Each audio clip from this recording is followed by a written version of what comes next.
The Red Line by John Nichol. Read by Andrew Wincott, Gareth Armstrong and David Timson. The author begins with the following quotation from the memoirs of Sir Arthur Harris. In Bomber Command, we had to lay on and, more often than not, carry through, at least one, and occasionally more than one, major battle every 24 hours. That was a situation which no naval or military commander has ever had to compete with. Navies fight 2 or 3 major battles per war. Armies maybe a dozen. We had to lay on, during my 3.5 years, well over 1,000. Foreword. They had waited 67 years and journeyed from every far-flung corner of the world for this day. A lifetime ago, young and idealistic, they had come together to battle against the Nazi scourge, which threatened to engulf their homelands. Once sprightly, upright figures were now stooped by age or confined to wheelchairs, but medals were polished to perfection and trousers pressed to a razor-sharp crease, and nothing would prevent them from gathering to witness the closing chapter in their extraordinary and controversial story. The sun shone down on London's Green Park on the 28th of June 2012, as more than 800 Royal Air Force veterans paraded to witness the unveiling of the Bomber Command Memorial, their memorial. Some came from as far away as New Zealand, Canada and Australia, some just a few minutes' bus ride from nearby suburbs of the British capital. They were joined by widows, families, celebrities, political leaders and royalty. I was incredibly proud to be part of their day. My association with the men of Bomber Command began in 1991. As a young tornado navigator, I had been shot down over Iraq during the first Gulf War, captured, tortured, and paraded on television screens around the world. My short but deeply unpleasant experience of captivity entitled me to join the RAF Ex-Prisoner of War Association. Until that point, I had known little about my forebears who had flown the early bombers into the heart of German-occupied Europe during the darkest days of the Second World War.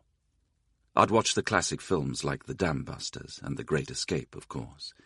I'd met veterans at various military functions, chatted politely, and listened to the occasional war story. But I'm ashamed to admit I hadn't got to know these men.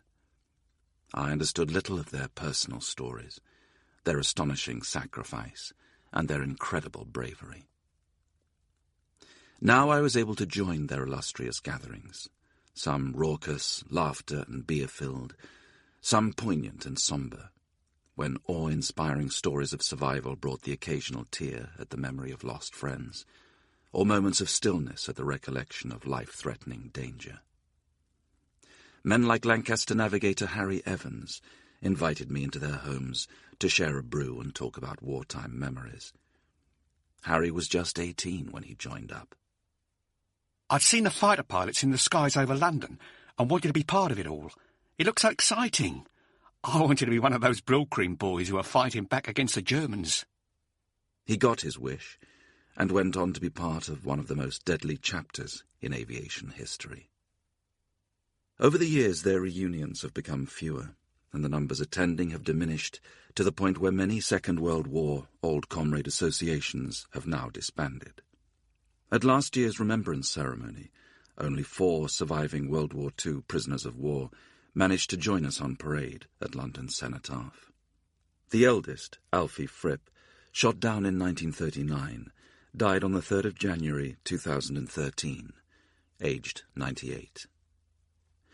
And so it was with a mixture of pride, pleasure and sorrow that I took my seat amidst the crowd of nearly 7,000, gathered around the memorial to honour and remember a truly extraordinary group of people. I chatted with Lancaster pilot Rusty Warman, who had come down from Coventry, the scene of a massive German blitz.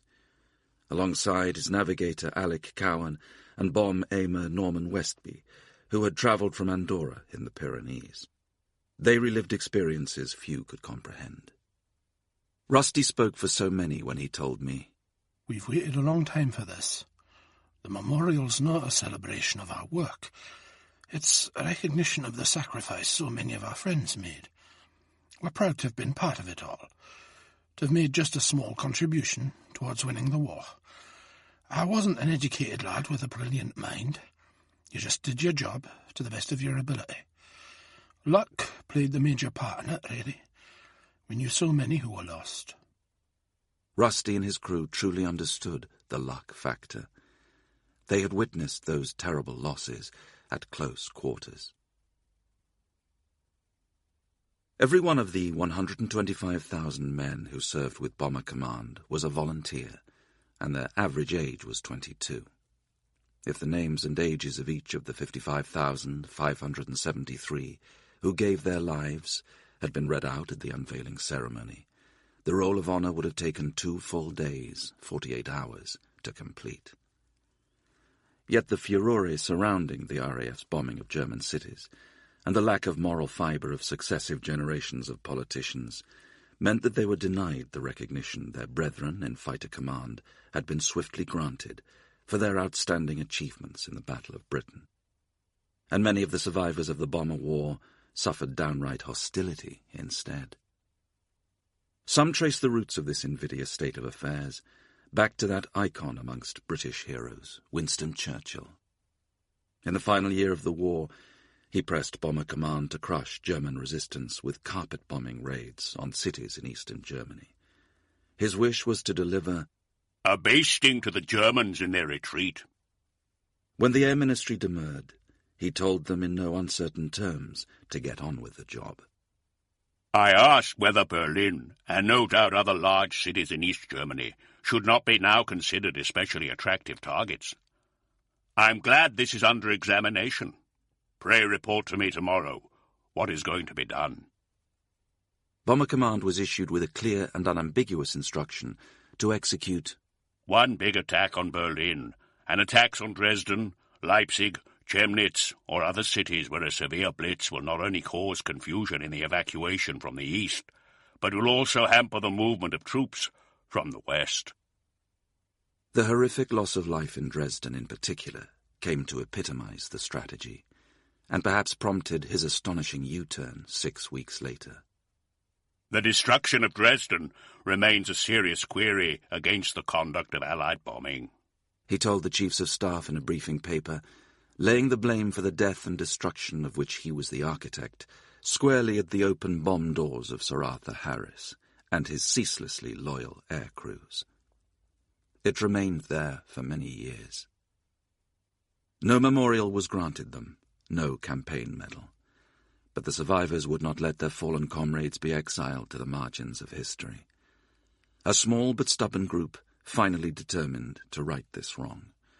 It took them 5 years and cost some £7 million, money raised by the men themselves through newspaper appeals and personal donations that ranged from a few pence of a child's pocket money to many thousands of pounds, and in one case an incredible 2 million. Alongside such luminaries as B.G. Robin Gibb, who sadly did not live to see the culmination of his incredible work, I joined their campaign. It was now my privilege to witness its outcome. Just after midday, Her Majesty the Queen pulled aside the drapes to reveal Philip Jackson's stunning sculpture, the centrepiece of architect Liam O'Connor's beautiful Portland stone memorial. There were gasps of pleasure and admiration from the front of the crowd, and cheers from those of us further back, who for the time being could only imagine the sight. The bronze statues depict 7 members of a bomber crew, recently returned from yet another sortie through enemy skies. Exhaustion and relief are etched on their faces. 5 of the figures gaze skywards, praying for a glimpse of friends destined never to return. 2 stare downwards, perhaps reflecting on the ordeal they have just endured, and knowing they must do it all again before the sun rises tomorrow. The sacrifice of thousands of young lives is woven into every fibre of the monument. A stainless steel lattice in its ceiling depicts the geometric fuselage construction of the early Wellington bombers. Aluminium from a crushed Halifax lines the roof. 8 young men were killed when she was shot down over Belgium in May 1944, and 3 were still at their stations when she was discovered in 1997. Even the rivets connecting the pieces are scale replicas of those used in the aircraft. And as a symbol of generous reconciliation, a yew tree donated by the people of Germany grows alongside the memorial. The verdict amongst those who shared the day was unanimous. Andy Wiseman, a Halifax bomb aimer, echoed the thoughts of many as he gazed at the bronze faces of the crew. I understand just how they feel. This was us every single night. My only sadness is that it took so long to get the memorial. It would have meant so much to the mothers and fathers who lost so many sons. The service of dedication was dignified yet simple. The Chief of the Air Staff, Air Chief Marshal Sir Stephen Dalton, promised the relatives of the dead that they will now know that their service and raw courage has been recognized. He spoke of the collective heroism of the men, highlighting the story of Canadian pilot Charles Minarski, who refused to bail out of his burning aircraft until he had saved his rear gunner. Minarski died in the crash, while the tail gunner was thrown clear. He was awarded a posthumous Victoria Cross. As the Venerable Ray Pentland, RAF Chaplain-in-Chief, began the dedication, 4 Tornado bombers roared overhead, to a chorus of cheers from the crowd, and a wail of protest from a handful of car alarms. And then came the moment we had all been waiting for. May this memorial commemorate the lives of all who have served and died in Bomber Command, as we acknowledge their sacrifice and service to others. As we reflected upon his words, the familiar drone of 4 Merlin engines filled the crowded park. And here she was, overhead, the last surviving airworthy Lancaster bomber. Many of those in wheelchairs struggled to their feet as our tear-filled eyes turned skywards, and her massive bomb doors opened to scatter thousands of blood-red poppies in a timeless act of remembrance. We cheered and clapped in both celebration and sorrow, and in an instant she was gone. "You've waited a long time for it," the Queen had told Marshal of the Royal Air Force Sir Michael Beetham, himself a distinguished wartime pilot and one of the leaders of the campaign. "Well done." As the service ended, thousands queued to file through the memorial, to offer a quiet prayer, or remember a fallen friend or loved one. The royal family wandered amongst the crowd, chatting to old and young alike. Children played amidst the drifts of fallen poppies, and the bar began a roaring trade. On stage in the entertainment area, TV presenter Carol Vorderman interviewed Rusty Warman and his Lancaster crew about their experiences. Although more than a little uncomfortable about being singled out, Rusty was delighted with the day and its highlight. Shaking hands with Prince Charles and being kissed by Carol Vorderman twice. Although it was now late afternoon, bomb aimer Norman Westby had arranged a special feast at a local hotel. They were to be served bacon and eggs, the meal they had all enjoyed on the successful completion of each operation over enemy territory nearly 70 years before. As Rusty and his crew departed for their own private act of remembrance, I have no doubt they reflected on the morning of the 31st of March, 1944, when so many of their friends and fellow crew members had been absent from Bomber Command's traditional survivors' breakfast. Chapter 1. The Home Front. There is nothing out of the ordinary about Joyce Voice's semi-detached house in New Malden, or the quiet suburban street on which she lives. The garden is well kept, the house immaculate and neatly furnished. Joyce and her sister, Cynthia Maidment, are 2 white-haired ladies with kindly faces and easy smiles, eager to welcome their visitors, especially those who have come to talk about their beloved brother, Cyril Barton. His portrait, an oil-painted copy of his official RAF photograph, gazes from the wall of the sitting room. His broad, boyish grin is equal parts innocence and mischief, and his eyes shine with pride. While Cyril looks down, His sisters served tea in china cups and saucers on a polished mahogany table. At one end is a large scrapbook filled with papers and cuttings, and a stack of files, all of them focused on Cyril's service in Bomber Command. The scrapbook is well thumbed, its pages now faded and yellowing. At first glance, there is nothing to suggest that they contain one of the most extraordinary stories of the Second World War. Cynthia, Joyce, and their 3 brothers and sisters idolized Cyril. They always looked forward to the week when he made the long journey home from his RAF base in Burn, North Yorkshire. Cyril was the oldest, wisest, and most confident of the 6 Barton children, and life at the semi-detached Edwardian house seemed more fun whenever he was there. He was mischievous and playful, but also like a little father to us, Cynthia remembers, who often put them to bed at night when their dad, an electrical engineer, worked late shifts. He and their brother Ken, who was 2 years younger, had also taught the girls to sew, knit, draw, and read. Cyril flew with 578 Squadron. He and his crew had been operational since August 1943. Becoming a pilot had been a lifetime's ambition. As a 5-year-old, he had once stuffed feathers from a recently plucked chicken into the sleeves of his pullover and jumped off a wall, flapping furiously, determined to defy gravity. The family had little money, but whenever funds allowed, he was bought model aeroplanes, which he would build assiduously.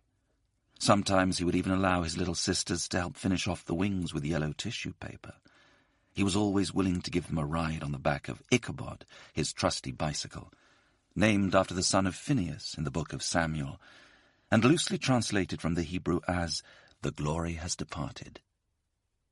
When they were teenagers, Cyril and Ken had heard the distinctive rumble of a Vickers Wellesley in the night sky. They went out into their quiet suburban street for a closer look. The light bomber had lurched into an uncontrollable spin, and the pilot had parachuted out. Seconds later, there was a world-shaking bang. Cyril and Ken shoved Cynthia into their younger sister Pamela's pushchair so they could get to the crash site quicker than Cynthia could run. A few streets away, the tail section of the plane jutted from a tiled roof. No one had been injured, but the house's pregnant inhabitant gave birth earlier than expected. Cyril's only regret was the absence of debris, which he could claim as a souvenir. His dream of flying seemed to have been dashed when his late childhood was blighted by serious illness. Severe bouts of meningitis and peritonitis hospitalized him for months, interrupted his schooling, and at times threatened his life. His parents were twice summoned to the hospital to see him for the last time. Each time he recovered. He managed to catch up at school, and throughout his ordeal he remained typically selfless. A diary entry from his sickbed recorded his principal concern. "I don't know what to get Dad for his birthday." His love of aviation never wavered. At the age of 14, he went to work at Parnell's, a manufacturer of military and civil aircraft. They had recently taken over Nash & Thompson in Kingston, who designed gun turrets for RAF bombers.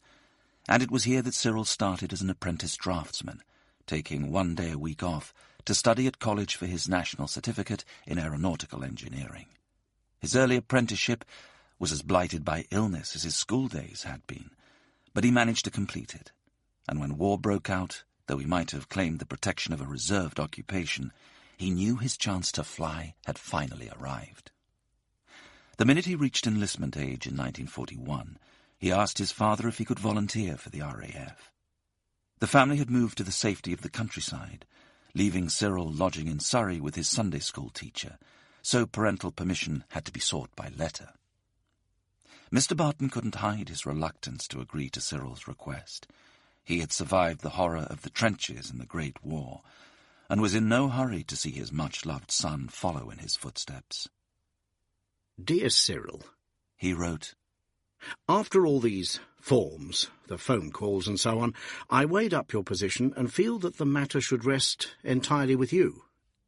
Naturally, your mother and I are not too keen on your joining up, more especially as I know by experience what such a step entails.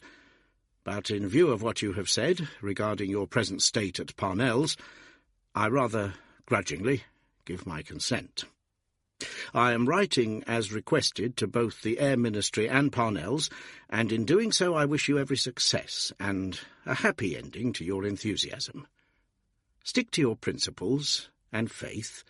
This will be very hard in the RAF, and I am confident that you will win. We at home will be waiting and watching in all that the future may hold for you. I'll close now, and may God bless you and help you in the days that lie ahead. That is my greatest wish and hope. Goodbye, and happy landings. Dad. Unsurprisingly, Cynthia and Joyce's parents worried constantly about Cyril's frequent and serious ill health, and their concern made his homecoming even more precious. Most of those serving an operational tour with Bomber Command were given 1 week off in every 6. Cynthia, Joyce, and Pamela, then aged 7, would wait eagerly for him to return to New Malden. The family had grown bored with country life and moved back to Surrey by then, wondering what new skills he would pass on, what practical jokes he might pull, and what words of wisdom he would impart. Their house always reverberated with laughter during these visits, and even when he was away in the United States, completing his pilot training in Albany, Georgia, he wrote streams of letters, including one to his sisters in May 1942, enclosing photos of the young daughters of the family he was staying with, but promising, "I'm not going to stay and be their big brother. I'll try and come home for Christmas." That February visit of 1944, the ground was still blanketed with snow. Without even changing out of his uniform, Cyril headed straight to the garden shed. He pulled out an old tea chest and attached some metal runners to it. His 3 sisters screeched with delight as he dragged them up and down the street on their makeshift sleigh.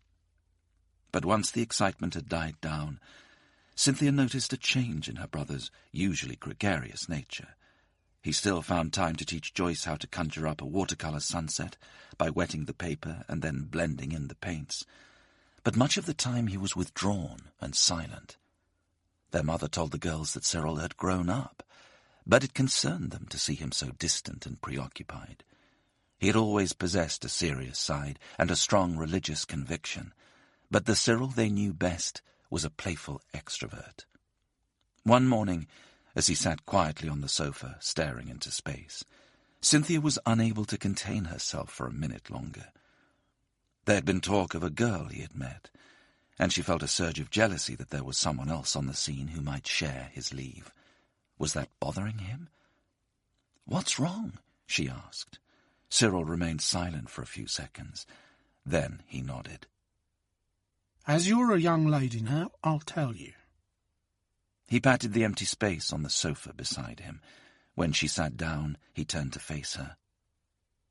"You know I'm having to bomb people in Germany." Cynthia did know, even if she didn't fully understand. Cyril and his crew had completed more than a dozen ops. Their parents rarely mentioned the dangers he faced, especially in front of the younger children. But as they heard the drone of engines overhead and stood in the garden counting the bombers in their droves, his mother couldn't help saying plaintively, "Oh, I hope Cyril's not in one of them." It was the same story in thousands of other homes across the country. The worry was never voiced, but it hung in the air like mist. Most evenings the Barton family gathered in the kitchen and switched on their console Marconi wireless. Sitting around the table, warmed by a triplex oven, they listened to their favourite programmes, whilst their mother and father waited anxiously for the latest news bulletins from the front. "Well, I don't like doing it, because it means I have to bomb other people's children." Cynthia had never known him speak so seriously to her. "I'm a Christian and I find it difficult to cope with bombing innocent people. But I do it because of you 3 young girls. I don't want Hitler to ruin your lives. He has some terrible plans for the human race. He has to be stopped. So that's why I'm having to do it, for you, Joyce and Pamela." Cyril remained subdued for the remainder of his stay, but at least Cynthia now understood why. She was grateful that he had spoken to her so openly.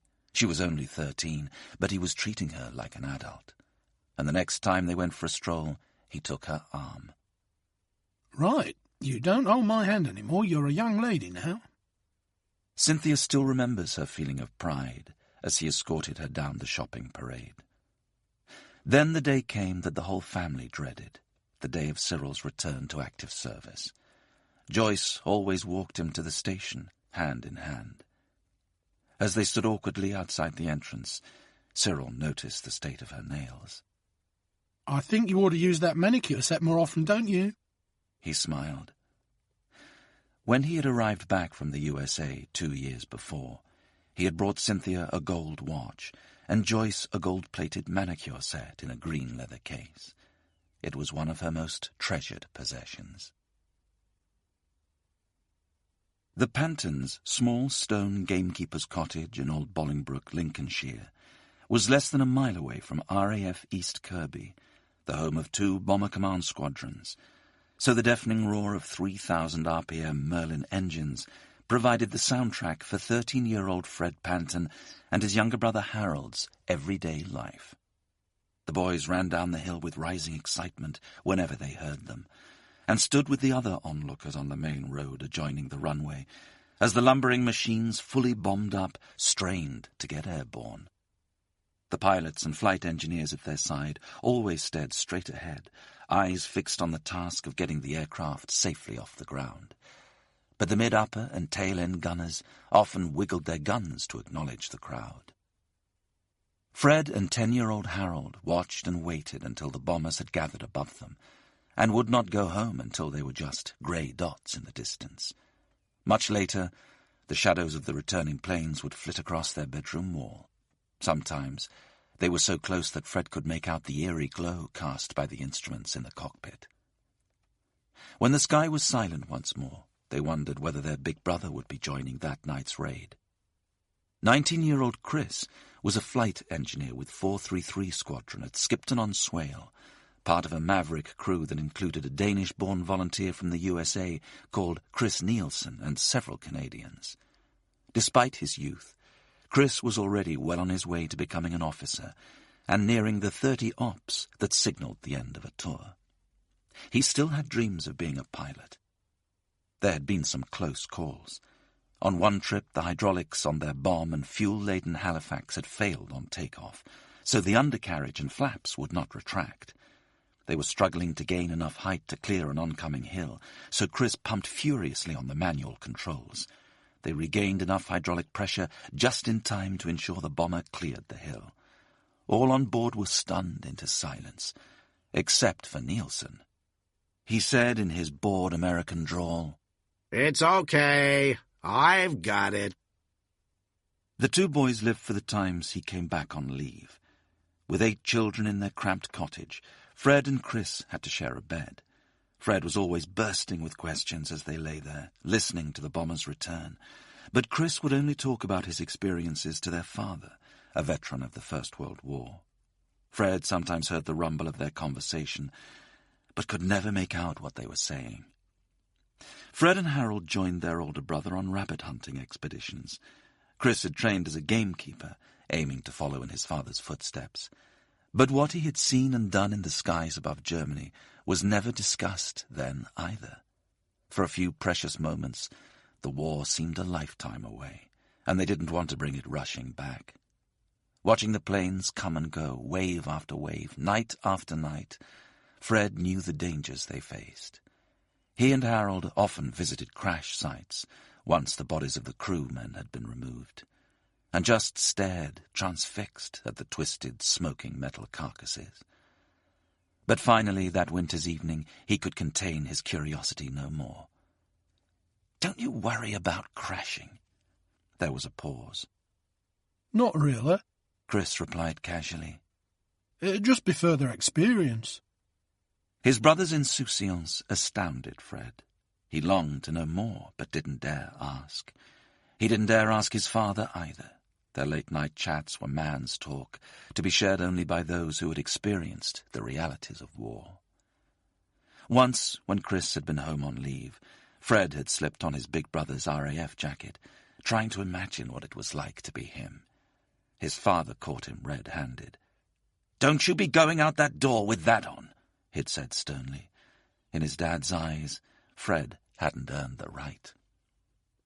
The questions would have to wait for another time, hopefully not too far off, when Chris's tour and the war were over. Alan Payne, a bomb-aimer with 630 Squadron, was part of one of the crews Fred and Harold had seen straining to take off at East Kirby. On the early evening of the 29th of March, Alan was preparing to leave his parents' home in Wendover. He gave his mother a final cheery wave before putting on his helmet and climbing onto his motorbike. For the entire week, they had not spoken once about his experiences with Bomber Command. They never asked, and he never told them, and that suited him just fine. He knew the truth would only upset them and cause them to worry even more than they already did. The rain started to pour as he saddled up. It was going to be a long ride back to East Kirby in this weather. While he felt the usual sadness of leaving his loved ones, at least he was returning to his surrogate family. Alan and his crew, like so many others in Bomber Command, were tight. They spent all their time together, more often than not at the Red Lion in nearby Revesby, and while they sank their pints, their conversations, like those with his real family, rarely turned to war. They knew all too well that young men like them were being lost every night, in ever-increasing numbers, during the winter of 1943 to 44. But they kept those thoughts at bay as they laughed and joked around the bar. The prospect of death never weighed heavily on Alan. He always felt there was a gap in the sky where he and his crew would find safety. The rain hammered down, and the wind howled around his ears as Alan tore up the A1. He headed straight for the Peacock Hotel in Boston, where, sopping wet, he found time for a couple of pints before catching a bus to the camp, where Pat was waiting for him. She was a young Geordie girl who served the crew's meals in the mess, and they had been courting for a few weeks. She had joined him and his crew at the pub so often she had almost become their 8th member. They had a quick chat, and then it was time to get out of his wet clothes, unpack his bag, and get some sleep. Tomorrow was the 30th of March. Yet another day at the cutting edge of Bomber Command. Chapter 2. Sowing the Wind. On a Sunday evening in December 1940, in the middle of the Blitzkrieg, Sir Arthur Harris, then the Air Ministry's Deputy Chief of Air Staff, stood on the roof of his Kingsway HQ. Around him, German aircraft rained incendiaries on the nation's capital. The city was a sea of flame. Only the luminous dome of St. Paul's Cathedral rose from it, untouched. He called for Air Marshal Charles Portal, Commander-in-Chief of Bomber Command, to share the terrible sight. As the two men watched London burn, oblivious to the threat to their own safety, Bomber Harris felt the first stirrings of vengefulness. They are sowing the wind. By March 1944, at least according to Harris, the German forces and their civilian population were reaping the whirlwind. He was now Commander-in-Chief of Bomber Command, and a fervent believer, along with Winston Churchill, in the effectiveness of area bombing. Harris believed the most efficient path to victory was to raze Germany's biggest cities to the ground, obliterate the enemy's capacity to equip its forces, and destroy the morale of its people. He believed that the long-range bomber had fundamentally altered the nature of warfare. He had flown over the killing fields of the Somme and Passchendaele during his service in the Royal Flying Corps, and had no time for those whose outdated views he remained convinced would lead to a reprise of the mass slaughter of the First World War. If the ancient and ivory-headed warriors are permitted to have their way, another 1 to 6 million of the flower of the youth of this underpopulated country and of America will be unnecessarily massacred in proving for the second time that these ancient soldiers and mariners were wrong. It is but cold comfort to realize in the circumstances that not only is the bomber the only thing that can win the war for us, but that it is going to win the war for us, eventually, in spite of all the procrastinations and futile diversions which the old battle horses are determining to stage in the interim. Harris acknowledged the many dissenters, those who believed it was morally wrong to bomb strategic cities, rather than focus on purely industrial and military targets. He was also acutely aware of the toll his strategy was taking on his young crews. But he knew too that since the Luftwaffe had killed thousands of civilians and destroyed vast swathes of London, Coventry, Liverpool and Bristol, the opposition to area bombing had become less strident. Even though Harris's tactics were by no means universally popular, and despite the enormous losses they were suffering on a daily basis, the remarkable young men whose duty it was to carry out his orders had great faith in their commander-in-chief. To them, he was always Butch, and never Bomber Harris. Dick Starkey, a Lancaster pilot, remembers a lecture he gave at a local school after the war. One of the children asked me if I regretted what I did. I said that I was proud of my contribution. I regret the death and the suffering, but I'm not sorry. I think the criticism of Bomber Command is terrible because we were doing a job that had to be done at the time, and there was nobody else to do it. We were fighting the Nazi enemy when no one else could. Ever since Dunkirk, aerial bombardment was one of the ways Britain could signal to its allies and its own citizens that she intended to stay in the fight and carry it to the Germans. But by the winter of 1943, Harris was no longer interested in sending signals. He finally had the technology and firepower at his disposal that he believed would bring hostilities to an end, in the shape of an aircraft designed to transport vast amounts of explosive over long distances, while offering its crew hitherto unavailable levels of protection. The Avro Lancaster. In 1942, Harris had inherited 400 frontline bombers, nowhere near enough to carry out his planned offensive. He increased production immediately, and within a few months could call on a new range of 4-engine heavy bombers such as the Stirling and Halifax, with a far greater range and ordnance than their twin-engine predecessors. But it was the arrival of the Lancaster that convinced Harris he could now press for a decisive victory. The Lancaster boasted a 33-foot bomb bay, which enabled it to carry the 4,000-pound Cookie bomb, capable of creating a shock wave that could devastate large areas of buildings. With further modifications, it would hold the 12,000-pound Tall Boy, capable of penetrating 100 feet into the ground before exploding. And by the latter stages of the war, the 22,000-pound Grand Slam, the most destructive weapon available before the invention of the atomic bomb. The Stirling, in the process of being phased out of frontline service, could only carry a 14,000-pound bomb load.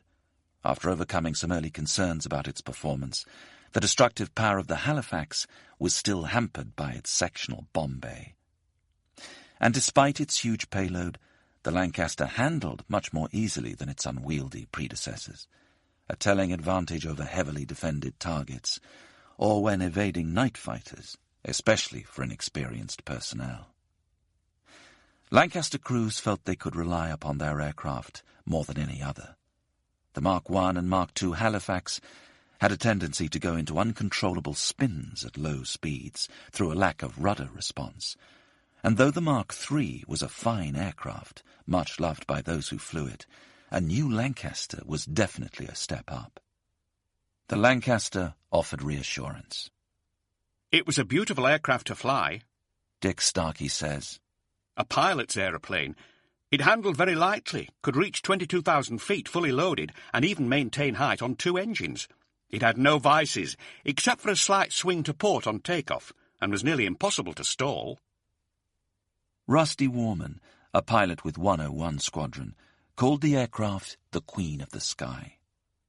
If the Lanc looked somewhat menacing and clumsy on the ground, she was quite a different picture in the air.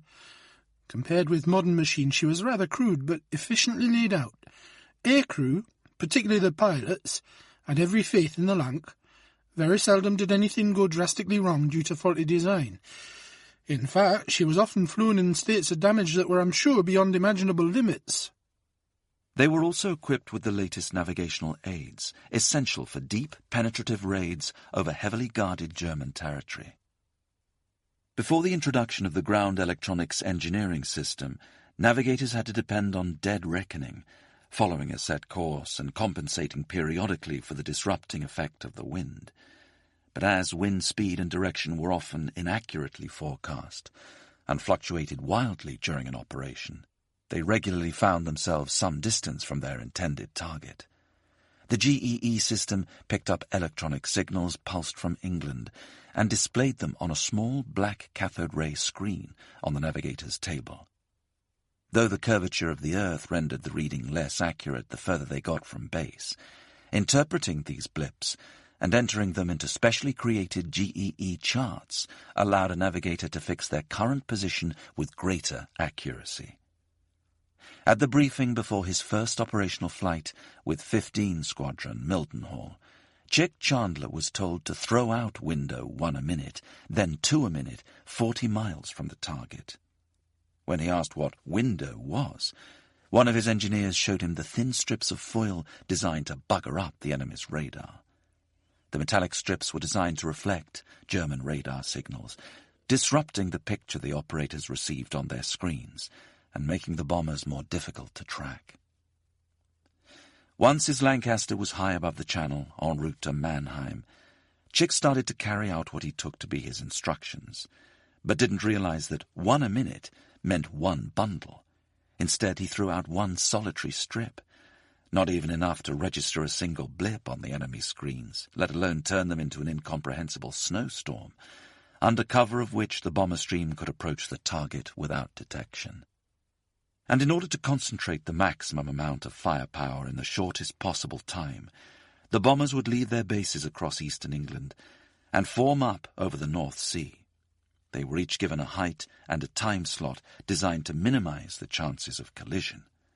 The entire stream, once assembled, could be anything up to 70 miles long. As January 1944 dawned, despite only having completed a third of their tour, Flight Engineer Jack Watson's crew was the second most experienced on 12 Squadron. This was a bad omen. On recent raids, the crew with the second highest number of ops to their name had gone missing. This sense of foreboding might explain why, as the snow crunched beneath Jack's feet on his way to a briefing in Wickenby for a raid on Stuttgart, he experienced the most uncanny feeling I have ever experienced in my life. I knew that if we didn't leave 12 Squadron, we wouldn't survive. We went into the briefing, we did the trip, we got back, and the next morning we were called into the flight office. The flight commander said, "You've got 2 options. You can either volunteer for the Pathfinder Force, or we will send you." So, we volunteered. From then on, I was quite convinced that all the time I was with that crew, we were safe. To enhance the accuracy of the bomber stream, a special force had been created to find and mark the target. Manned by crews of the caliber of Jack Watson's, the Pathfinders flew ahead of the main force in Lancasters and Mosquitoes.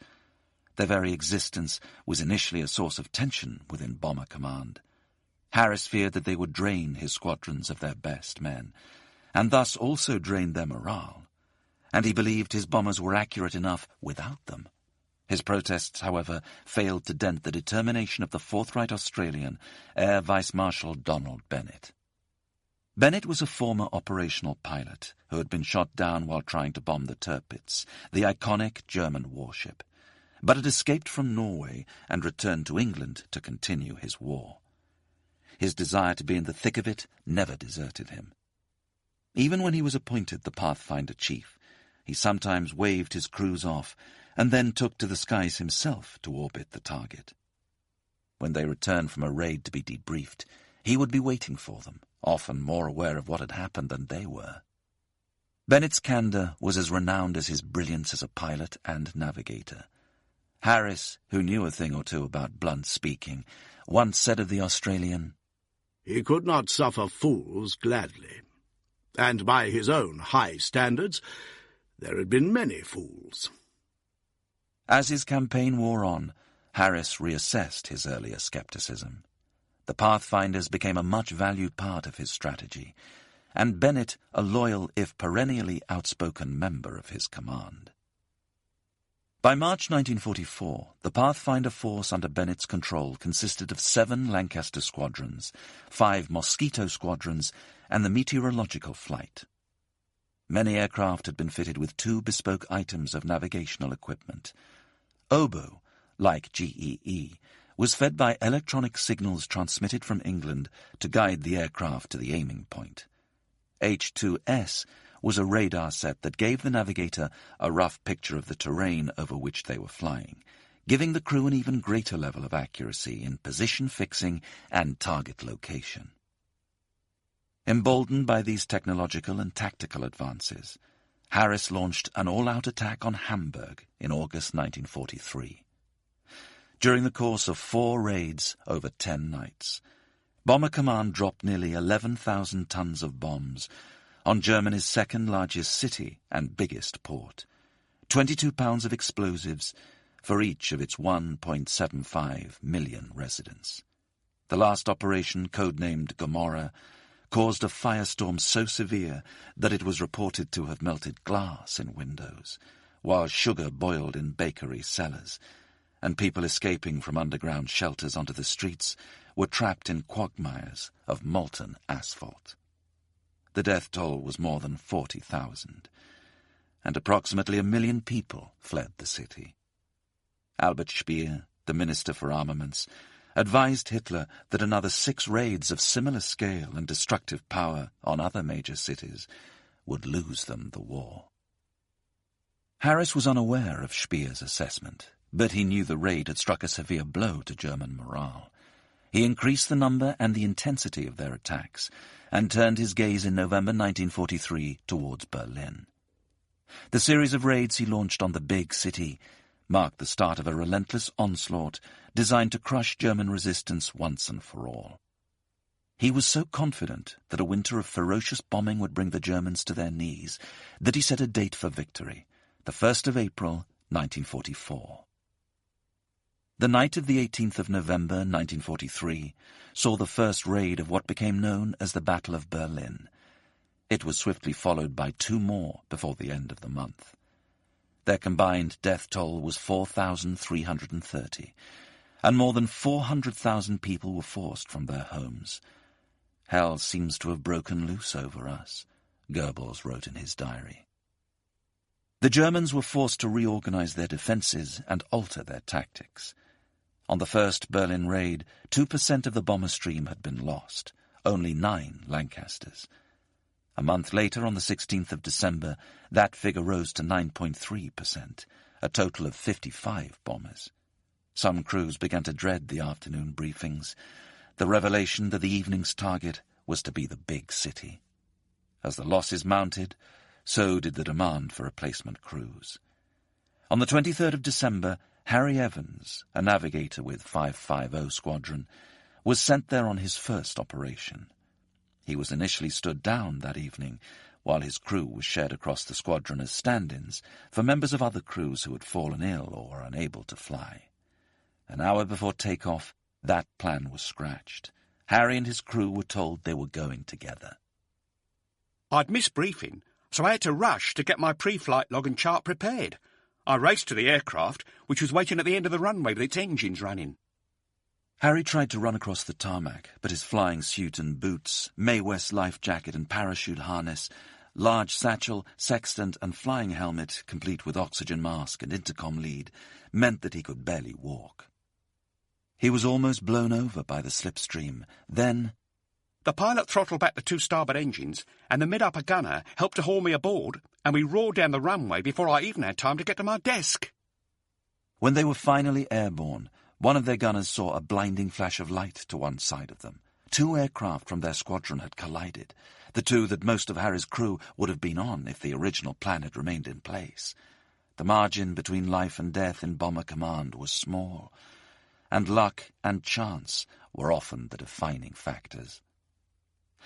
Harry and his crew flew on to Berlin. It was as black as black. The only light came from the odd flash of machine gun fire as gunners tested their weapons, or the red-hot glow of an exhaust stub from one of the other bombers around us. Up front, the phosphorescent dials on the engineers' panels cast a glow so bright that I feared it might be visible to enemy aircraft. No chance of that with the green blips on my GEE set. There were none. It had been jammed by the enemy. Few words were said as they flew over mainland Europe. All eyes apart from Harris and his pilots were scanning the night sky for fighters. Around 50 miles from Berlin, a bank of searchlights swept across the sky, aiming to cone a British bomber, so that it was caught in the beams of all the searchlights in a battery below. For the men on board, it was as if they had moved from a dark room into blinding sunshine.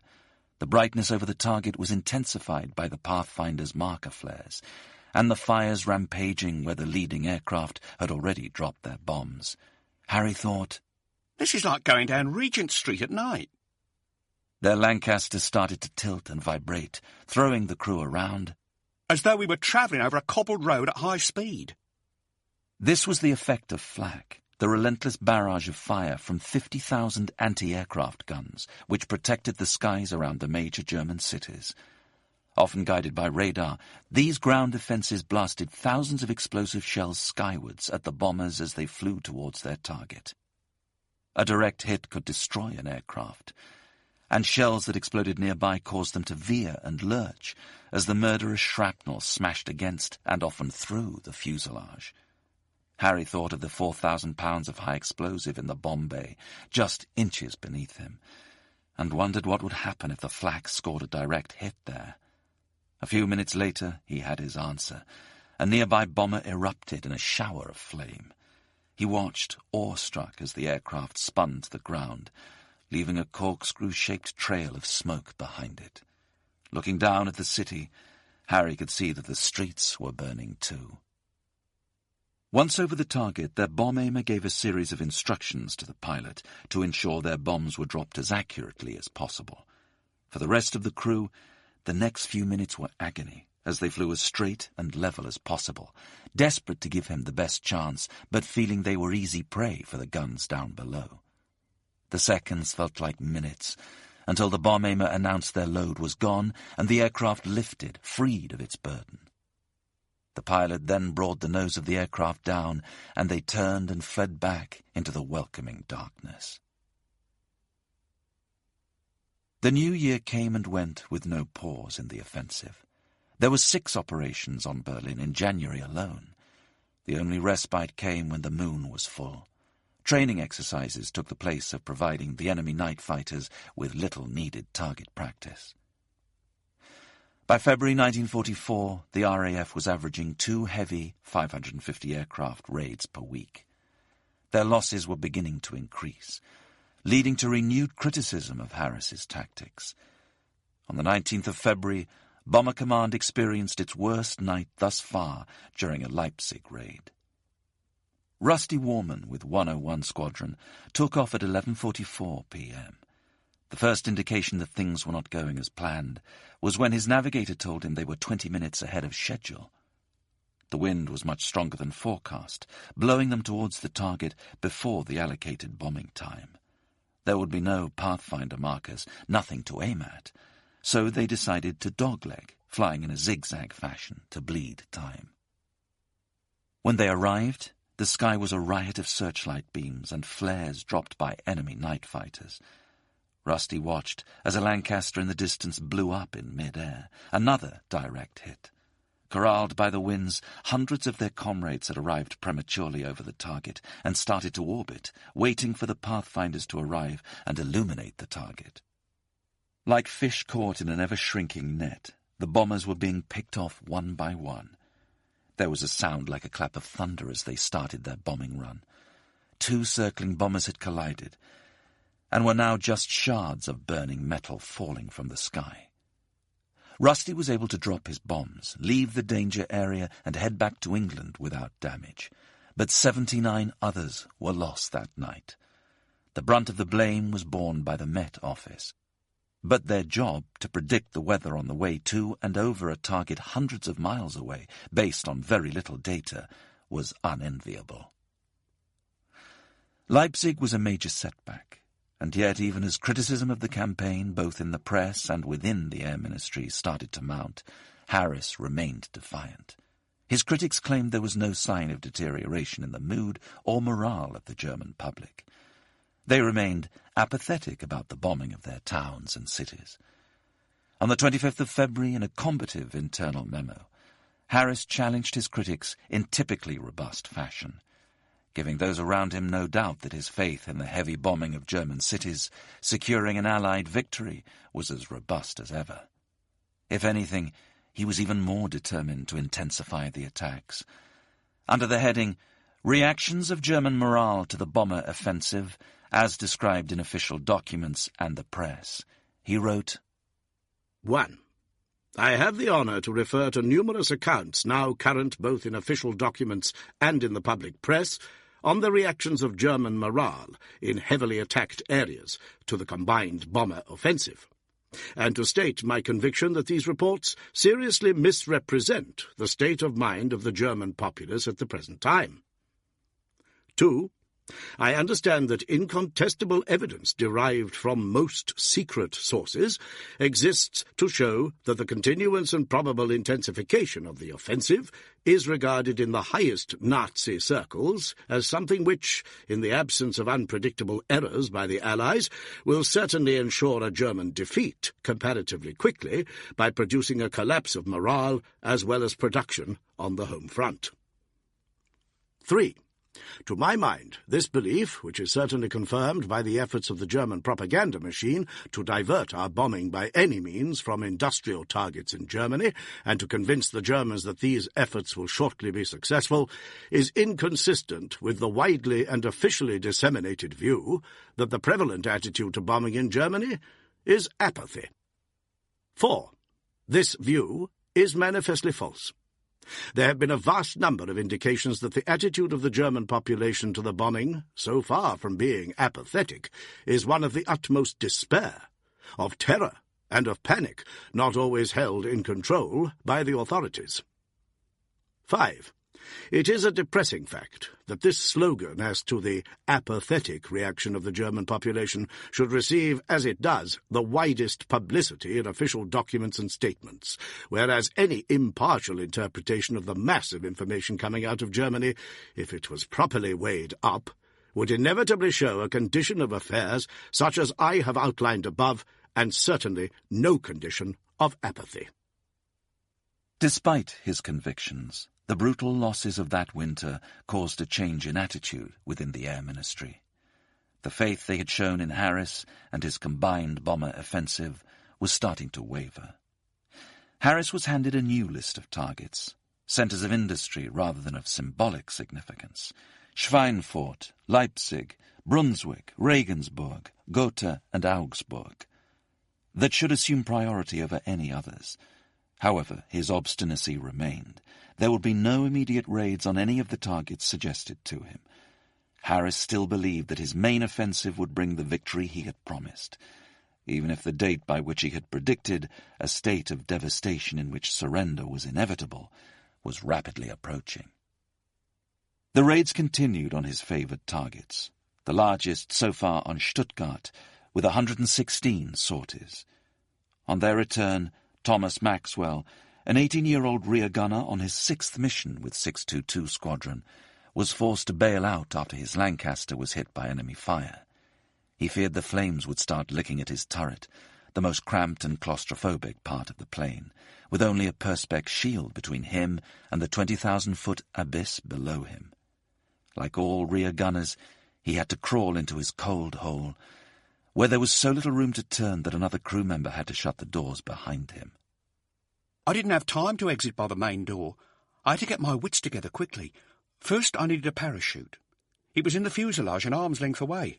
So I opened the turret doors and hoped they didn't jam. Then I dragged the chute carefully into the turret in case it deployed. Then I rotated the turret 90 degrees, otherwise I'd have bailed out into the fuselage. But there was no room to put the chute on. With the turret now at right angles to the fuselage, the slipstream gale was grabbing, tearing and tugging at the flapping parachute backpack. The spewing fuel whipped past me. There was nothing now but Hobson's choice. Go back into the pitch-black fuselage, or stick your rear end into this growling 120-knot wind. Thomas managed to clip one parachute hook on, but as he was contorting his body to fasten the other, he fell backwards into the night, his parachute under his left arm. I pulled the ripcord. Long John Silver managed with one hook, and one was better than none. Life is simplified when there are no options. There was a crunch as the drag chute came out, and the parachute woofed into its canopy above.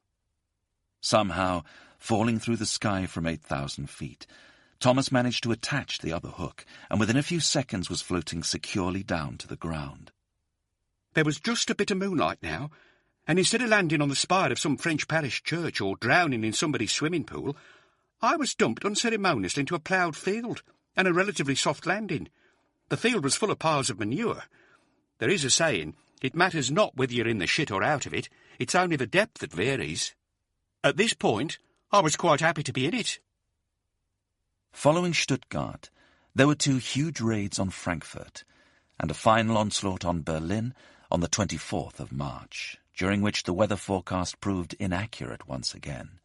Chick Chandler had a ringside seat once more. By some dreadful mistake, we arrived early over Berlin. The rear gunner said we had no option but to circle. Circle over Berlin? What a disaster! We were only at 13,000 feet, so we had a bird's-eye view of the whole thing. We saw at least 4 Pathfinder bombers blow up as they were going round. Seeing all those aircraft going down made me realize what we were doing. Although I was the baby of the crew, I knew just what the dangers were and how easy it was to be shot down and killed. Strong winds had scattered the stream across a wide area and pushed many of them towards heavy flak defences they would otherwise have missed.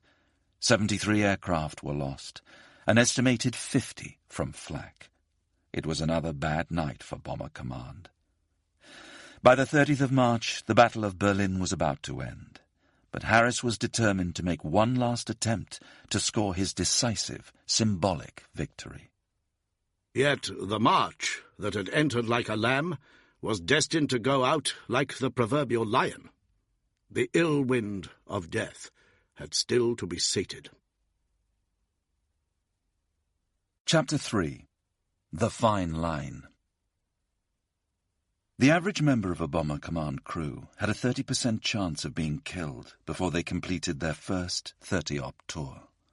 Of a total of 125,000 air crew, 55,573 were killed. An overall death rate of 44.4%. Another 8,400 were wounded and some 10,000 taken prisoner. In no other branch of the armed forces were the chances of dying so high, or the combatants called into action night after grueling night. Yet every one of the 125,000 recruits who took to the skies to wage war by night was a volunteer. There were those whose fathers had fought in the First World War, and who wanted to avoid the gruesome grind of trench warfare. There were others who were seduced by the glamorous modern image portrayed by the RAF, given added lustre by the glorious victory of the few in the Battle of Britain. For many, such as Ron Auckland from Portsmouth, who had experienced the damage wreaked by the Luftwaffe earlier in the war, there was an element of revenge. Ron had witnessed the first German raid on the docks of his hometown, where he worked as a civil servant. On duty as a fire officer, he had carried out the dead and rescued the injured, after an enemy bomb fell down the air vent of a crowded air raid shelter. During another, he and his family were bombed out of their home. That was enough. He signed up. I'd seen a lot and knew just what the Germans could do. I was in a reserved occupation, but I still wanted to join up. I wanted to be part of the war effort. George Prince grew up in New Malden, Surrey, the son of a garage owner. He left school at 14 to work for his father as a mechanic, a job in which he learned many skills that would prove useful when he became a flight engineer. He coveted a green 4-seat 1934 MGPA in his father's showroom, and was mortified when a German bomb shattered the windows and riddled the car body with shrapnel. George was only 15, but his father told him that if he repaired the MG, he could have it. I mended the bodywork lovingly and filled the holes in the radiator with putty. I couldn't drive it, but it became my pride and joy. George, like his near neighbour Cyril Barton, dreamed of being a pilot. But when he signed up, his superiors decided that his experience in his father's garage was too valuable to sacrifice, so he became a flight engineer. The MG would come into use later, when he was operational and old enough to drive it. The whole crew would get in, 2 in the front, and the rest would squeeze in the back and hang out over the side. As a 16-year-old Londoner, Harry Evans had watched in awe as the night sky above his home city glowed red during the Blitz. That image and the sound of the Heinkel 111s were imprinted on his soul. One day a German bomb landed on his street. It demolished the house just to our right. The whole house shook like there had been an earthquake. All the windows were blown out and the ceilings came down. Some of the neighbours were killed. Once you've experienced something like that, you never forget it. Shortly after my 18th birthday, I volunteered for the RAF. My father had been in the Navy on submarines in the First World War, and it didn't sound very appealing to me. I wanted to be one of the Brill Cream boys. Bomber Command recruits also came from far-flung corners of the Empire. Ron Butcher grew up in Middle Sackville, a village near New Brunswick in Canada. He joined the RAF because all of his friends were doing it, even though there was no pressure for them to volunteer, just a sense of duty towards their ancestral home and ally. Britain needed their help against the Nazi terror, and to stand idly by seemed like an act of cowardice. Andy Wetschmann did not come from any corner of the Empire. He was born in Berlin in January 1923. When Hitler and the Nazis gained power in 1933 and revealed their virulent brand of anti-Semitism, his father, a politically active lawyer and intellectual Polish Jew, moved the family to Poland. In 1939, just before the German invasion, Andy was sent to England to learn the language. Despite having an American mother, the only English phrase he knew was "stick 'em up" from watching a cowboy film. Ironically, she insisted that he travel by train and boat because she believed flying to be too dangerous. On the day he left, his entire family came to wave him off at the station. It was the last time he saw his father. Andy learned English at a school in Hampshire and proved to be such a good student that he was offered a place at Oxford University. He turned it down, even though he knew his mother would be appalled. I decided I would join the Air Force, and if you're going to join the Air Force, you might as well fly. I knew what the war meant. I heard the bombs and had seen the results of bombing and the destroyed buildings. I certainly wanted to help overthrow Hitler. I felt it was my moral and physical duty to do so. Being a member of Bomber Command had benefits the Army and Navy couldn't offer. Even though most nights were spent dodging fighters and flak, the crew slept in a bed on British soil. It was a shorter journey home on leave. They could also enjoy their familiar comforts, pubs, dances, the cinema, and for those who were single, local girls whose eye might be caught by a young man in uniform. Once they signed up, the mundaneness of day-to-day training dispelled any notions that RAF life might be any more glamorous. Harry Evans joined in the summer of 1941 at the Yorkshire Grey pub in Eltham, where the ballroom had been converted into a recruiting centre. It was the end of the year before he was summoned to the Aircrew Selection Centre on the Euston Road, where he was tested, interviewed, and given a thorough medical. Eventually he was accepted and kitted out as an aircraftman second class, the lowest rank in the entire Air Force. When he was sent to digs near Regent's Park, his spirits lifted. The airmen were billeted in luxury flats overlooking the park, where businessmen, bankers, and diplomats once lived before the Blitz. Once inside, it became clear that this was just an accident of geography.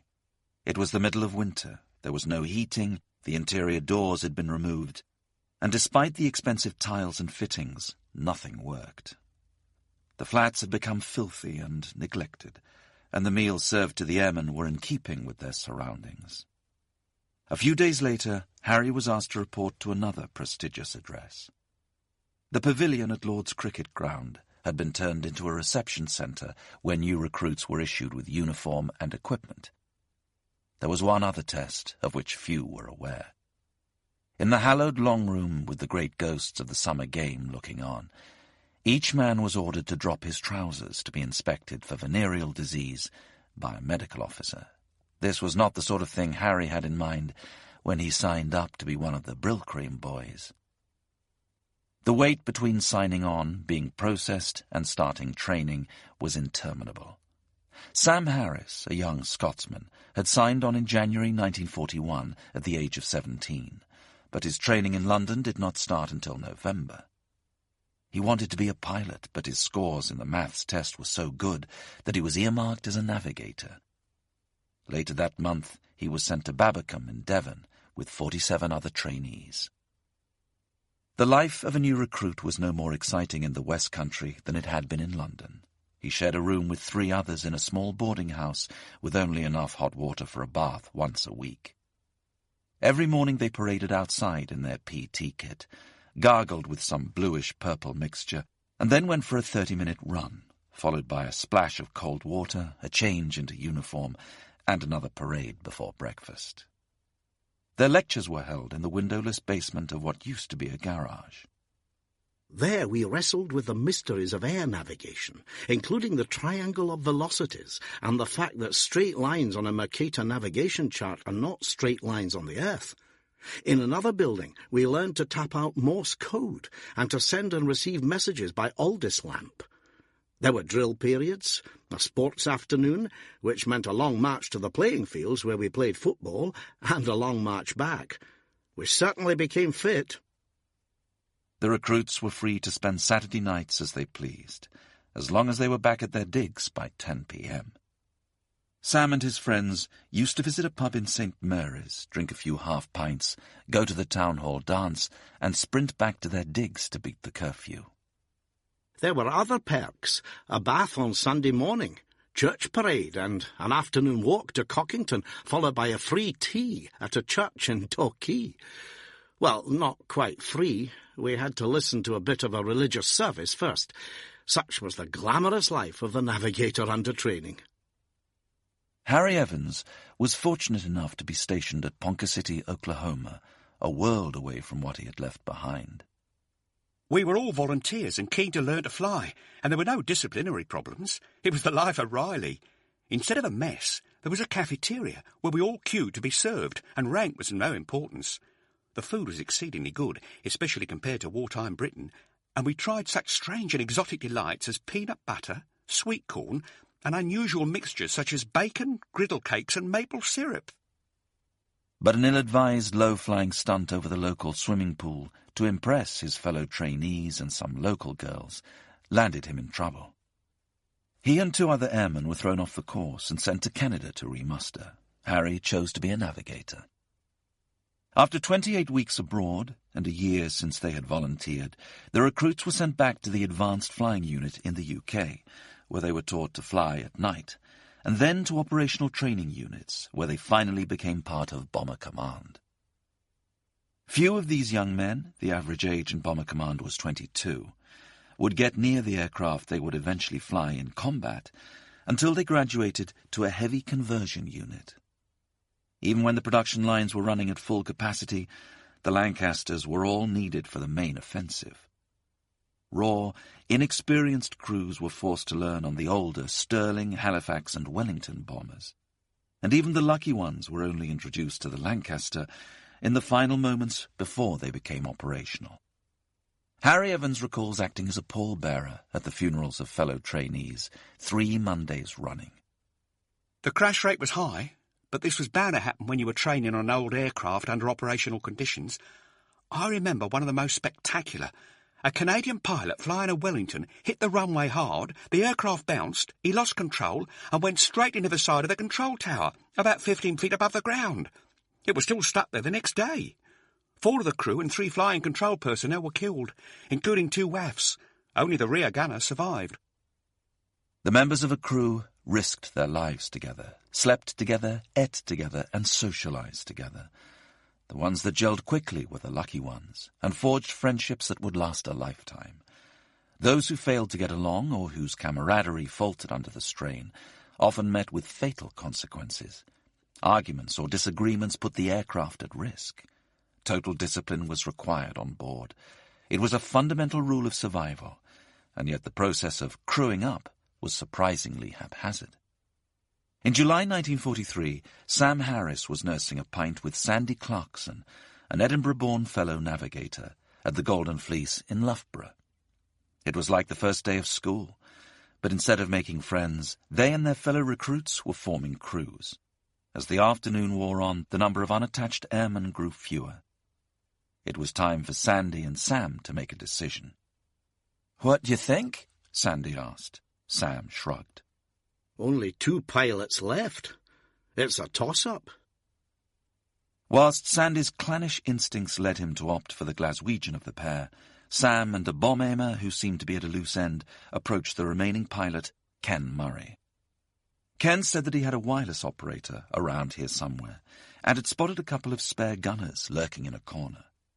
A few minutes later, the 6 of them stood at the bar, mugs of beer in their hands, toasting their new partnership. Both crews were sent to Castle Donington. On the 28th of July, an eye-popping summer's day, Sam climbed aboard a Wellington S-Sugar, a real bomber for the first time. They were only practicing circuits and landings, but Ken proved so capable that when they landed, their instructor told him he could fly solo. Sam sat behind his curtain, working on his charts, listening to Ken going through the checks and drills before they took off once more. Then he heard Ken's voice on the radio. "This is S for sugar. Aircraft in front has just gone in. Taking off." Sam wondered what the hell he meant. He got up from his navigator's desk as they rumbled into the air and looked over the flight engineer's shoulder. The Wellington ahead of them had buried its nose in a tree. It looked like a nasty one. As he watched, there was a vast explosion. The stricken bomber was engulfed in flame, and choking black smoke billowed into the sky around them. Sam knew immediately that Sandy, his best friend for the past 2 years, and everyone else on board were dead. No one spoke. Air traffic control gave the order for Ken to land, and he circled the airfield, passing on the details of what he could see to the ground. The shattered bomber was still burning fiercely. Sam turned away. Rusty Warman's crew came together in a similarly haphazard fashion. Idris Arndell, known as Taffy, a wireless operator, and his friend Colin Farrant, known as Ginger, had fixed to meet 2 local girls in Loughborough the night they were supposed to find a crew. Knowing they would be expected to have a drink or 2 with their new mates, they decided to hide in the pub toilets until the selection process was over. They didn't want to miss their double date. Making for the exit as soon as they thought they were in the clear, they bumped into 2 pilots, one of whom was Rusty Warman. "Are you 2 clued up?" Rusty's companion asked. "Yes," they lied. "We don't believe you, and we're both short of a wireless operator. We'll toss for it." Rusty lost, and the other pilot chose Ginger. He appeared the more intelligent and dependable of the 2, or as intelligent and dependable as you can appear when you've been caught hiding in a pub toilet. They were posted shortly after to 12 Squadron at Wickenby, and went missing on their first operation, a long haul to Stettin on the night of the 5th of January. It later emerged that Ginger had lied about his age. He was only 17 when he joined up. Of the 55,573 men of Bomber Command who died during the Second World War, 5,723 were killed in training, and a further 3,113 were seriously injured. Like much bad news, these losses were downplayed at the time, in line with Charles Portal's decree that statistical information regarding the chances of survival of aircrew should be confined to the smallest number of people. This information could be distorted and dangerous to morale. The casualties also included men who had completed the full 30 mission tours and were then posted for 6 months as OTU instructors. It was often as hazardous to sit beside a nervous young pilot in a bomber he had never flown before, as it was to be at the controls of a Lancaster in the night skies above Berlin. Roger Coverley was a pilot with 76 Squadron at home on Spalding Moor in March 1944, after completing 30 ops with 78 Squadron. He had been a pilot instructor on Halifaxes in the interim. "I didn't enjoy it. It was boring and much too dangerous because you're teaching young kids how to fly. I was sitting in the right-hand seat, unable to get at the controls if anything went wrong. I had some very close shaves. I couldn't wait to get back on operations." Chapter 4. In the Face of Death. Sam Harris and his crew travelled by train to Elsham Wolds, home of 576 Squadron, in early January 1944. They pulled up at a small rural station, and Sam leaned out of the window to ask the lone porter on the platform if it was Elsham. He nodded, and they lugged their bulging kit bags off the train. As they looked around, wondering what to do next, the porter approached them. "Are you boys after the airfield?" Sam raised his eyebrows and surveyed the featureless Lincolnshire countryside. They were in RAF uniform. They were laden with kit. Did the man think they were here to enjoy the scenery? There wasn't any scenery. "Yes," one of the crew replied wearily. "In that case, you need the next station. They'll pick you up from there." The train had sounded its whistle and was starting to pull away, but they managed to grab their stuff and climb back on board before it was too late. They flopped back into the seats they had left a few moments earlier. No one said a word. Finally, Ken spoke. 6 bloody months to get here, and we get off at the wrong bloody station." Though operational crews had little say in their immediate future, Rusty Warman asked to be posted to 101 Squadron. Paul Zanke, who had become a friend during training, was based there. He was told by a flight commander that 101 was a special squadron where only the best pilots were sent. By the time Rusty arrived at Ludford Magna, he discovered that Paul had become yet another casualty of the Battle of Berlin. On the night of the 26th of November, one of his first ops, he had been sent to bomb the big city and never came back. It was a real shock, an eye-opener, an awakening, a realisation of what it all meant. I felt a sense of real sadness, and I knew then that things weren't going to be as easy as they seemed to be in training.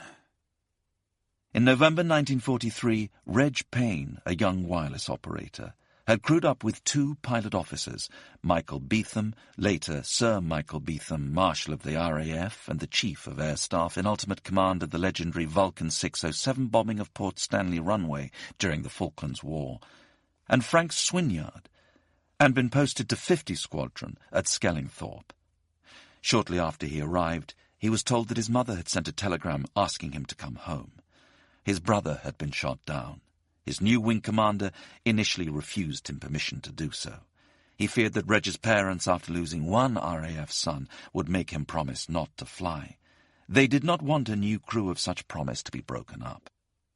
His boss relented when Reg promised that he would return, regardless of his parents' pleas. As it was, my mum and dad didn't try to dissuade me. They just said, "Reg, whatever you do, just be careful." A few months later, they discovered that his brother was alive and being held in a prisoner of war camp. He was one of the lucky ones. We were always losing crews. There was a Canadian crew in our hut, and they all got the chop. They used to have loads of cookies, cakes and biscuits sent to them from Canada. They'd leave the boxes open and say to us, "Just help yourselves to anything you want." One morning they didn't come back, and we were left with all the cookies. A crew came and took all their personal stuff away. They didn't exist anymore. The introduction to squadron life was less sobering for others, but still disconcerting. On the advice of the squadron adjutant, Andy Vitchman had changed his name to Wiseman. His identity disc said he was Church of England.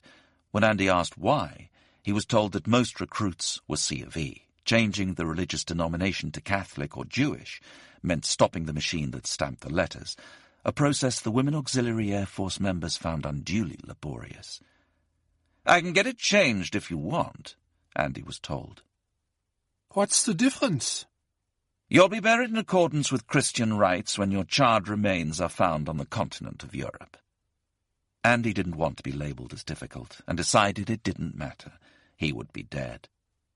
The denomination remained.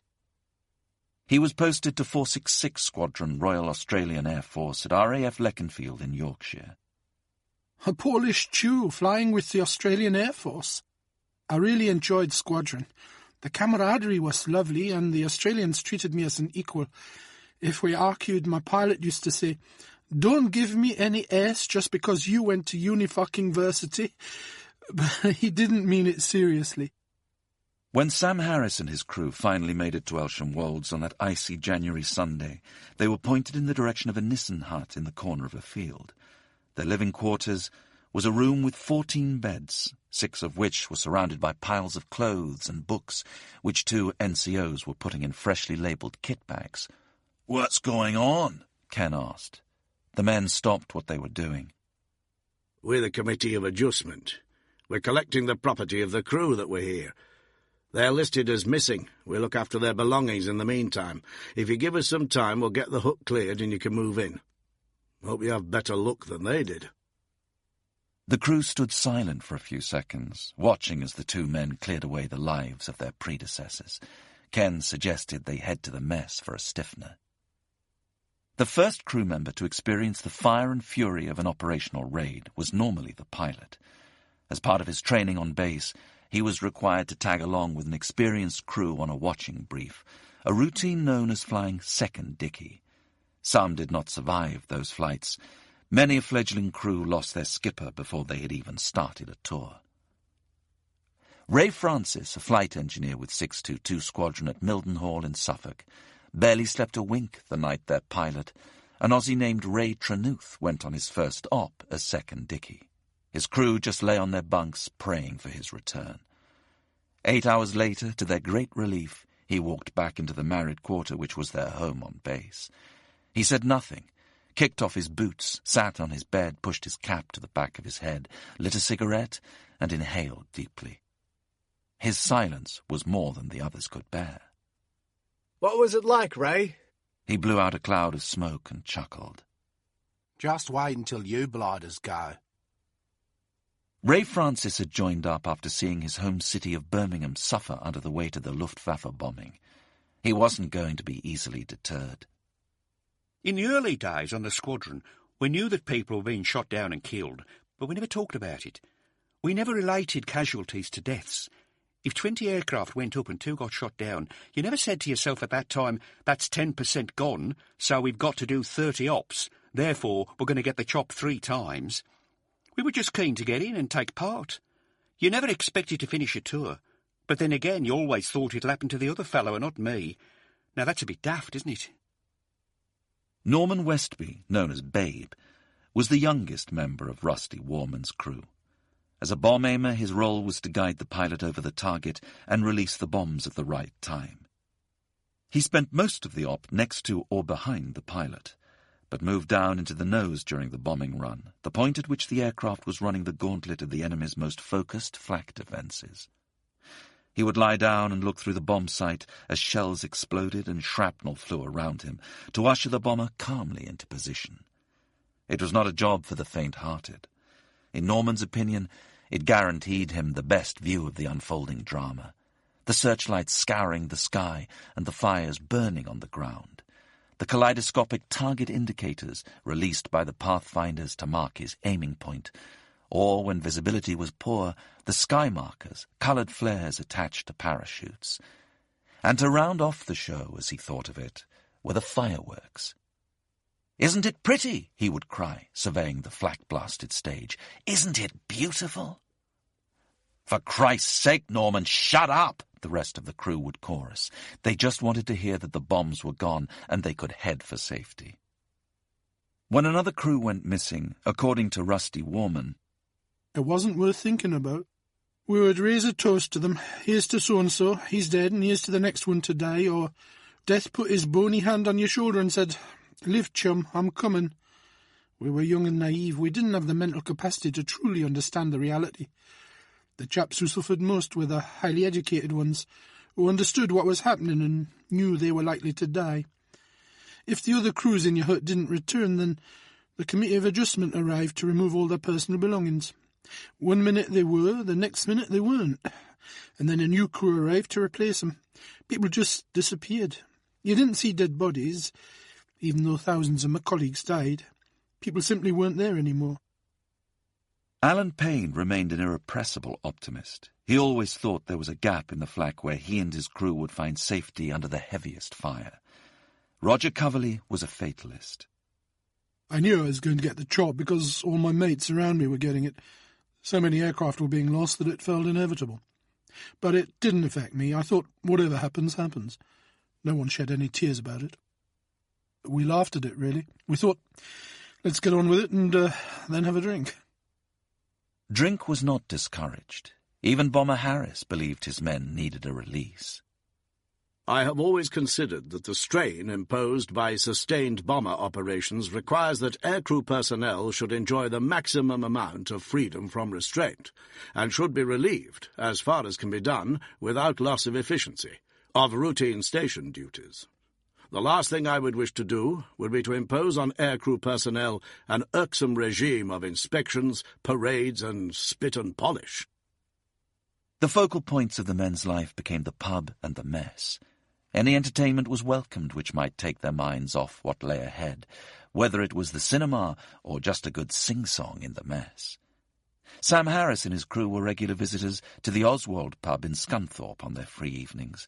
It had a gramophone. The barmaid would put on Bing Crosby singing Cow Cow Boogie, and on Saturdays there was a large back room where some of the aircrew would go on stage and do their party piece, usually when the night was well advanced and a quantity of beer had been consumed.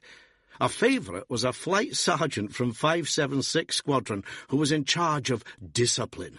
He sang a rude song about a woodpecker. It was always greeted with applause, and the crowd joined in the chorus. Not everyone could use these diversions to escape the feeling of impending doom. Chick Chandler's pre-war job, manufacturing parts for anti-aircraft guns, was a protected occupation, but everyone he knew had joined up, and he didn't want to be left out. I can't say I really enjoyed life in Bomber Command. It was always in the back of your mind that tomorrow might be the day that you might die. Even when you were going out, there was always the thought that it might be the last time, that this would be your last pint, or this might be your last dance. I wanted to join up and be part of the war effort, but the reality wasn't quite as I imagined. Nobody told me they shot back. The other release was Female Company. The objects of their desire were the girls in the local town who might have an eye for a young man in uniform. There were also the WAFs, members of the Women's Auxiliary Air Force, who worked alongside the men on base, doing clerical jobs in operations and control rooms, and working in technical, electrical, and mechanical roles to free the men for flying duties. Babe Westby had been a virgin when he joined Rusty Warman's crew. Taffy, a mischievous wireless operator, took it upon himself to introduce him to the ways of the flesh. He knew of a full-bosomed woman in Grimsby called Luscious Lil, with a penchant for revealing outfits. It would be the ideal target for Norman's first operational sortie with the opposite sex. He organised a pub crawl. By the end, Norman was rubbing his hands with excitement. The sight of her black stockings with the thin black lines at the back made it almost impossible to bear. Needless to say, the evening concluded satisfactorily as far as most parties were concerned, and Taffy took great pride in his achievement of turning a boy into a man. The married men worried about those they had left behind, and might leave behind permanently. When they were bombed out of their home in Portsmouth, Ron Auckland's family moved to Porchester. Another family, who had also suffered the same fate, lived 2 doors away, and Ron became friendly with Sheila, a friend of their daughter. As soon as I saw her, I knew she was the girl for me. She was equally smitten. I felt safe with him. They became engaged in 1942, shortly before Ron was posted to America for his pilot training. A year later, they married. Ron's best man was Alan Barnes, another pilot whom he had met during the recruiting process at Lord's Cricket Ground. Their group had been assembled in alphabetical order, and the 2 men ended up next to each other in line. It was the chance start of a great friendship. They were soon stationed together as trainee pilots and became inseparable. Posted to different squadrons, they vowed to try and meet up every time they were on leave. In January 1944, Ron called Alan's base to put a date in the diary for a pint. He was told Alan had gone missing on a raid over Berlin. I knew he was dead. It really brought home what we were all facing. Alan's body was never found. Sheila had only met Alan at their wedding, but his last words to her were, "If anything happens to Ron, I'll always look after you." Ron recalled, "It was a great shock. Of course people you knew were dying all the time. In Portsmouth, I went to a lot of the Navy dances, and we lost many of our friends when one of the ships got torpedoed. We knew the war. We understood it." She and Ron never discussed the dangers. Sheila obviously knew what I was doing in Bomber Command, but I didn't speak to her about the operations or the losses. I never wanted to worry her. She just expected me to turn up when we'd agreed. Sheila also did her best not to distress him. "I cried every time he left, but I never let him see me cry. When I saw him off at the railway station, He kept opening the door to say goodbye one last time. The porter shouted out, "Close that door and put that light out." But Ron kept on opening it. In the end I said to him, "You've got to go. You've got to go." It was so hard. My sister's husband was in the Navy, so we both used to cry together. They ended up living together. I could talk to my sister about it. We would listen to the radio and some bad news would come on and we'd end up crying. She'd say to me, "Let's sleep together tonight," for comfort. But the men never knew about any of this. On one occasion, Ron came back to the house unexpectedly to find Sheila in tears. I was upset because he saw me crying. I tried to be the brave girl because I didn't want him to worry. That was the wartime attitude. But it affects people on such a personal level. The fear that I had was being replicated by hundreds of thousands of people across the country, night after night, day after day. But you never showed it. No, we went dancing to take our mind off it. Each day Ron was away, Sheila lived in fear of the telegram boy and what he might bring. One day he arrived with an envelope, and I didn't want to take it. I thought it was telling me Ron was missing or dead. My aunt opened it. It was from Ron. He was telling me he'd won the Distinguished Flying Cross. The silly man sent me a telegram. The unceasing tension took its toll. Rusty Warman was forced to replace his first flight engineer. He was fine in training, but as soon as we were on operations, he would just sit on the floor and quiver. He was incapable of carrying out his duties. I stuck with him for a couple of ops, but during one, our starboard engine was on fire, and the poor guy was unable to do anything about it. I had to take all the emergency actions myself. I reached the point where it was affecting our safety, so I reported him to the CO, and he left the station that afternoon so as not to affect the morale of the others. I don't know if he was made LMF or not, but he should never have been, because although he knew of his condition, he never refused to fly on ops. LMF, shorthand for lack of moral fibre, was the label given to those deemed to have lost the will to fight, branded as cowards, and removed from operations in disgrace. The threat of it was the sword of Damocles that hung over every airman's head. During the operation in which Chick Chandler had become confused about how much window to throw out of the plane, their Sterling bomber developed a technical fault. The crew began to argue over whether they should turn back or continue to the target.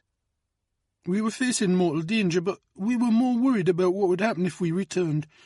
I knew we didn't have a chance of surviving, but someone said, "They'll say we're LMF."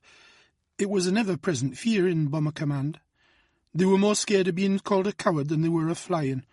People were willing to risk their lives to avoid being branded LMF. Any early return from an op came under the kind of scrutiny that induced many to press on regardless. One can only speculate upon the number of aircraft which might have perished, because the crew decided that dealing with any mechanical problems was a less daunting prospect than the disgrace of being labelled cowards.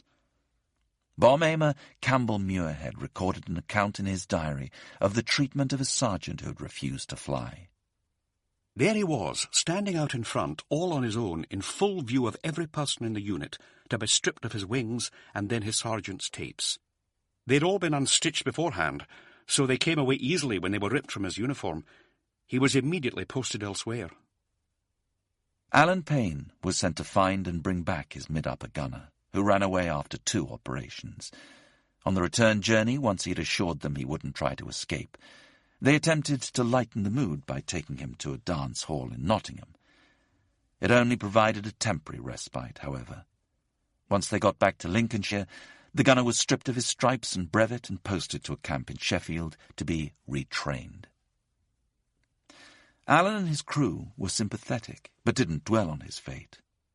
Once gone, he was barely mentioned.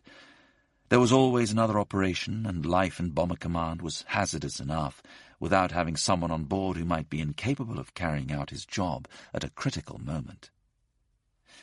Andy Wiseman had the misfortune to see what went on in an LMF camp, though as a visitor and not an inmate. I remember seeing one of the bases they used for people who were branded LMF. They were allowed to be drilled for 55 minutes, and they had cold showers in the morning in winter. It was terrible. LMF was one of the great unfairnesses of the war, though I suspect that some of the LMF people were cowards. Most of them were just deeply affected by their experiences and couldn't cope anymore. I think it took more courage to admit you're afraid and couldn't go on. Bravery only lasts for so long. Men could serve on so many operations before the bank of courage from which they had drawn was empty. Some found the will to carry on regardless, perhaps because they were too ashamed to admit to their fear and dreaded the accusations of cowardice that might follow. Harry Evans served his early ops with a mid-upper gunner, a proper Jack the Lad, who soon found it difficult to cope. The crew didn't tell me till much later, but he went to the gunnery officer and asked to go. The officer talked him out of it. On ops, he would have panic attacks, especially if we were being shot up. He'd start shouting, "We're all going to get killed," or "There's holes in the tail." We'd just say, "Shut up, you..." But he got stuck in from then on. I look at it in two ways. He wasn't the best mid-upper gunner because of the panic. On the other hand, he was too scared to doze off at his position. Rusty Warman believed the mental scars were worse than any physical wounds. I know one airman who pressed on. When they were damaged by flak during an up, he blacked out, left his seat, and wandered to the back of the aircraft. The rest of the crew tried to talk to him, but he couldn't speak and he had no further recollection of the up. He was transferred to the hospital at Matlock, where he was unconscious for several days until a nurse dropped a metal dish. He woke up screaming, "There's another poor sod going down. Look at the flames, look at the flames." The man was eventually invalided out of the service. When men suffered a nervous breakdown because of the stress and exhaustion of incessant ops, they were given medical and psychiatric treatment rather than punishment. And given the relentless nature of life in Bomber Command, it is surprising that so few men suffered psychological problems. Only 0.3% of aircrew were officially classified as showing a lack of moral fibre, though countless more suffered from a spectrum of what we would now term post-traumatic stress disorders. Jack Watson's crew was joined by a Mosquito squadron on base at Upward. Jack was in his room in the old married quarters when a Mosquito which had become lost in the fog careered into one of the adjoining buildings. The house was ablaze, and as we were running towards it, we could see 3 of our lads who had just come back from a raid sitting on the bed. We could see them sitting there. They still had their uniforms on. They couldn't get out, and we couldn't get in to help them, and there wasn't a thing anybody could do about it. Suddenly, the house crashed down and collapsed on them, and they disappeared into a cloud of flame and smoke.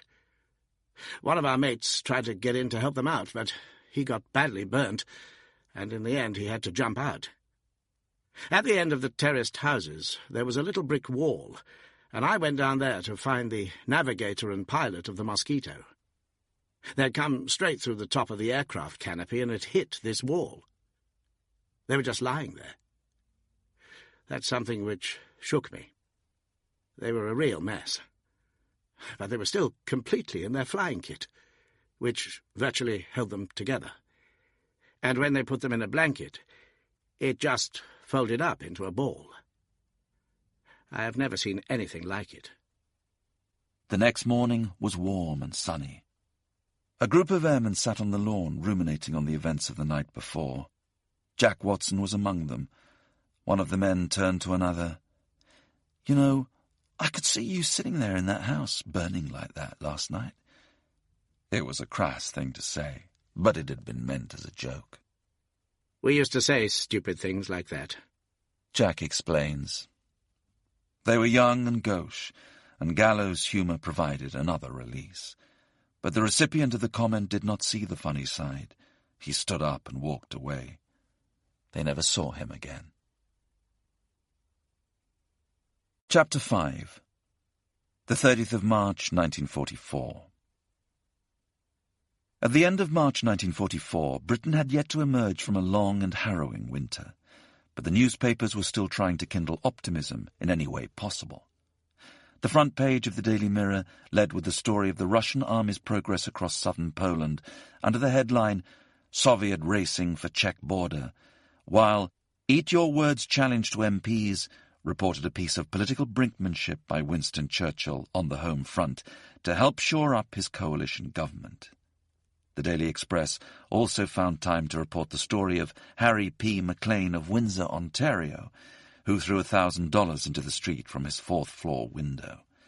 "I like to see people happy," he said. Happiness on the home front was still in short supply. The British people were enduring their 5th year of war, and rationing had bitten deep.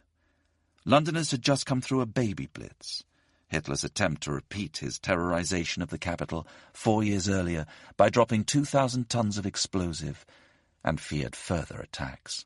One story that was not reported was the recapture of 73 and subsequent execution of 50 of the 76 Allied prisoners of war who had escaped through a tunnel at Stalag Luft 3. Against this backdrop, Sir Arthur Harris made his way to his operations room in an underground bunker at RAF High Wycombe just before 9 a.m. on the 30th of March. As he did each day, he greeted the officers of Bomber Command's air staff with a brisk, "Good morning, gentlemen," sat down at his desk and lit the first in a chain of cigarettes. Peering over his half-moon glasses, he would then growl, "Did the Hun do anything last night?" before taking his opening drag. He would occasionally substitute Bosch for Hun, but his dislike of the enemy was never less than clear. Harris was driven. He took his responsibility so seriously he never dreamt of delegating it, and didn't take any leave in 3.5 years. He was determined to carry out his job to the best of his ability, and bore the enormous strain that accompanied it without complaint. Those who worked with him lived in fear of his thunderous roar whenever they were late or failed to answer a question, and he made frequent enemies of politicians and Air Ministry civil servants. But he did not care. Winning the war was what counted. The 3 children from his failed first marriage might have found him similarly uncompromising. They were cut from his life, or at least the version of it he gave to his biographer, Henry Probert. Yet the man who made the most combat-hardened wing commanders tremble melted at the sight of his 5-year-old daughter. Jackie was a regular visitor to High Wycombe, and Joan Daly, a WAF corporal in the HQ Met office, was occasionally asked to look after the little girl when her mother went shopping. Others might have been in awe of him, but I saw a different side of Harris, a kindly father of a little girl. I would sometimes go into his famous office, and Jackie would be playing there. I could see by the way he looked at her that he adored her. Once his question about the activities of the Germans had been answered, the morning conference followed a set pattern. Harris read out the report of the previous night's operations. That March morning there had been no major raids for 3 nights because of poor weather conditions, so it was brief. He was followed by Magnus Spence, making predictions about the weather over a distant patch of Europe based on scant information was a challenge that Spence and his meteorologists faced daily. Harris took a special interest in the forecasts. Joan Daly remembers his frequent visits to the Met office. He would come in and say things like, "Now, when are you chaps going to find me some decent weather so I can send my boys out?" He always referred to the aircrew as "my boys." You could tell by the way he spoke about them how much he cared for them. He'd say, "I don't want my boys to run into bad weather tonight." Spence's report encouraged Harris to believe in the possibility of some cloud cover towards the south of Germany, and a half-moon at its height between an hour past sunset and the small hours of the morning, when the bomber stream would be reaching its target. Next to speak was a representative of the U.S. 8th Army Air Force. At the beginning of this offensive, Harris had promised a decisive victory with the help of U.S. bombers, but the Americans remained committed to daytime raids, and in public at least rejected the concept of area bombing. Their heavily defended B-17s, each had 6 gun ports, flew in tight formations and sought to destroy the Luftwaffe on sight rather than hide from them in the dark. And they boasted that their Norden bomb site was the best in the world. Though it also brought heavy losses, daylight, in theory, would allow them to locate their targets without the need for pathfinders. Even though cloud cover regularly obscured their objectives, they steadfastly ignored the facts and maintained that their methods were more accurate, and that their only targets were military sites, factories, docks, and other strategic industries. The reality was very different, though. As historian Anthony Verrier points out, precision bombing was a myth, an aspiration which some crews in certain conditions occasionally achieved. After hearing the morning's reports, Harris's conclusion was swift. There would be a major raid that night. The target would be an industrial city which had not been bombed for 7 months, with factories producing tanks, armoured cars and diesel engines, a large engineering works, 2 Siemens electrical factories, and an aircraft repair facility on the outskirts. It was also a major administrative and communications centre, and the iconic location of huge pre-war rallies filmed by Leni Riefenstahl and screened across Germany. The triumph of the will both charted and enhanced the rise of the Nazis and the creation of the personality cult around its leader, imbuing the city with symbolic as well as strategic importance. Nuremberg was a beautiful city with a rich history. Its medieval quarter still boasted an imperial castle which dated back to the 12th century. Its darker side was reflected in the Nuremberg laws of 1935, which formally reduced the status of Jews in Germany to that of non-humans. Hitler had described it as the most German of German cities, and championed the building of a host of monuments there, designed by Albert Speer, to celebrate the 1,000-year Reich. Destroying these, the railway lines and army barracks, scrambling the lines of communication, and obliterating the factories where many of the 426,000 population worked, would strike a uniquely damaging blow. Harris presented his plan to his senior staff and advisers in the operations room at High Wycombe later that morning, advocating a straight run to Nuremberg. His deputy commander-in-chief, Robert Sawnby, kept his concerns to himself until the meeting was over. His boss was not a man to cross in public. Many even questioned the wisdom of doing so in private. He was generally acknowledged to be a grim man who could freeze an Eskimo with a look, a man of explosive temperament, a man of few words, all of them forceful. Sawnby also knew that Harris did not take his decisions lightly, only too aware that each time he signed off on a raid, it meant thousands of men would be risking their lives. When they managed to speak, Sawnby expressed his reservations about the straight run into Nuremberg, though whether this refers to the long leg or the bombing run after the turning point is unclear. Harris thought for a moment, then grunted, and those knowing him will appreciate how effective those grunts could be. He said he would wait to see the result of the afternoon's Met report. Sawnby remained uneasy, but on his shoulders fell the task of finding the best route to and from the target. A straight route meant easier navigation, shorter flying time, less fuel, and more bombs, though it also gave the Germans a better chance to plot their course and ambush the bomber stream. An indirect route increased the chances of aircraft going off course, and meant more time in the air and a lighter bomb load. Air Vice Marshal Donald Bennett, chief of the Pathfinder Force, was also concerned. He called Sawnby to propose a more deviating course. Sawnby listened carefully and canvassed the opinions of the other group commanders before coming to a final decision. The direct route it would be. The order was sent to Harris for approval, and once that was gained, it was transmitted by telex across 39 air bases throughout eastern England, from North Yorkshire to East Anglia. Approximately 1,000 aircraft and 6,500 men would be part of the operation, which had been given the code name Grayling. The bombers would take off at approximately 10 p.m. to make use of the forecast cloud cover and avoid being caught in moonlight. The stream would assemble over the North Sea, then fly over the enemy coast and into Belgium, going west of Brussels. Charleroi marked the start of the perilous 265-mile straight leg south of the Ruhr. 4 spoof raids involving 162 aircraft would be launched as diversions, and to camouflage the primary target for as long as possible. 50 Halifax bombers would head for the North Sea, to give the impression of a much larger force threatening Hamburg or Berlin, then drop mines in the Heligoland Bight, a bay at the mouth of the River Elbe.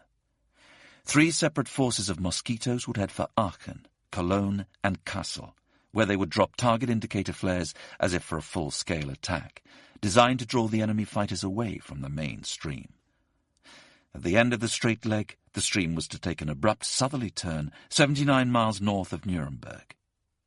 Within 19 minutes of altering course, it would be over the target, giving the Germans little time to react. Until then, Frankfurt, Stuttgart, even Munich might still be the target. The aiming point was a railway goods depot south of the centre of Nuremberg. To compensate for any creep-back, the fires started by the first bombs to be dropped were often used as the aiming point by subsequent crews. They would release their load as soon as the blaze below came into their sights, and as each successive wave bombed the nearest edge of the fire, it crept further away from the target. The setting of the moon would give them the cloak of darkness for their 5-hour return journey against the forecast headwinds. 0 hour was set at 1:10 a.m. on the 31st of March. 5 minutes before that, the Pathfinders would start marking with flares to illuminate the area, so their fellow Mosquitoes and Lancasters could release their target indicator bombs on the aiming point, and the last bomber would drop its load at 1:22. The entire 68-mile-long stream, arriving in 5 waves behind the opening Pathfinder force, would have 12 minutes to carry out the attack, at a rate of 57 aircraft per minute. If the winds en route held up the progress of the stream, 0 hour could be adjusted. In those 12 minutes, the objective was to drop 2,600 tons of explosives on Nuremberg, half of which were incendiaries. In later raids, the bomb load increased. 3,900 tons would be dropped on Dresden in February 1945, but it was still significantly more than the 500 tons the Luftwaffe had rained on Coventry in November 1940. As Sam Harris woke that morning in Elsham Wolds, a warm spring still seemed a distant promise. 2 of his crew, Eric and Mac, had already gone for breakfast. He and the others sat in bed smoking cigarettes, summoning the will to exchange the warmth of their beds for the chilly floor of the hut and the freezing dash to the ablutions hut to shave with cold water. No one had lit the coke stove around which they had chosen their beds on their arrival in January. The stove usually warmed the whole hut. They even used the outside of it to toast bread obtained from the mess. One night it got so hot that it ignited Chalky's blanket. Their hut nestled in the corner of a field, down a narrow dirt track, a bike ride away from the mess and the other squadron buildings. This seclusion had its benefits. Nipping under the coke compound fence to steal extra supplies for the stove was one. Otherwise, their meagre ration only gave them an hour or so of heat. But on mornings like this, the squadron office and the naffy wagon, with its delicious sticky buns and steaming mugs of tea, seemed a long way away. Eventually, they climbed onto their bicycles and set off, their breath billowing in the cold air as they pedalled. The morning cuppa and bun had become an essential part of their routine over the course of the last 3 months and 10 completed ops. That morning, Ken Murray decided they should practice a few drills aboard their aircraft. The idea was not universally popular given the weather, but they all knew that preparation was as important as luck in determining their chances of survival. They cycled grudgingly across to their Lancaster G. George, eager to get back to the warmth of the mess before all the newspapers had been claimed and the crosswords completed. Lancasters were never warm, and as they went through their drills that morning it felt even more Arctic inside their plane than it did outside. They had come a long way with G. George since the January morning when they first encountered her. First impressions had not been promising. Someone had painted 84 yellow bombs beneath the pilot's position on the port side to mark each completed trip, and the rest of the aging veteran's outer skin was crisscrossed with patches covering the plethora of holes, gouges, and scrapes from the flak. Inside it was dirty, scruffy, unkempt, and unloved. She had been inherited from 103 Squadron, who shared Elsham, because no one wanted her. As a member of the ground crew first showed them around, He announced with a grin that because they were a new crew, no one expected them to last long, so there was little point in wasting a new aircraft on them. No one laughed. Ken had bristled. "We'll show you what a new crew can do," he said. Their first couple of ops hadn't endeared the plane to them. She was slow to climb, her autopilot was unreliable, and she needed a longer takeoff distance than any other Lancaster on the squadron.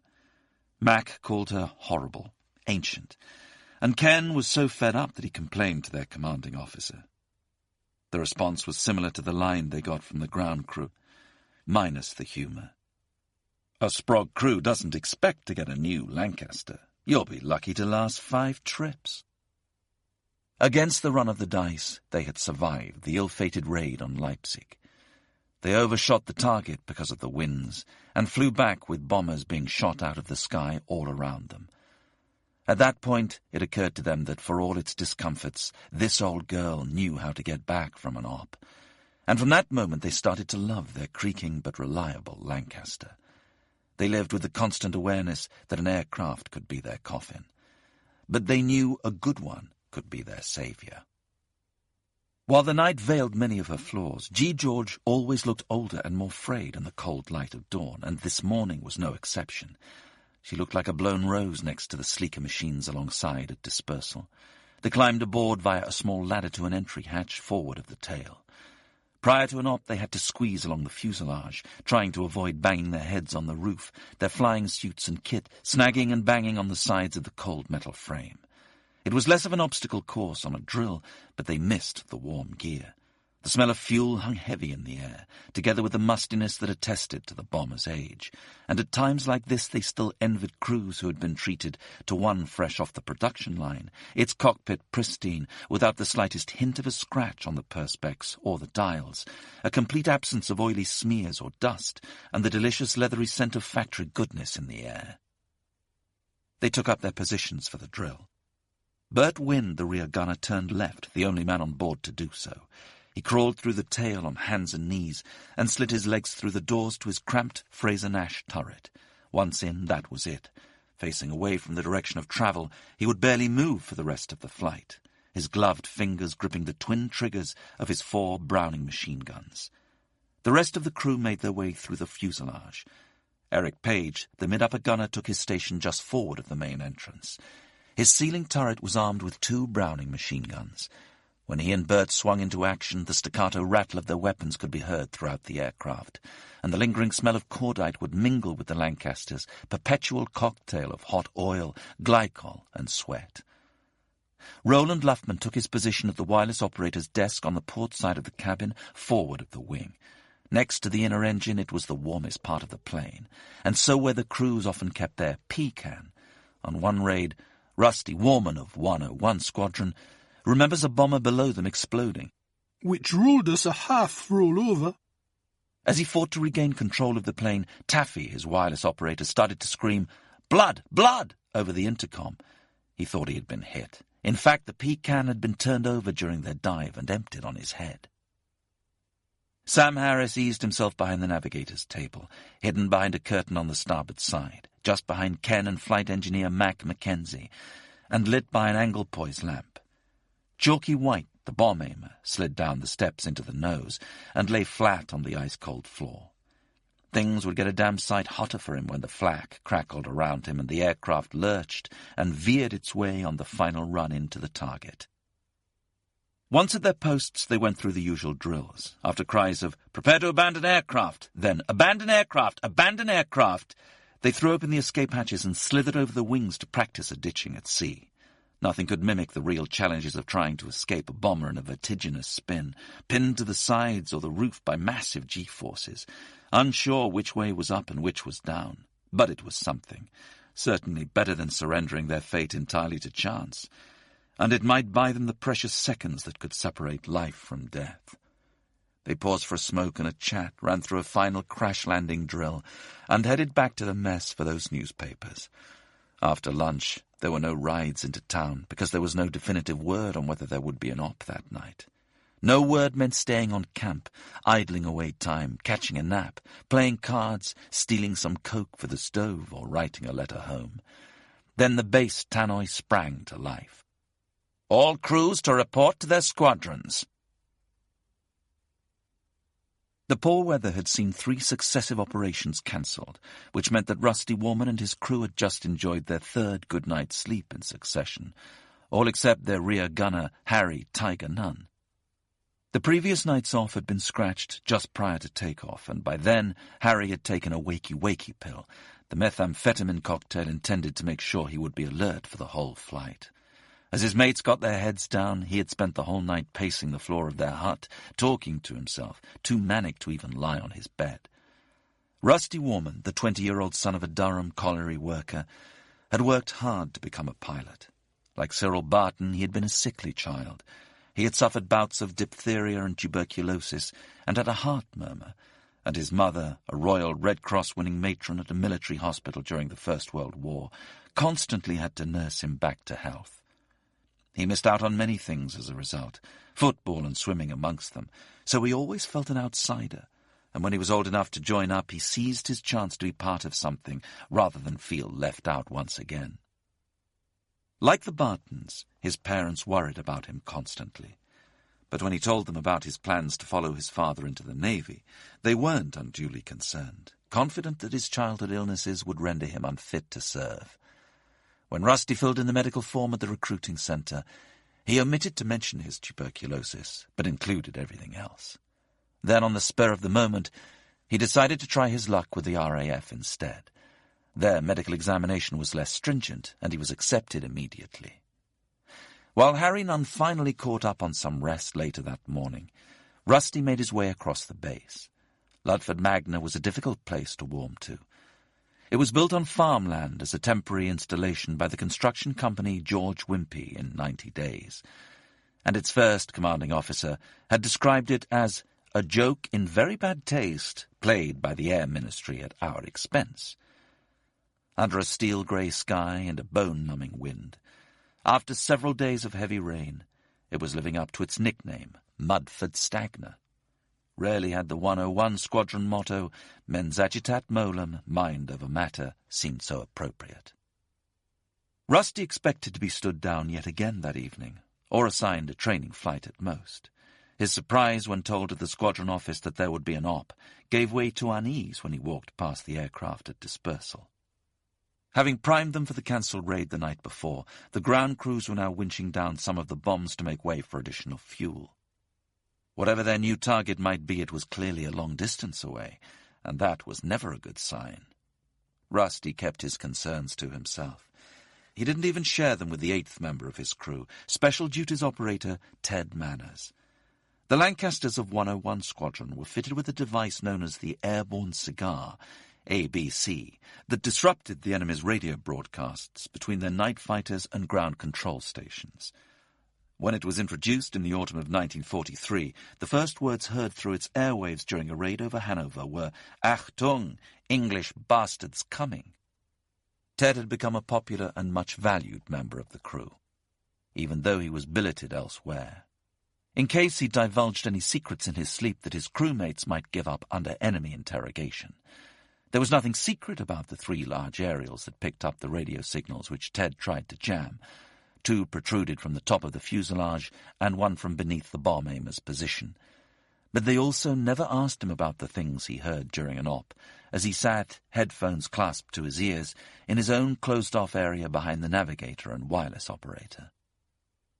Ted had spent 3 years learning German at grammar school, and so was selected for special duties when his training as a gunner was complete.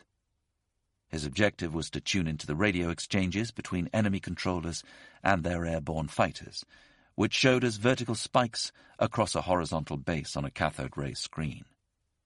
As soon as he recognized a German voice, he switched on his jammer, emitting a high-pitched shriek, which the enemy called Dudelsack, bagpipes, to interfere with their communications traffic. With 3 transmitters at his disposal, Ted could target 3 frequencies simultaneously, constantly monitoring the enemy's shifts of frequency to counter his interference. The downside was that his own jamming signals made the aircraft vulnerable to tracking. 101 suffered the heaviest losses of any squadron as a result. and since some of the special duties operators in 101 Squadron were of German birth or heritage, they could expect no mercy if they were captured. While Rusty waited for more news, the crew tried to kill time. Some wandered off to the local farmhouse in search of a fry-up. Others went to dispersal to chat with their ground crew. Harry Nunn had slept off his amphetamine high and was now sitting on his bed in his long johns with his clarinet. His mates did not always enjoy listening to him practice. He had recently lost a reed and eventually found it sliced in two. He had been smarting and determined to punish the culprit ever since. The call came just after lunchtime. Crews were to report the waiting was over. Flight engineer Chick Chandler did not need wakey-wakey pills to keep him alert. His drug was fear. He was responsible for everything mechanical during a flight. From his position beside his pilot Oliver Brooks, he monitored the instruments as well as a second panel that told him the health of the aircraft's 4 engines and its fuel status. There was a bucket seat for him to perch on, but Chick didn't think it gave him the best view, so he sat on his toolbox. When he joined 15 Squadron at Mildenhall in October 1943, his technical knowledge was sorely inadequate. He was told his training would take 2 years to complete, but he was activated after 6 months, nowhere near ready for combat. Much of his time had been spent playing football, and Chick injured himself so frequently that he was more often in the sick bay than at lectures. He managed to miss a lesson on propellers that left him clueless about how they might work or be repaired. But losses had become so great and replacement crews in such demand that Chick was deployed to Suffolk despite his lack of competence. His early experience with Bomber Command had done little to bolster Chick's courage. On a Berlin raid, he had watched in horror as countless bombers were shot from the sky, with no billowing parachutes to indicate that anyone on board had managed to escape. At Mildenhall, he and his crew had been moved from a wooden hut into the relative luxury of bricks and mortar married quarters. By that time, they had completed 13 ops. Barely halfway through their tour, they were the most experienced members of their squadron. As they lugged their kit through the door, a map of mainland Europe was being ripped off the wall. Chick moved closer to see that it was covered with pins. The previous occupants had marked every one of their targets. Now they were missing, and the Committee of Adjustment was removing their belongings, pins and all. Chick realized that the berth he had been looking forward to with such enthusiasm was probably a dead man's bed. On every op as a lucky charm, Chick carried a grey silk scarf with black markings, which his mother had given him. As the order came through that cold March day, he made sure his scarf was close at hand. Chapter 6. The Red Line. By the middle of the afternoon, to the surprise of many in the upper echelons of Bomber Command, the Nuremberg raid was still on. The first meteorological report of the day was handed to Harris and his team at 1 p.m. Base is fit for takeoff with only a possibility of a few scattered showers. Over North Sea, broken convection cloud, mainly below 12,000 feet, but there may be some isolated tops to 15,000 feet or above. Over continent convection cloud is expected to break up appreciably. There would be no need to call off this raid. The breaking cloud over the continent would offer the bombers a clear view of the target and enable the main force to mark and bomb effectively. A Mosquito was sent over mainland Europe to assess the weather the bombers might encounter on their outward route. The flight returned at 3:25 p.m., its navigator suggesting that the earlier reports were inaccurate. There was little prospect of cloud cover on the way out. The bombers would be exposed, and the sky above Nuremberg appeared to be overcast, the enemy of accurate bombing. Meteorological Officer Magnus Spence issued another briefing. Nuremberg. Large amount of stratocumulus with tops to about 8,000 feet and risk of some thin patchy medium cloud at about 15 to 16,000 feet. In a letter to the historian Martin Middlebrook, written on the 14th of September 1971, just 12 days before he died, Bomber Harris's deputy Robert Sawnby confirmed that both he and his chief saw that forecast. I can say that in view of the Met report and other conditions, everyone, including myself, expected the CNC to cancel the raid. We were most surprised when he didn't. I thought perhaps there was some top-secret political reason for the raid, something too top-secret for even me to know. But now I don't think that this was so. Sawnby gave 3 reasons why he thought Harris still chose to go. Churchill wanted to hit Nuremberg for symbolic reasons. He wanted one last heavy bomber raid before they switched to French targets in preparation for Operation Overlord. And because summer was on its way, the shorter nights meant that long-range ops were increasingly hazardous. Harris was under pressure to make the attack. He took a chance, and he backed a hunch. Whatever the reasons, Harris would not be swayed. The preparations were complete. The target had been selected, the route had been finalized. The aircraft were being primed.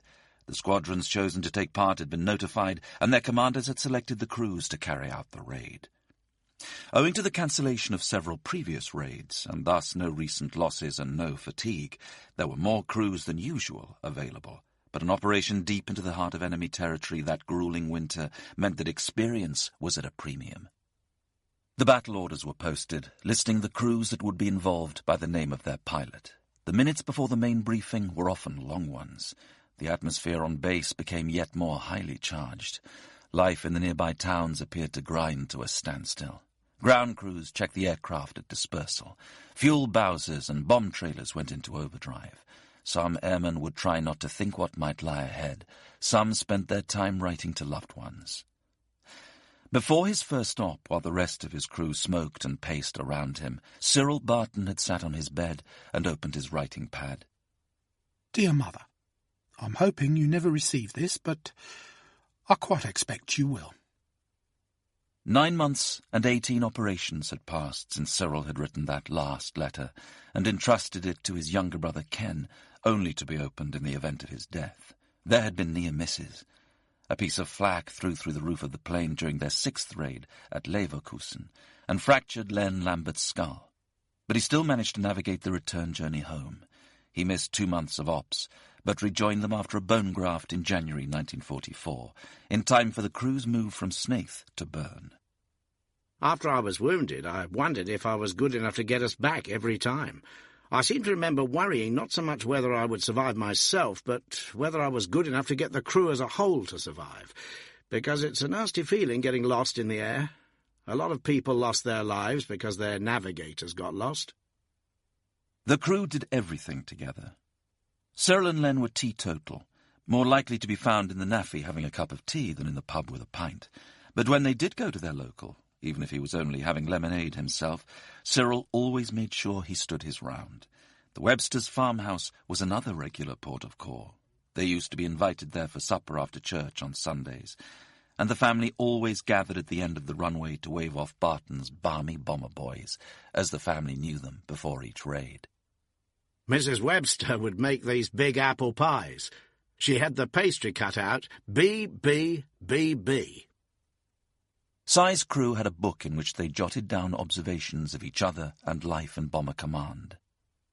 My introduction to a Fräulein, wrote Wally Crate, the crew's Canadian bomb aimer, of how he might chat up a young German woman. Excuse me, miss, when did I bomb you last? March had not been easy, however, and not just because of the intensity of their operations. They had also been plagued with mechanical failure. At the beginning of the month, the brakes on their Halifax Mark III had become unserviceable. Cy's new aircraft had developed a problem with its oxygen supply on its first raid over Stuttgart. 2 nights later, the bomb doors failed to open over Frankfurt. They eventually managed to open them and ditch their load over Darmstadt, but had to land at their base in North Yorkshire with the bomb doors still wide open. The next 3 raids on Frankfurt, Berlin and Essen had gone smoothly, and their faith in their new Halifax was renewed. Yet Cyril was troubled. The crew had as little idea of the strong feelings stirring beneath his normally jovial exterior as his family did on his last visit home. They knew he was a churchgoer, but no one realized the importance of his faith, or how sorely it had been tested since becoming operational. His father's prediction, when granting him permission to sign up, had not been too wide of the mark. Cyril revealed his inner conflict in a letter to a friend and fellow Christian in mid-March. He confided that the vigour of his prayer had suffered because he was worried about offending or upsetting Jack and Wally, with whom he shared a room on base, by ostentatious shows of faith. On the 28th of March, just 2 days before the Nuremberg raid, He wrote again. He had taken the opportunity to pray properly, in front of his crewmates, rather than furtively, as if it was something he should be ashamed of. Jack had been listening to the radio, but turned it down out of respect to his skipper, though he forgot to turn it off when he got into bed, which perhaps showed how shaken he was by Cyril's behaviour. It seemed to resolve Cyril's turmoil, though. He wrote, "The Lord was very real to me for a few minutes, and I was very thankful to him for bringing me through, whatever the consequences might be. I have now done 18 ops, and am looking forward to finishing within a reasonably short time." That March afternoon in Bern, Cyril's correspondence was rather less profound, but no less important. It was his youngest sister Pamela's 10th birthday on the 5th of April, and he had bought her a card with an illustration of Hushabye Baby. The nursery rhyme was reprinted inside, prompting Cyril to add, "P.S. Hope the nursery rhyme isn't too babyish for you." He scribbled the address on the envelope and put it back in his locker. He would post it tomorrow. At RAF Leconfield with 466 Squadron, Andy Wiseman had written a last letter to his girlfriend Jean. They had met before the war, when Andy was at school in Hampshire, and her mother was a friend of his headmaster, whose son was suffering from polio. Jean and her mother used to visit to try and cheer the boy up. On one occasion they stayed so late that they needed an escort home. Andy was given the job. "It was love at first sight. She was the first girl I'd ever come close to. I think I had a novelty value for her. I was a foreigner. I could speak languages. I travelled. I kissed her hand and I clicked my heels when her mother came in. I was different." They stayed together throughout the early part of the war, but had not married because Andy feared he might be killed. I knew what the odds were. Jean said, "Oh, I'd love to marry you and have a child, but I wouldn't because I didn't think I'd survive. It was a conscious decision. I wrote, 'You'll never find anybody quite as good as me, but you'll find somebody almost as good, and good luck to you both.'" In New Malden, the Bartons were not the only family wondering whether a loved one would be at risk that evening. Jocelyn Norfolk was concerned because flight engineer George Prince had not come back on leave from 50 Squadron in Skellingthorpe. They had been friendly, nothing more than that, since before the war, though during his last visit, when she saw him in full uniform, she admitted to having a sparkle in my eye. She and a friend had made a foursome with George and a mate of his, and they had been for a few drinks. We were enjoying life as much as we could. Jocelyn worked in the West End of London and knew all about bombing raids and warnings. She had become so blasé that when the siren sounded, she didn't go down to the shelters because her office was 4 floors up. But when George failed to appear at the end of March, she called a friend to ask if she had heard from him. She hadn't either. Jocelyn wondered if she was mistaken about his leave, but she wasn't. It had been cancelled because of the Nuremberg raid and the need to have as many aircrew in the air as possible. At 3 p.m, Sam Harris made his way to the squadron navigation briefing room. Navigators and pilots were normally the first to be told that night's target at an afternoon pre-briefing, which allowed them time to draw up the necessary charts. Ranks of wooden trestle tables and fold-up chairs faced a wall draped with sheets, concealing a map of Europe marked with the details of the operation. Sam and Chalky sat in the front row, as they always did. You could always tell the newer crews, because they made straight for the back of the room, as if trying to hide, while the older hands headed for the front. Ken arrived with a group of other pilots, navigators and bomb aimers, and came to stand behind them. Harry and Chalky lit up their capstans, and the room steadily filled with cigarette smoke, small talk, and nervous laughter. Harry fished his chart of mainland Europe out of his bag and spread it across the table. He had prepared it a few days before, with anti-aircraft positions marked in red, the territory covered by searchlights in blue. Almost all of the Ruhr, great swathes of the rest of Germany and chunks of France, Belgium and the Netherlands were vibrantly coloured. As they waited for the briefing to begin, Sam shaded in a few more areas, then sat back and admired his handiwork. The squadron navigation officer bustled in, followed by the meteorological officer, and walked to Sam's table. He picked up the capstan pack, tapped one out and lit it, inhaling deeply. Then he turned, the cigarette dangling from his lips, and pulled the sheets away. A line of red string stretched from Elsham over the North Sea and across much of Germany. then veered south to the target and looped all the way back to base. "Gentlemen," the navigation officer said, "tonight your target is Nuremberg." Sam was dismayed, not because of what Nuremberg was or what it represented, but because he could see one long straight red line that passed south of the Ruhr before turning towards the target.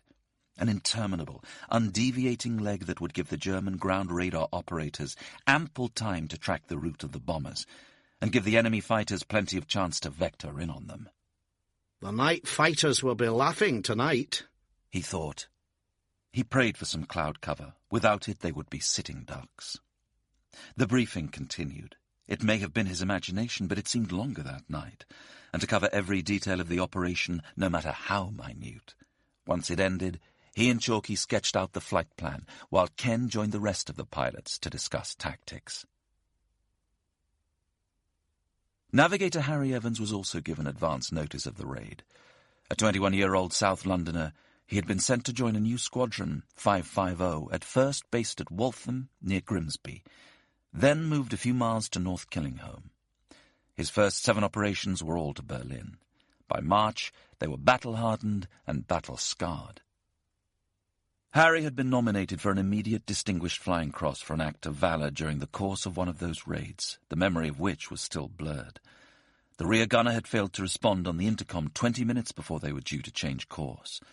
Harry volunteered to weave his way through the cramped bomber in his bulky flying suit, life jacket and parachute harness, squeezing over the main spar, ducking past the mid-gunner, and then crawling on his hands and knees to the doors of the rear gunner's turret. When he opened them, he found the gunner semi-conscious through lack of oxygen. Harry managed to drag him back through the fuselage and hook him up to an oxygen point. As he did so, the aircraft came under attack. He scrambled back to the rear turret, climbed in, and fired a salvo at the marauding Focke-Wulf. The attacker wheeled away, according to the mid-upper gunner, with a plume of smoke pouring from his engine. But by this time, Harry was suffering from oxygen starvation himself. He staggered back into the main body of the plane and lost consciousness. By the time he came round after being hooked up to a portable oxygen bottle and made it back to his desk, he discovered they had gone way off course. When they eventually made it back to base, he was able to record one of the few scores ever made by a navigator. At his pre-briefing, Harry's first reaction when the curtain was drawn back and the target was revealed was relief. At least it's not bloody Berlin again. Then the more alarming details of the plan were outlined. The straight leg, which was going to take at least an hour, prompted the most concern. Bloody hell, he thought, this looks a bit dodgy. They never flew on an undeviating course for that length of time. Looking at this ruddy, great, long, straight leg, it immediately struck us as dangerous. Then he learned that they were to fly at 18,000 feet rather than the usual 20,000 or 22,000, because there would be thick cloud at that height. Harry still felt uneasy, but as he buried himself in his charts and began planning the route, he became more philosophical. They had been here before. There was no such thing as an easy op. At Linton-on-Ouse in North Yorkshire, Ron Butcher, a young navigator in an all-Canadian crew, shared Harry's sense of dismay. He had learned to trust his misgivings. During a short break from ops, his roommate, friend and fellow navigator Gord Schachter had gone down with flu, and Ron was detailed to take his place on a trip to Essen. He knew from Gord, and from their number of early returns, that the crew had personality and coordination difficulties. I can truthfully say I was never more scared. Thankfully, there was an engine problem, and the crew did an early return, again. I certainly had no desire to fly with a crew other than my own, and certainly not that one. Ron had arrived in the UK in January 1943, and became operational in December. 6 of their first 10 ops had been raids on Berlin. They had survived. Many others they knew had not. It did not take long for the dangers of air warfare to tone down their youthful swagger. They had witnessed death during training, of course. Aircraft crashed all the time, taking young lives with them. The realities of combat were even more sobering. Ron and his mates had become quickly accustomed to the idea that their lives might not be long ones. While they did their best to shrug off their fears and skirt around the subject of mortality, their bluff veneer fell away one evening, and the worries poured out. We had not talked about the dangers we faced until the beginning of February. There had been some very heavy casualties. Then one night we were all together in our quarters, and someone said, "Maybe I won't see tomorrow." It prompted a big discussion. We talked about the possibility of dying, and the prospect that we might never see Canada and our loved ones again. It was quite a stark conversation. We were young men acknowledging how close death was, and how grim the reality of our situation was. I think we all acknowledged we were scared, but we decided that we'd soldier on as best we could. There simply was no other choice. Once you'd committed to the training in Canada, there was no way back. Being scared wasn't going to help much. Ron had expected the op to be cancelled because of the full moon right up until the moment the target was unveiled. But the order to stand down never came. The main briefing was at 6 p.m. Ron and his companions were there, drawing anxiously on their cigarettes, wondering what lay behind the curtain. The main briefing followed a similar pattern at every base, although each briefing officer would gauge how best to present the objectives, depending on his sense of how the morale of his crews might be affected. He might accentuate the iconic significance of the target and emphasize the degree to which a successful strike would puncture the enemy's national spirit. He might point to the number of factories, small and large, that had been turned over to war production. Ron waited patiently through the roll call until the briefing entourage arrived. When the curtain was drawn back to reveal that night's target, there were gasps around the whole room, followed by a stunned silence. I thought, what the hell are they doing now? Despite his unease about the route, Ron knew there was little he could do to alter the course of events, so he made sure he paid attention to every scrap of information they were given.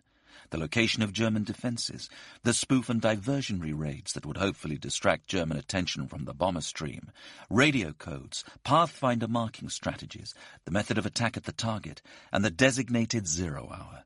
Then it was time to synchronize watches, and the briefing was over. Ron Butcher and his crew were veterans of 17 operations. Number 18 looked to be as tough as any that had gone before. Rusty Warman scanned the battle order for that night in the squadron office at Ludford Magna. He saw his own name on the list of those taking part. He also noticed 26 others, more than the squadron had ever sent on one op.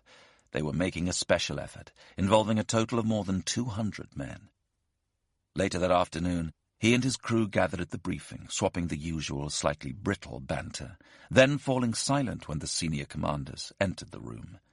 Finally, the intelligence officer mounted the rostrum. There were some groans, even a few catcalls when Nuremberg was revealed as the target. Rusty, like most others, remained impassive. On first appearances, there seemed to be nothing unusual about it, other than its unfamiliarity. But soon all eyes were drawn to the red ribbon strung across the centre of the map, passing close, uncomfortably close, to the flak and searchlight-defended areas near Liège, and squeezing through a narrow corridor between the even more intensive ones around Cologne and Frankfurt. There were also 4 German night fighter squadrons stationed close by the route of the longest leg. Rusty's navigator, Alec Cowan, was as precise as you would expect a London office clerk to be. But Rusty knew he would need all his skills that night to avoid drifting off target and into the Luftwaffe's lethal aerial embrace, or into a swarm of flak from the ground. Alec had already completed his charts, and his calculations made for disturbing reading. A long leg, more than 250 miles, through one of the best defended areas of the Reich. Rusty consoled himself with the Met Officer's assurance that they would have the comfort of cloud cover most of the way to the target, and that Norman, their bomb-aimer, would then have a clear view of the aiming point. Rusty listened as the specialists took to the rostrum. His worry gave way to an almost supernatural calm. Regardless of the cloud cover, he still believed the presence of the moon would make them reconsider the whole enterprise. It just seemed too risky. We believed the op would be cancelled, and we thought that right up until the point we were told to start up the engines. The commanding officer closed by wishing them good luck. He did so before every raid, but for some reason it had extra resonance that night. If the op were to go ahead, certainly they would need it. Dick Starkey, a pilot from Barnsley, South Yorkshire, and his crew had spent much of the day in an unsettled state, uncertain as to whether they would be going that night. This had nothing to do with moonlight or weather forecasts.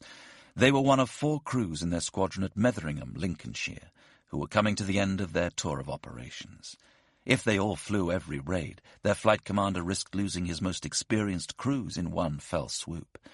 To make sure that didn't happen, he had decided to stagger their remaining ops. Dick and his crew had been told to stand down for the previous night's raid on Brunswick, and that they would stand down the following night as well. His crew had been dissatisfied all day. No one wanted to sit out an op which might take them closer to the Holy Grail of 30. They wanted to finish their tour as quickly as possible. They got into a huddle and agreed that Dick should ask the flight commander if they could be put on the battle order. It wasn't their fault the Brunswick op had been cancelled. They had been the stand-down crew for that one, and a different crew should be stood down now. At first, Dick's request was turned down, but he continued to beat the drum, and the flight commander eventually changed his mind. They were going to Nuremberg. Unlike elsewhere, the target map in the Nissen hut, which doubled as a briefing room at Metheringham, wasn't concealed. As soon as Dick and his men walked in, they could see a nasty red line of tape stretching from the east of England to the heart of Germany. His first reaction, too, was relief that it wasn't Berlin. He was not alone. Some of his crew members were grinning openly, thankful they wouldn't be going anywhere near the big city. The fine detail of the raid was more sobering, especially the length of the direct leg that would skirt some areas of heavy defence. As they left the briefing room for the ritual pre-op meal of eggs and bacon, the eggs were deemed important ahead of a long flight because of their binding properties in the bowel.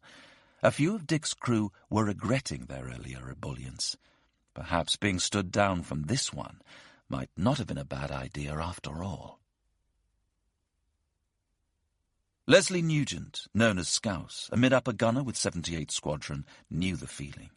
From the moment he heard the words, "Gentlemen, your target for tonight is Nuremberg," a nagging voice in his head told him, "Don't do this one, Scouse. You won't make it back." He was only 23, but this was to be his 27th op, making him a veteran. If he had not taken a spell of compassionate leave earlier in the tour, he might already have finished and been enjoying 6 months of non-combat duties, rather than being crammed into a small fetid room with 118 other blokes. Regardless, he had seen and heard enough not to be duped by the emollient words of the briefing officer. "It will be bright moonlight over Europe on both the forward and return journeys," the Met officer told them. Who's he bloody kidding? Scouse thought. What return journey? The end of the briefing was met by silence, only broken by the scrape of a chair as someone finally stood up. "This is a bloody big one," Scouse heard someone mumble. "The brass must be mad to fix this attack without cover," added another. Not everyone experienced the same sense of foreboding.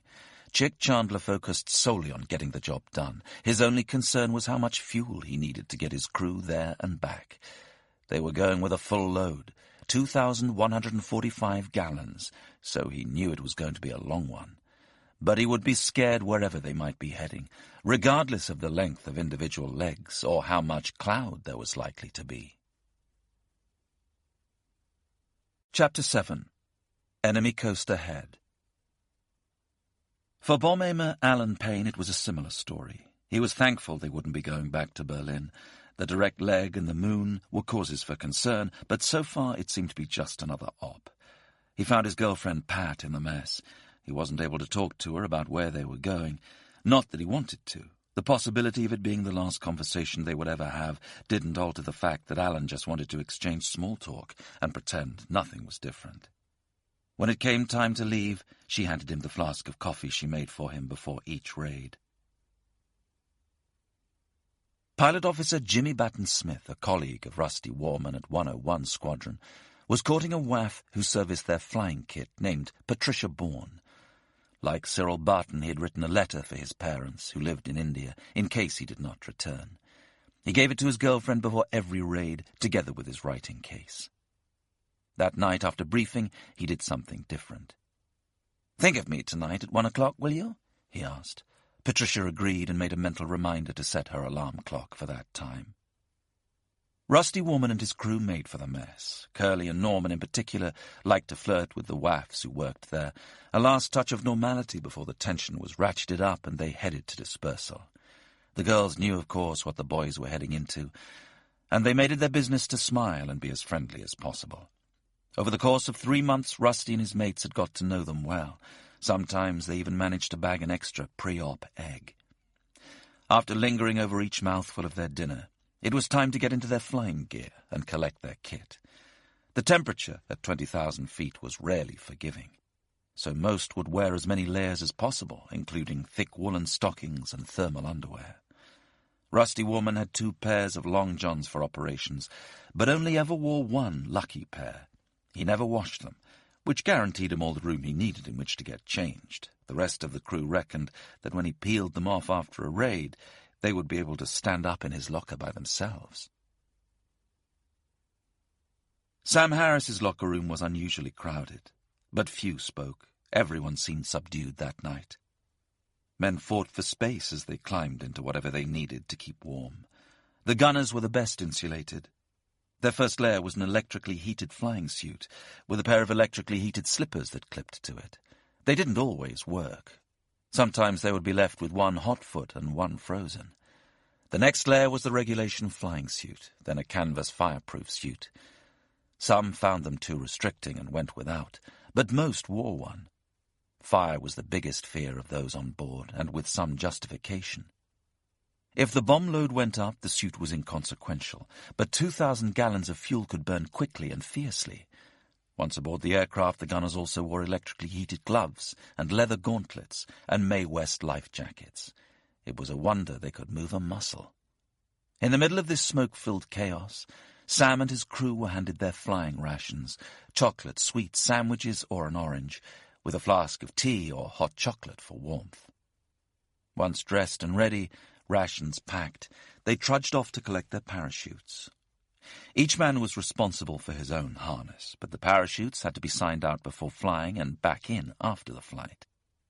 They were serviced, packed, and handed out by WAFs, who also checked the dinghies and Mae West life jackets the crews would need if they were forced to ditch at sea. It was all rather nerve-wracking, particularly when you saw how large the parachutes were, says Liz Bond, a WAF in the parachute packing section. It had to be put in a small bag correctly, as it might save a man's life. As the last friendly faces the crews would see before takeoff, Liz and her colleagues developed a strong bond with the airmen. She had an autograph book which she asked the men to sign when they returned their equipment. One cheeky little cockney called Peter Booth wrote, "Thanks for some of the best moments of my life spent with you and the gang of the parasection. I go, I come back." He went missing on the next op he flew. Clutching their chutes, Sam and his crew were finally ready to be taken out by truck to dispersal, where G. George stood vast and silent, silhouetted against the night sky. Like Ron Butcher, Roger Coverley was based at Linton-on-Ouse near York. These short trips on the meat wagon were always the same as far as he was concerned. He was an officer and had already completed a full tour, but seized the opportunity to step in when the pilot of an inexperienced crew was branded LMF. Roger was delighted to be back in the front seat, and the crew was delighted to have an experienced hand at the controls. He treated them all to lunch at one of York's best hotels after every op. Some army officers Roger met frowned upon such fraternization with the ranks, but he ignored them. In his opinion, ranks ceased to have any significance once they were off duty. By the time they were on their way to dispersal, the usual black humour abounded. If you get the chop tonight, can I have that pair of slippers you keep in your locker? OK. Can I have that in writing? An IOU was swiftly penned. Roger was happy to encourage this kind of banter among his crew. There was no point dwelling on their fate. The attitude was rather like a game of rugger. You might get knocked over and knocked out, but you'd pick yourself up again. Nobody wanted to let anybody down. We're more terrified of being branded as LMF than of being shot down. Once they had swapped messages of good luck with the others on board the lorry, they were dropped at dispersal. Their usual Halifax was unserviceable that night, so they had been given a replacement. It belonged to the squadron commander and was known to the men as the Royal Barge. Roger gazed admiringly at its sleek lines, thinking, I hope I don't bring it back with any holes in it. The time between arriving at dispersal and boarding the aircraft was more solemn for Ray Francis, a flight engineer at Milton Hall. His crew had endured a torrid introduction to life in Bomber Command since becoming operational in February. By the end of March, they were survivors of raids on Leipzig, Schweinfurt, Stuttgart and Frankfurt. Their experiences had bound them closer than any family. One afternoon they had been sitting on the grass at dispersal, waiting for the signal to board from flying control. The usual jokes and light-hearted chat began to dry up. Each of them had been pulling up daisies from the damp ground and threading them into chains. There was complete silence. "This is bloody silly," one of them said, flinging his flowers into the wind. Ray looked down and realized that they had been making their own wreaths. He followed suit, and then they all did. The banter and off-colour jokes returned, a crucial part of any crew's attempts to remain sane.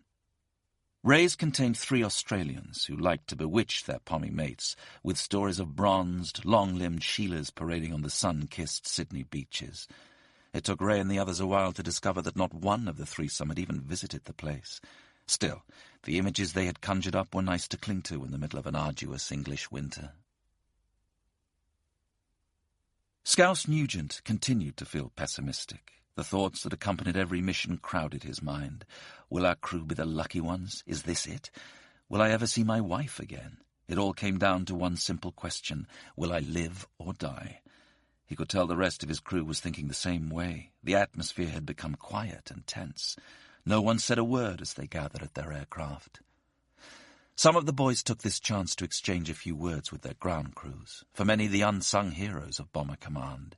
Men like Eric Howell, whose job it was to service, maintain and prepare the Halifax and Lancaster squadrons up and down the country and keep them flying at any cost. Eric was based at Dunholm Lodge in Lincolnshire and had been servicing bombers since 1942. His day had started at 7 a.m. when he made the first checks on the aircraft in his care. A full 3-hour inspection followed, which would not finish until the crews were safely up in the air. In his 2 years he had spoken with many crews, struck up good friendships with most of them, and suffered the anguish of not seeing them return. No matter how many times he heard it, his pulse always quickened at the sound of the bombers revving up at dispersal, and the throb of a heavily laden Lancaster reverberating through the night air. He had once sat in the NAFI when the planes took off. Cups, glasses, doors and windows rattled and shook in time with the beat of the Merlin engines.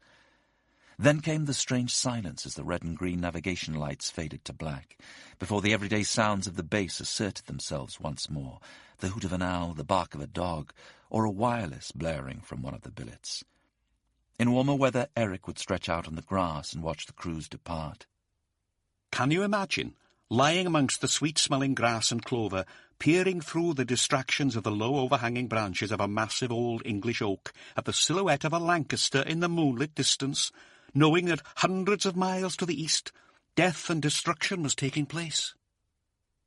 As the aircrew truck loomed out of the darkness, the ground crew would extinguish their cigarettes, remove the giant oilskin covers that protected the aircraft wheels, and give the perspex in the cockpits and turrets a final polish.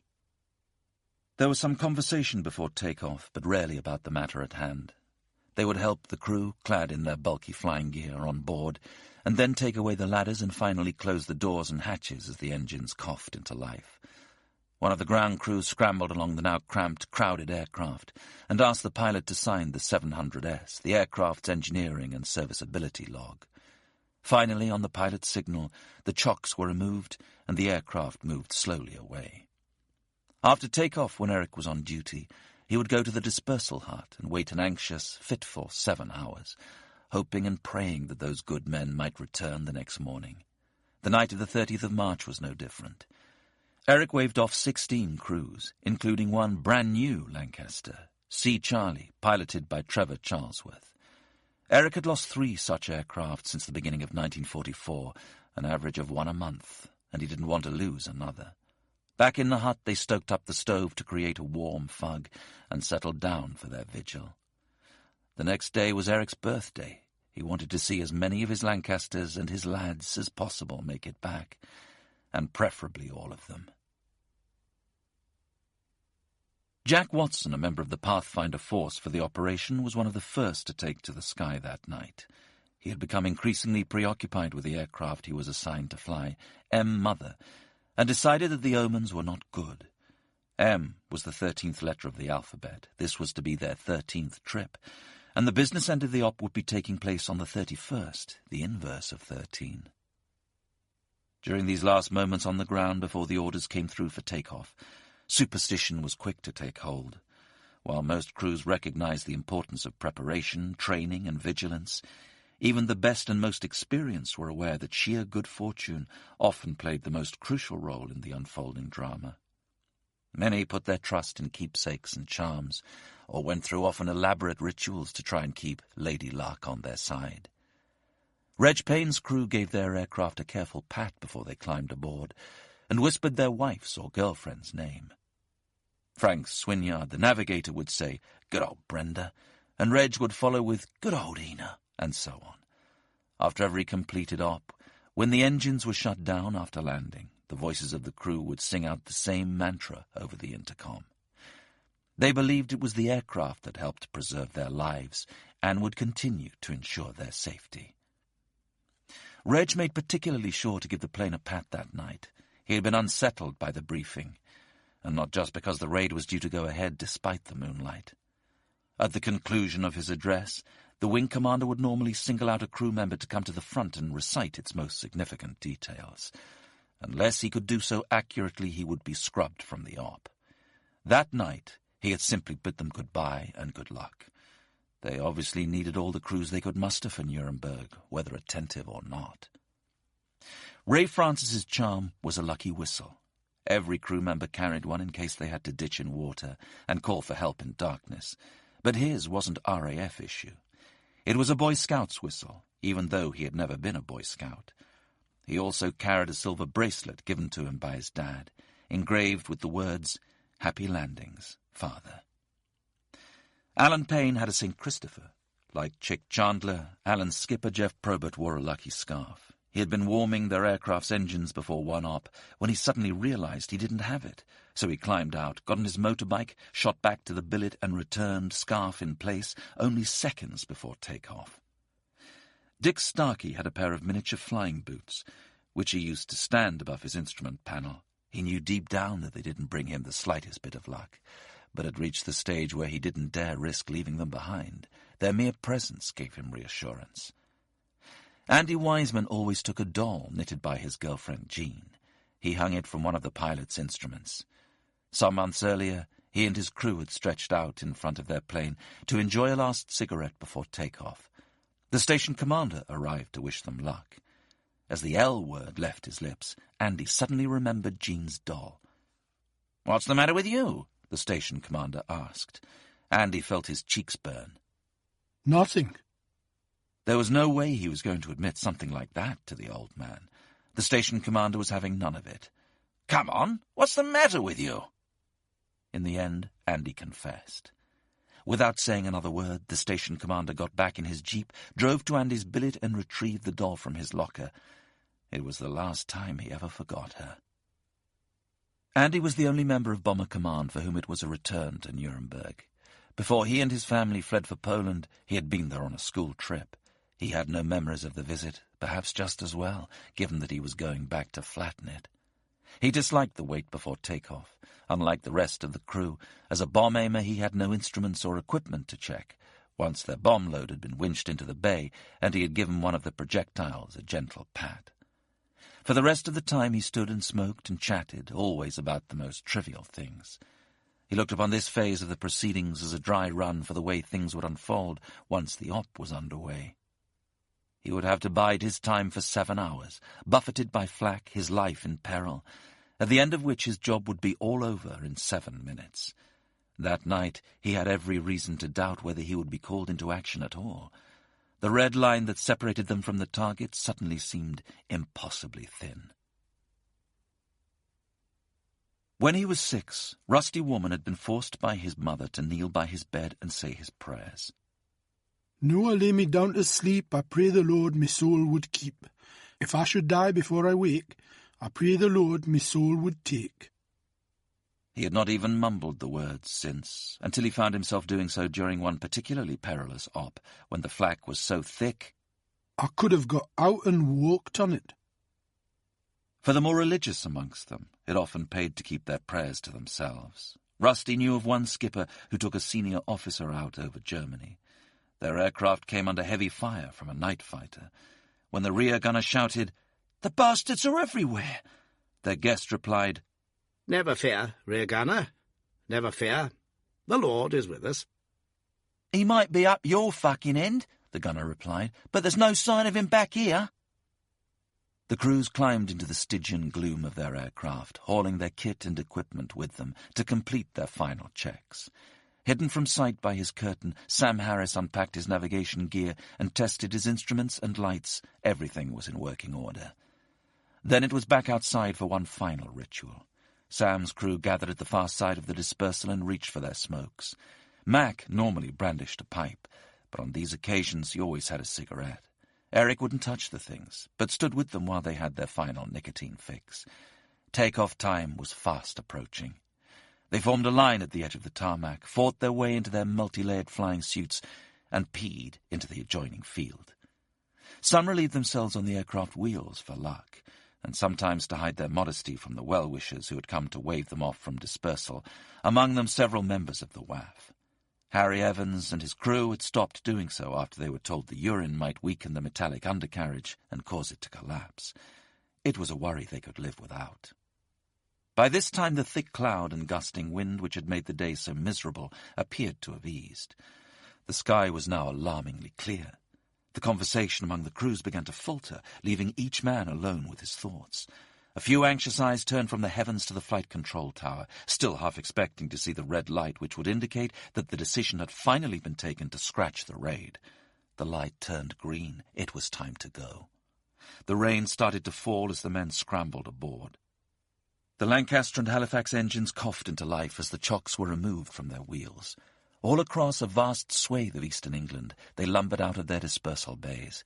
The process began at the airfields of North Yorkshire, furthest away from the point where the stream was to assemble over the North Sea, then south to Lincolnshire and finally East Anglia. The taxiing aircraft formed a line of looming silhouettes as they trundled towards their runways and prepared for takeoff. This would be the last chance for many of the crews to swap jokes or idle chat. Once they were airborne, many of the skippers forbade any kind of conversation and reserved the intercom for important information only.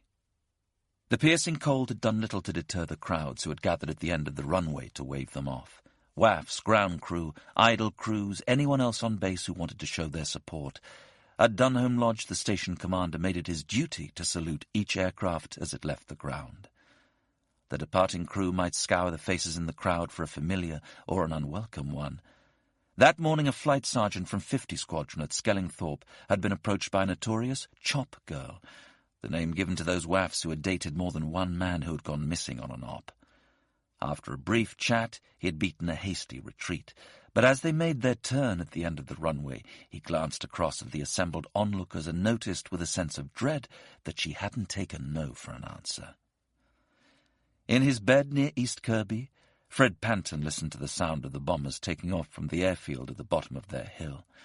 His father was a stickler for a punctual bedtime, and there was school tomorrow, so there was no chance he and Harold could run down to watch them take off this late. He lay snugly beneath his blankets, wondering what it would be like to lumber off into the darkness with a full bomb load. Was Chris going tonight? From the number of planes he had heard take off, he guessed it was a big raid, so it was likely. Their father sat downstairs as the last of the day's fire crackled in the hearth. He had his own ritual. As soon as he heard the engines roar into life, he grabbed a piece of paper and put a mark for each aircraft he heard leave the ground. He would count them back in the next morning and compare the tallies.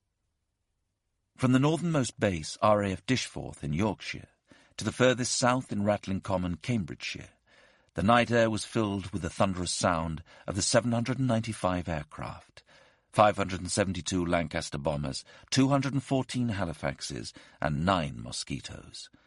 The 75 members of the Pathfinder force carried amongst them 120 clusters of illuminating flares and 336 target indicator bombs, along with 116 sky markers in case of dense cloud over the target.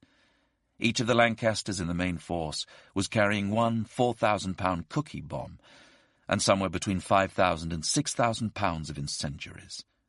Some of the Halifaxes carried a lighter but still potent bomb load in order to leave room for extra fuel. They shuttled to the end of the runway or stood in line, waiting for the green light to flash for takeoff. Sam Harris and his crew had the privilege of being the first of their squadron to take off because G. George was setting out on a 100th trip. This would be their 10th operation together, and their early indifference to their aircraft had been replaced by great warmth. It was slow, and it was messy and battered, but we kept bringing it back.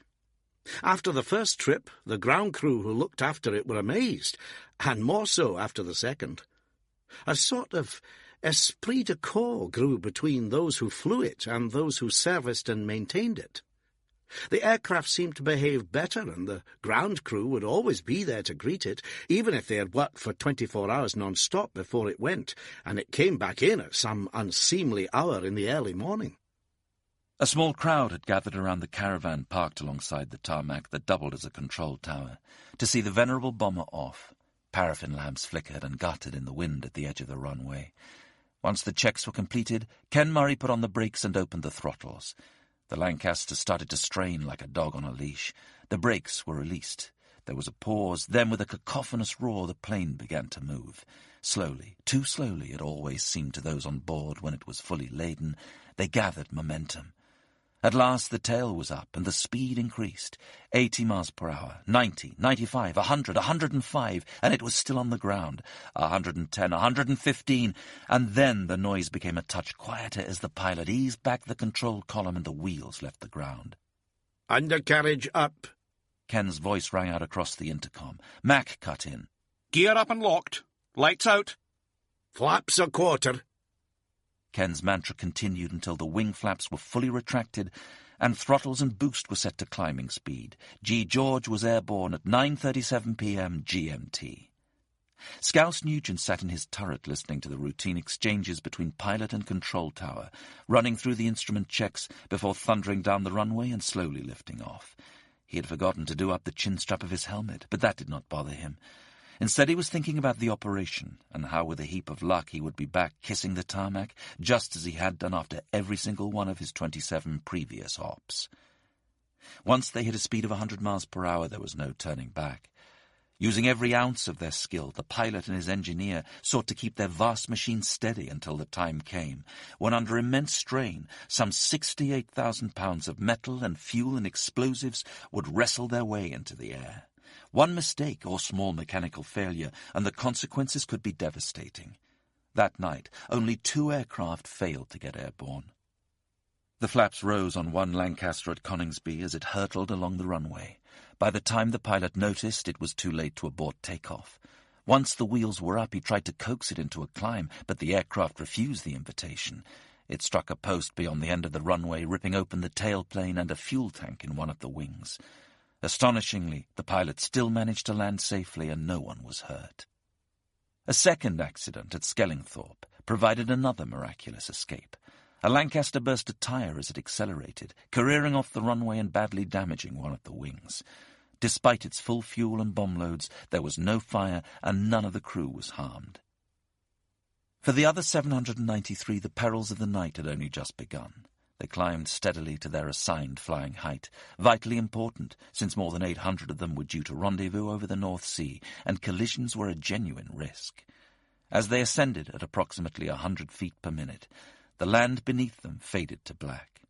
When they reached 17,000 feet, the crews switched on their oxygen. If it failed, they only had a few minutes to find another supply or lose consciousness. Looking around from his pilot's seat, "Like a throne." Rusty Warman saw a bank of illuminated cloud, a vivid backdrop against which the shadows and silhouettes of the other bombers stood out as they made their way towards the assembly point. Rusty had never noticed this before. Knowing they were not alone was a great source of reassurance. He just hoped they would be less visible once they were over the European mainland. At 11:15 p.m. they left the Suffolk shores behind them and headed for a deadlier coast. Rusty was flying a Lancaster Mark III coded W, known to them as a wing and a prayer. It was the first Lancaster he had ever flown. But it had already seen them through some sticky situations, which is why they named it after a patriotic song written in 1943 about a damaged aircraft returning home. After every op, as they approached the airfield at Ludford Magna, everyone on board would join in a rousing and highly relieved rendition. What a show! What a fight! We really hit our target for tonight. How we sing as we limp through the air. Look below, there's our field over there. With our full crew aboard and our trust in the Lord, we're coming in on a wing and a prayer. Rusty's gunners tested their weapons. Curly, his flight engineer, had synchronized the engines so they were running in perfect pitch, and maintained a close eye on the instruments while Rusty engaged the automatic pilot. It would be a long flight and a long night, so he welcomed any opportunity to ease the burden. Ted Manners switched on the ABC equipment, making sure it had warmed up before they crossed the Belgian shores, where he and the other ABC aircraft spread out among the stream would activate their jamming signals once they picked up the radio transmissions between the enemy fighters and those on the ground. As Dick Starkey climbed towards the Norfolk coast, there wasn't a cloud in sight. As they reached their allotted height, he registered the low temperatures and something else he had never witnessed before, streaming from the tails of the bombers around him, vapor trails. 52 bombers failed to make it to the meeting point, forced to turn back through mechanical failure, mostly engine problems, but also failed oxygen supplies, problems with intercom or the GEE navigation sets. Few crews were keen to return to base prematurely, partly because of the stigma attached to early returns, the suspicion that you might be considered LMF, and partly because it meant the operation did not count towards a tour, so some pressed on if the problem was not deemed insurmountable. Cy Barton's Halifax left Bern at 10:12 p.m. Back home in New Malden, the Barton family, oblivious to the dangers he was about to face, took comfort in their nightly routine. Dad sitting in his armchair in front of the hearth doing his crossword, Mother knitting on the sofa beside him, Cynthia, Joyce and Pamela upstairs in the front bedroom with the porridge-coloured wallpaper and small open fire. It was a cold night, so they would have removed the fire bricks and wrapped them in an old cloth to warm their beds. After reading stories to each other, they turned off the light and swapped tales in the dark before drifting off to sleep. There was little talk in Cy's Halifax as the broken cloud swirled off the wingtips. He insisted on a minimum of chat over the intercom, and swearing was forbidden, but his crew, like his family, idolized him, reassured by his calm demeanor and lack of panic at the helm, even under the most intense fire. Freddie Bryce marked him down as a fine judge of men. I had little fear flying with him, never any panic, and his calmness seemed to reach us all.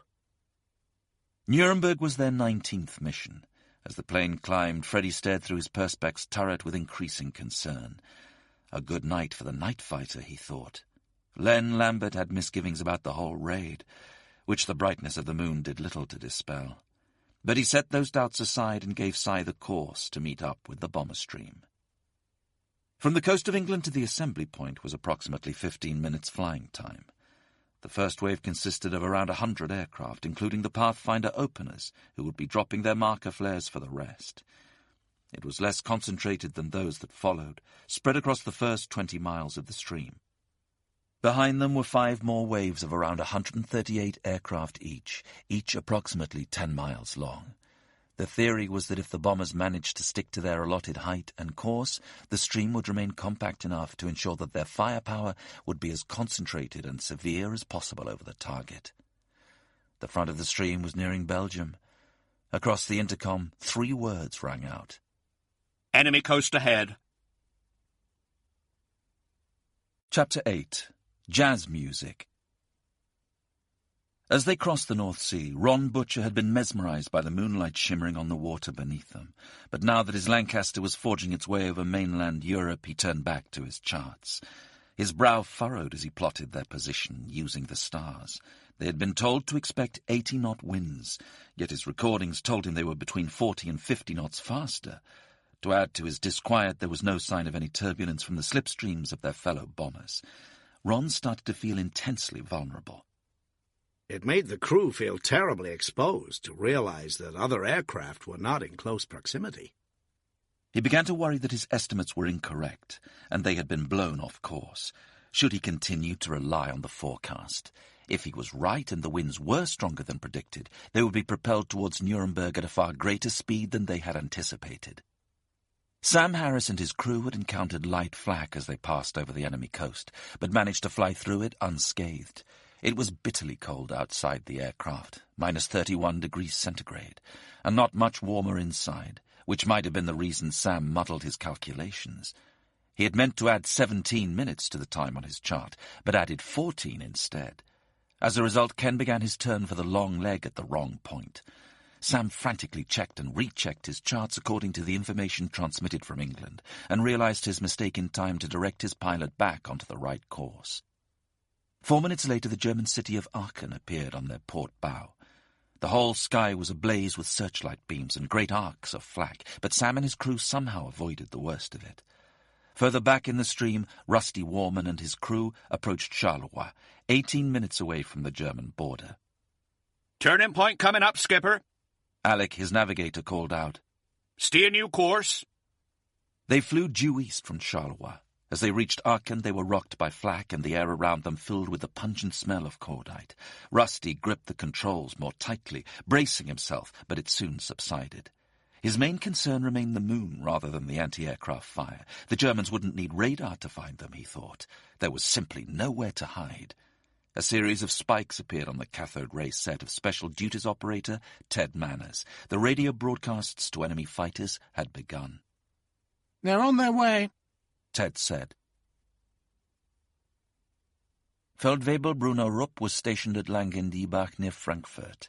The 23-year-old Luftwaffe pilot's breath billowed in the crisp night air as he walked out of the station common room. He glanced towards the rows of idle Heinkel and Messerschmitt fighters as he pulled out his cigarette case. The moonlight glinted off the Perspex canopy that shielded each cockpit. There was little chance they would be taking off tonight, he decided. The enemy preferred to launch their terror raids with ample cloud cover. Since 4:15 that afternoon they had done little but play cards and wait. He puffed away absent-mindedly, wondering when they would be stood down. When the cold started to seep into his bones, he tossed the butt to the ground and killed it with the heel of his flying boot. Back in the warmth, the card school was still going strong. He pulled up a chair. The men who sat around the table with Bruno Rupp, or dozed fitfully elsewhere in the room, were members of a ferocious and rejuvenated fighting force. Until the summer of 1943, the Germans believed they possessed the defences to repel even the heaviest of Allied raids.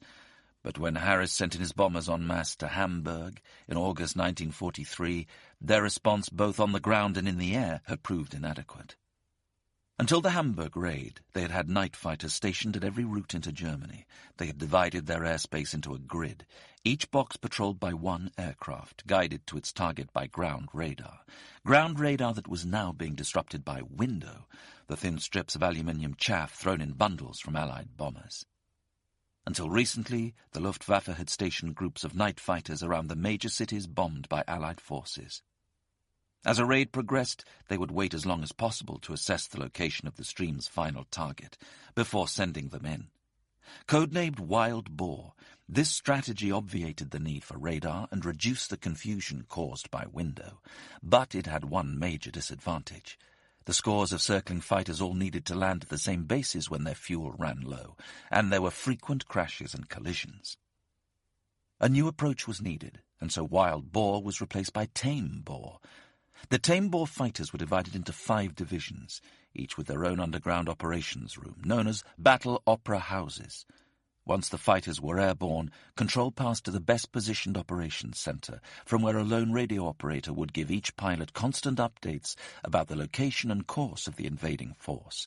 The running commentary that Ted Manners and the other Special Duties operators of 101 Squadron sought to jam. The Battle Opera Houses coordinating the night fighter response were sophisticated affairs. Information gleaned from intelligence reports, listening posts, and pilots in the air was fed onto giant glass maps which plotted the position, height, course, and strength of the British bomber stream and the location of their own night fighters. The whole scene was reminiscent of a huge lighted aquarium. There's a multitude of water beetles scuttling madly behind glass walls. Even accounting for the disruptive effects of window, they were capable of plotting the action so concisely that the picture displayed in the bunkers was rarely more than 60 seconds behind the events unfolding in the skies. The anti-aircraft batteries were as much of a threat to Allied crews as the night fighters. There were 50,000 guns stationed across Germany and the North Sea coast, ready to attack any aircraft that entered their airspace, of which 15,000 were heavy artillery pieces with a range of 25 to 30,000 feet. The lighter guns had a more modest range, but like their heavier counterparts, they all fired explosive shells which scattered shards of molten shrapnel, easily capable of destroying an aircraft's control systems or slicing through its fuselage to kill or maim those on board. These vast defensive systems stretched German manpower to its limit. Women, veterans, even schoolboys and Russian POWs were recruited to fire them. When they were concentrated over a target, the sky became a seething mass of exploding shrapnel. Every time Harry Evans and his crew flew into the maelstrom of red flashes and orange explosions from the defences around Berlin, he felt he would never make it through. There's nothing you can do except hope. The aircraft's been thrown and bumped around, and the shells are exploding all around you. The worst thing is to turn back prematurely, because you've got to get in and drop your bombs. It was absolute terror. Some anti-aircraft guns were guided by radar, others by an array of radar-guided searchlights. All crews feared being trapped in the beams of all the searchlights in a battery, which formed the shape of an inverse cone. Being coned was a terrifying experience. It was like being caught in a spider's web of powerful beams. To try and escape from their clutches, the pilot would throw the aircraft into sudden and violent manoeuvres, many of them involuntary, because until the pilot's eyes had adjusted to the brilliant light, he couldn't see the instruments.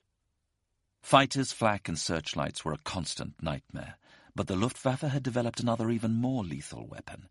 Their traditional method of attack was to approach from behind at speeds of up to 300 miles per hour, clearly visible to all but the most unobservant of rear gunners. A Lancaster pilot's most common escape tactic was to execute a series of steep diving and climbing turns to port then starboard, a flight path similar in shape to a corkscrew, after which the manoeuvre was named. Michael Beetham threw his Lancaster into a violent corkscrew during a training sortie, which still haunts Reg Payne. The immense strain broke one of the glycol plates, and the glycol caught fire. The first thing I heard was, "Prepare to abandon aircraft." The flames died, but all of a sudden the fire reignited, only this time burning far more furiously. Because it was a training exercise, there were 10 of us on board and 4 didn't get out. Our rear gunner, Fred Ball, and flight engineer Don Moore were among them. Don hadn't even taken his parachute because it was a training flight and he didn't think he'd need it. As I jumped, I could see him frantically looking for one. Fred Ball didn't want to jump out, he was too scared. And that was the death of them both. It was my first parachute jump, and that was a real eye-opener too. We had a very lucky escape. Now we knew how dangerous and difficult it was to get out of a Lancaster. As I was coming down in the parachute, I looked back and saw the wing was flopping back and forwards like a leaf. I'd been the last one to make it out. Though the corkscrew was disorientating for those on board and rendered them vulnerable as the plane levelled out between its twists and swoops, Rusty Warman swore by it. Corkscrewing placed tremendous strain on the airframe and called for a superhuman effort from the pilot, but it was nearly always successful in throwing a night fighter off the scent. Now the night fighter pilots had discovered a more fundamental area of weakness. It was possible to fly beneath any bomber without being seen. The Luftwaffe's engineers fitted their aircraft with 2 upward-firing machine guns. The Lancaster crew's first and often last indication of their enemy's presence was when his shells slammed into the belly of their aircraft, laden with fuel and explosives. Those fortunate enough to parachute to safety could only discuss these invisible attacks from behind the wire of their POW camps. The Germans had given an ironic code name to the new weapon, inspired by the angle of its elevation and the sound of its often fatal gunfire. Schräge Musik, translated literally as slanting music, it was their slang for jazz, the decadent rhythms of the culture that the Nazis most detested. Gerhard Wollnick, based at Stendal, 125 kilometers west of Berlin, with the 1st Fighter Division, scored his first kill to the tune of Schräge Musik in his Messerschmitt 110 on the night of the 19th of February during the infamous raid on Leipzig. At last, our wireless operator Fischer identified a clear blip on his SN2 radar set. It flew at our height and some 300 meters in front of us. We could already feel the turbulence from its propellers. Slowly we approached the enemy aircraft. We thought it was a Lancaster, judging from its green exhaust flames, which were clearly visible. If it were a Halifax, the flames would have been more reddish. Our pilot, Reschke, pushed our Me-110 down to about 100 meters under the Lancaster. It was a giant bird, with gun barrels protruding from its defensive turrets. The Lancaster crew had not yet spotted us. Complete silence reigned in our machine. Our pilot had decided upon carrying out an attack with his obliquely mounted guns from a position underneath the bomber. The two 2-centimeter cannons had been installed very close to my gunner's position. The barrels of the guns pointed upwards and forwards at an angle of 80 degrees. At this time, Schrägermusik was still top secret, and in the case of being diverted to a strange airfield, we had orders to hide them from view. The moment of the attack was now drawing near. Hauptmann Reschke slowly approached the enemy bomber from underneath. Our Me-110 now hung some 50 meters underneath the Lancaster, and still we had not been spotted. Then a short burst from the oblique guns. In all, Hauptmann Reschke only fired 9 2-centimeter rounds. The shell struck home between the 2 engines in the right wing, and immediately the bomber started burning fiercely. It trailed a long sheet of flames, which covered almost the complete fuselage. The aircraft lost height at once and plunged towards us in a right-hand turn. Hauptmann Reschke swerved to starboard to avoid a collision. The flames burned bright in a yellow-red and trailed back towards the blue-white-red roundel. They clearly illuminated the squadron code on the fuselage, too. I could make out the capital letters A.R. and made a note of this. A few minutes later we watched how the Lancaster hits the ground in a sheet of flames. Not one of the 7-man crew had been able to bail out of their doomed Lancaster. We had no idea why, as Hauptmann Reschke had deliberately not aimed at the cockpit area. Bruno Rupp remembers that he aimed for the fuel tank, rather than the bomb bay or the cockpit, to give those men on board the bomber a reasonable chance of escape from their stricken aircraft. My countrymen were badly affected by the large number of aircraft attacking their country and the bombs they dropped, which destroyed so much of their towns and cities. There was a lot of anger towards the air crews, but personally, I certainly didn't feel any satisfaction when shooting down enemy aircraft. I had too much respect for them and their bravery. Most of the Junkers 88, Focke-Wulf 190 and Messerschmitt 110 pilots were young men, not unlike those they were hunting down. Some had already become heroes among the German public.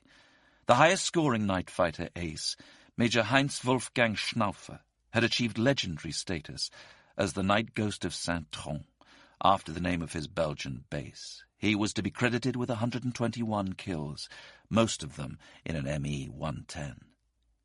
Schnaufer had honed his combat skills during daylight sorties early in the war.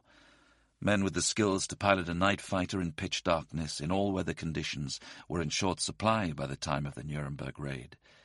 The elite campaigners with dozens of scores to their name were increasingly outnumbered by untested newcomers who would be lucky to survive a handful of missions. Many of the less experienced Luftwaffe pilots were killed in accidents. Those who survived to face the firepower of the Allied bombers were often shot down whilst striving too eagerly for their first kill. Others were less keen to stray into the sights of the British gunners. When Josef Scholten, a radar operator, signed a form voluntarily joining the Luftwaffe, 8 of his companions refused to do so. They were marched ceaselessly day and night around the square until they came to see the wisdom of devoting themselves to the service of the Führer, the fatherland, and its people by taking to the skies. At Blind Flying School in Belgrade, Josef and his fellow recruits were made brutally aware of the dangers of training over occupied territory when a Heinkel 111 went missing with 4 trainees and 2 instructors on board. They spent 2 days searching the countryside without success. When the wreckage of the plane was eventually found, so were the men's bodies. All 6 had survived the landing, but had their throats cut by the local resistance. The fighter crews were also handicapped by the lack of an aircraft designed for their particular environment. The Messerschmitt 110 still led the way, but the new technology, such as the upward-firing guns and SN-2 radar, increased its weight and made it less easy to handle.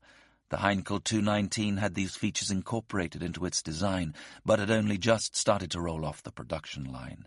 The high death toll, especially amongst new recruits, poor training, aging aircraft, and the danger and stress of flying at night still failed to dent morale. It was more of a family than a military unit.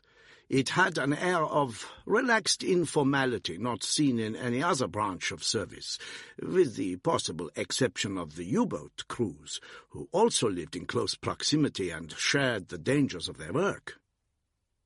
The night fighter crews were the last line of defense against the devastating destructive power of the Allied bombers, the last hope of survival for the men, women, and children in the cities beneath them.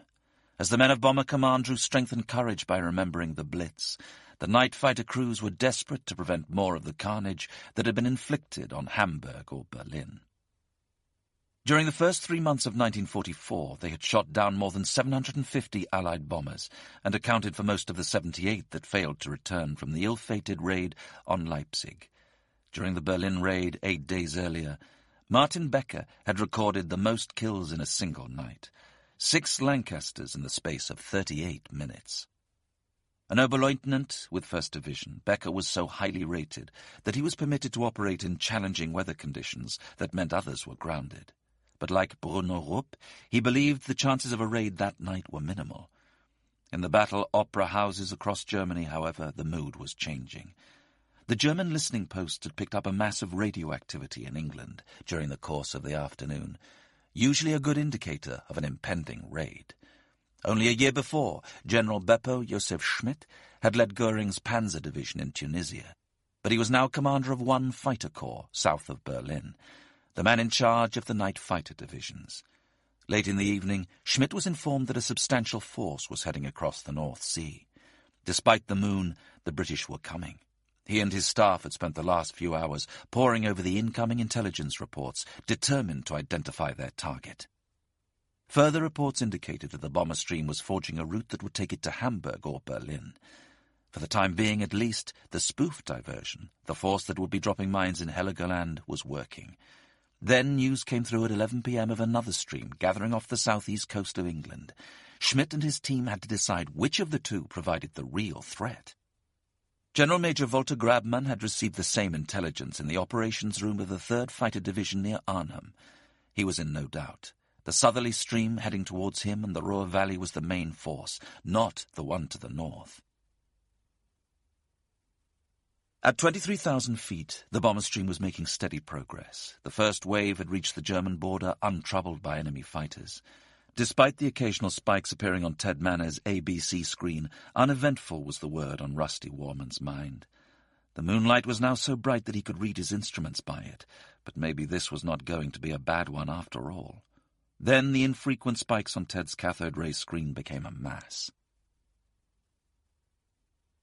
Bruno and his comrades continued at the card table late into the evening. Their stomachs well lined with sausage and potatoes, they remained convinced that the order to stand down was imminent. Bereitschaft! Readiness. The scramble alert banished further thought of sleep. In an instant they gathered their caps and gloves, headphones and microphones, and hurtled across the tarmac. Bruno and his 2 radio operators, Hans Eckert and Gerd Gebhardt, who shared his birthday, and their mechanic, Albert Biel, quickly took their positions in the Junkers Ju-88 G6 and waited for takeoff. Their signal came at 11:25 p.m. All Bruno Rupp knew at that point was that a vast RAF bomber stream was heading for Germany, its target unknown. General Major Grabmann had ordered every available night fighter to gather at the Ida beacon southeast of Cologne. After he had shared his assessment with Schmidt, the rest of the tame Boer groups were sent to join them as soon as possible. Those too far from Ida were instructed to head for another beacon north of Frankfurt, codenamed Otto. 10-year-old Friedrich Ziegler was getting ready for bed in Kleingescheit, a small village near Lauf, 9 miles from Nuremberg. It had been a long day. As usual, lessons had started at 8 and finished at 1, but several hours of gymnastics had followed to satisfy the school's commitment to developing healthy young people for the future strength of the Reich. When Friedrich got back to his father's farm, he had to carry out some odd jobs and run errands for his father before he was allowed to play with Lux, the family Rottweiler. The dog talked a good fight, but whenever the air raid siren sounded, Lux was the first to seek shelter in the basement. 12 of them lived in the house: Friedrich's family, his grandparents, some farmhands, and 4 French prisoners of war who worked the land instead of being confined to a camp, and displayed enviable culinary skills whenever they were presented with a freshly killed rabbit. They all had to share the shelter, too. Friedrich hoped that night would be quiet and he could sleep in his bed. He did not want to have to cram into the sweaty, fetid cellar. 7 miles east of Nuremberg in Eschenau, Fritz Fink was also thinking of getting some sleep. 13-year-old Fritz was prohibited from going to school because his parents were not Nazi Party members, so he helped out on the farm instead. In private, both his mother and father spoke disparagingly of their leaders. A relative of theirs, a police captain named Friedrich Fink, had been shot during Hitler's attempted putsch of 1923. As far as they were concerned, the Führer and his acolytes were obsessed with their own power and cared little for the well-being of the people. But these were words and thoughts Fritz dared not repeat anywhere else. Unlike Friedrich Ziegler, Fritz Fink was not too disturbed by the raids. His family's farm was near the Schlossberg, a 50-meter hill with a panoramic view of the surrounding area. When the air raid siren sounded, he and his family would race up the slope to watch the flak and flares light up the sky. As their bombs never fell anywhere near his house, Fritz felt little hatred towards their British opponents. At least they worked by night, unlike the Americans, who bombed by day and appeared to relish targeting trains and vehicles filled with people. If anything, Fritz felt sympathy for the bomber crews, especially the poor souls trapped inside the balls of flame he saw spiraling to the ground. Like most German boys, he had visited the crash sites. He had seen the mangled wreckage of the enemy aircraft and the broken bodies of the airmen, and felt nothing but compassion and sadness for their families. Chapter 9. The Long Leg. Harry Evans peered from behind his curtain at the streams of vapour pouring from the bomber's exhausts. The moisture in the smoke and fumes emitted by the aircraft cooled rapidly as it met the freezing air, and formed condensation trails as visible as tram lines across the velvet sky. What a silly lot of bastards! He cursed those behind the decision to send them up on such a clear night. To rid themselves of the trails that would lead the night fighters straight to them, Harry knew they needed to alter their height. They descended to 12,000 feet, even though that was where the flak was likely to be fiercest. Still the contrails billowed from the rear of the plane, a clear invitation to attack, so they started to climb instead, and finally reached an altitude where they were less visible. Harry had already decided to overshoot the turning point at Charleroi. When they changed course, they would be between 5 and 10 miles south of the track, and so avoid the heavy defences around Aachen. This was no time to follow their brief to the letter. John Chatterton of 44 Squadron was ahead of Harry Evans, near the front of the stream. His crew's job was to record the wind speed and feed it back to base, where it was processed and retransmitted to the rest of the pack. His flight engineer nudged him and pointed below them to where a fellow Lancaster was leaving 4 long white fingers which were twisted into a cloudy rope by the slipstream. Over the intercom, his young Canadian mid-upper gunner asked if their engines were working. There was smoke streaming from them, he said. The answer came from the rear gunner, a dry Scot who provided the perfect antidote to the Canadians' overexcitement. "Wisht you blatherin', they're contrails!" The dose of crisp Scottish realism did little to soothe John's nerves. We'd never made them before, although we'd often admired the pretty patterns left by the US Air Force on their daylight raids 10,000 feet above us. Despite the constant anxiety of icing and flak, this damp cloak of darkness was just what we burglars needed to enable us to creep in and creep out again. The first skirmish of the night took place almost by accident. A German fighter pilot on his way to the beacon near Cologne was alerted by his gunner, who had spotted the outline of a bomber before the crew had even activated their on-board radar. As they started to turn, they saw another. The radar immediately picked up 3 more targets. They headed for the nearest and delivered a blast of schräge Musik which set the wing ablaze. The stricken Lancaster, the first British victim of the raid, crashed in a ball of flame 5 minutes later, but the crew managed to bail out before they hit the ground. Jack Watson was at the front of the stream with the Pathfinder force, tasked with supporting those who were marking the target. As they reached German territory, 3 mosquitoes peeled away on a spoof raid. It was soon clear they would not be completing this operation undetected. The moon above and the searchlights below them formed an alleyway of light. Their gunners scoured the sky behind them. "I can see an attack," said the first to break the silence. "I can see another," the rear gunner echoed. Jack and his crew had been fortunate enough to slip through before the enemy had a chance to scramble. Now more than 200 night fighters were in the air, heading towards Otto and Ida to await further orders. Orders which did not have time to materialize before the British bombers had flown straight into their deadly embrace. Between crossing the German border and passing the Rhine, the stream had lost 10 Lancasters and 2 Halifaxes. One Lanc on its 29th and penultimate op had been mistaken for the enemy by the rear gunner of a friendly Halifax. A long burst of tracer strafed the unfortunate aircraft's engines. Only 4 of the 7 men on board escaped before it hit the ground. The winds blew a second off course towards the heavily defended town of Koblenz. It was struck by flak and went down with all hands near the village of Rubenach at 12:15 a.m. Both were from Rusty Warman's 101 Squadron. Oberleutnant Martin Drewes, one of Germany's finest pilots, was among the first in the air that night. The son of a pharmacist, he had been through officer school with the army before switching to the Luftwaffe. Since then he had won an Iron Cross, and more recently a German Cross in gold for repeated acts of bravery in combat. He took off from Atis Aerodrome in Laon, in France, shortly after 11 p.m., with 2 other crew members crammed into his twin-engine Messerschmitt 110. Directly behind him was his radar operator, Georg Petz. The pair had 38 kills to their name. Their air gunner was huddled to Petz's rear in a small glasshouse with 2 2-centimeter drum-fed cannons at his knees, each holding 75 rounds of ammunition built into the back of the cramped cabin and aimed upwards. Schräge Musik. Drewes pointed his aircraft across Belgium and headed for the Ida beacon. Ground control's running commentary told him to take an easterly course. He saw a bomber above them almost instantly, but their relative speeds were such that he was unable to turn and give chase. "Not to worry," he said to Petz. "Where there is one, there will be others." Petz switched on his radar screen. Drewes was right. 3 clear blips appeared on the screen. A few seconds later they could see a Lancaster silhouetted in the moonlight. As it flew on, heedless of the threat, Drewes maneuvered into position beneath its massive belly. Mindful that the full bomb load only meters above his head could destroy them as well as their prey, Drewes delayed their attack until the air gunner could target the bomber's engines.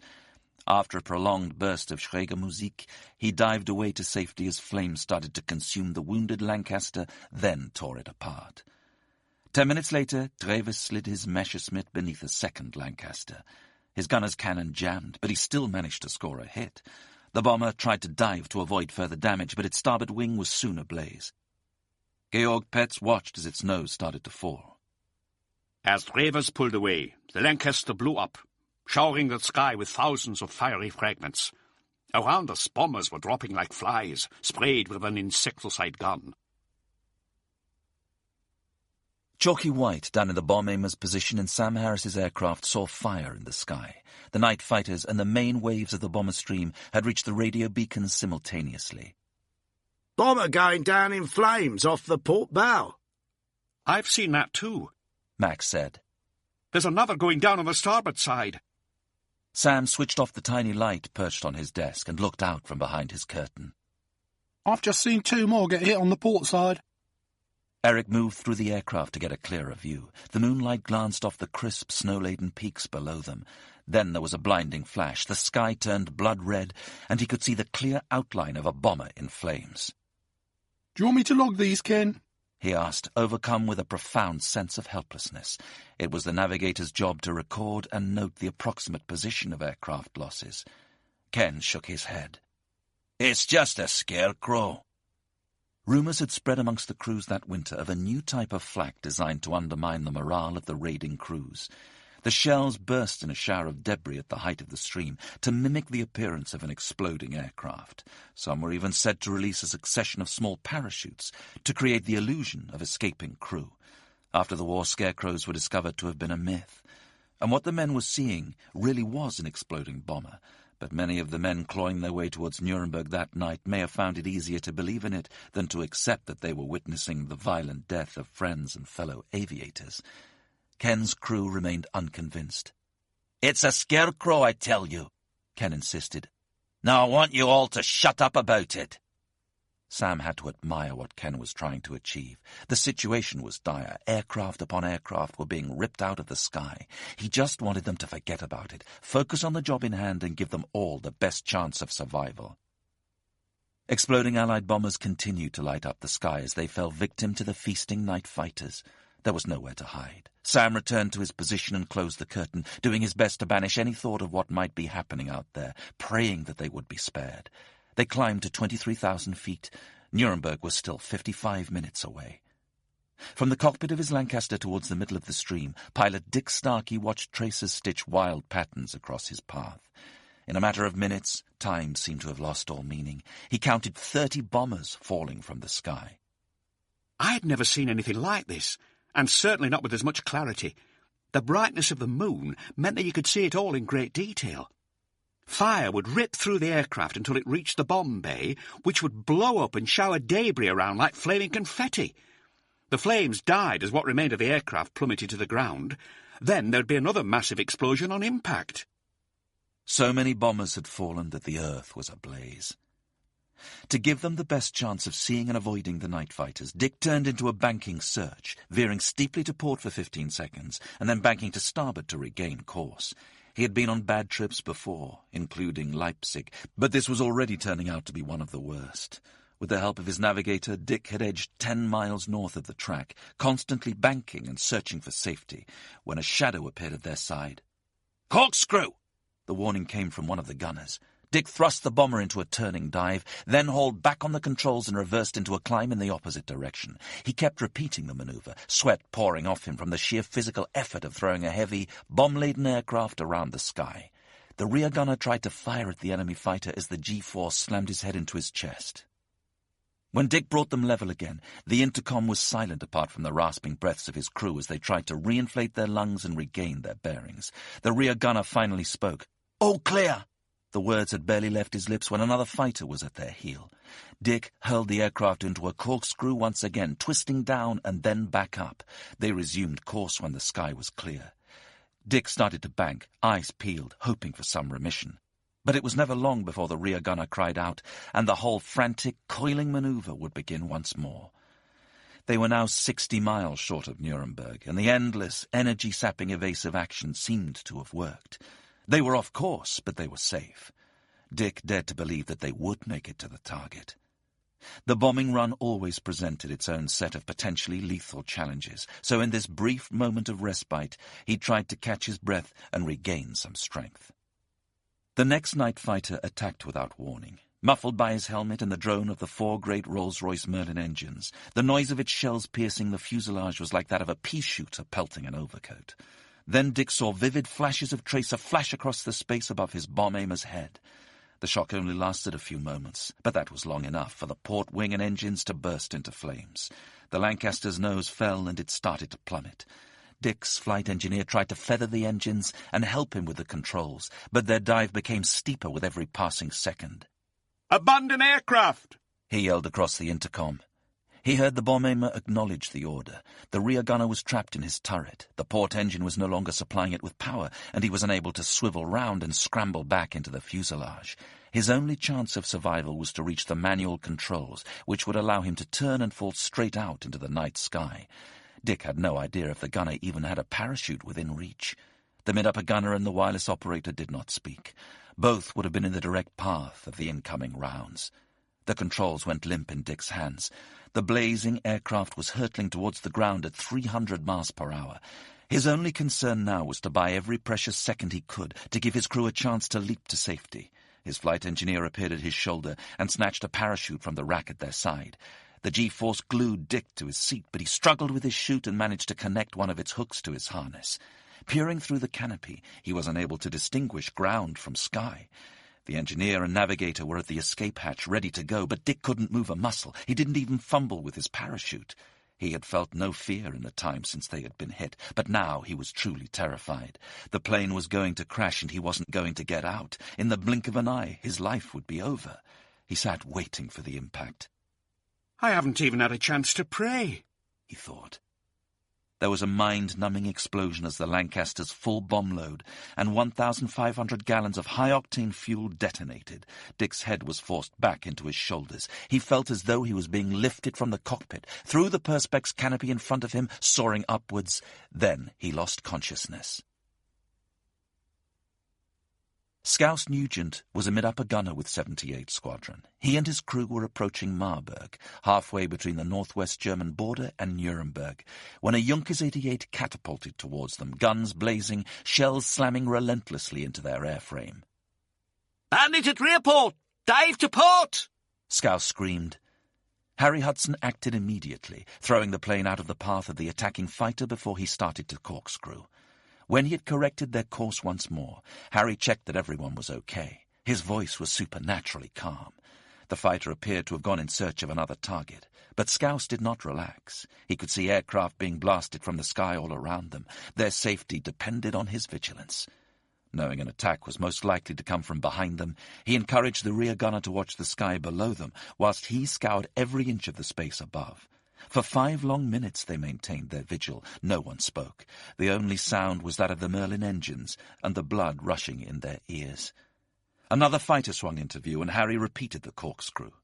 When they resumed course, Scouse could see the port wing was on fire. There was no time to panic. He turned his attention back to the sky. Another Junkers, slightly above and to the rear, was heading straight towards them. Scouse wrenched his guns around, cursing himself for not spotting it sooner.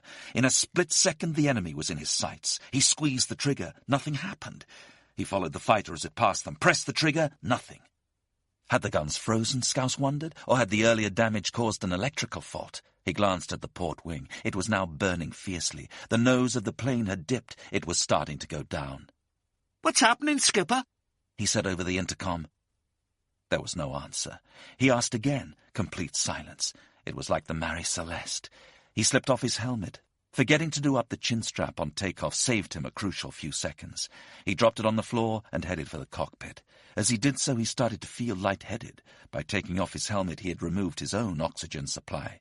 He slumped to the floor, unable to see, using his outstretched hand to try and work out where he was.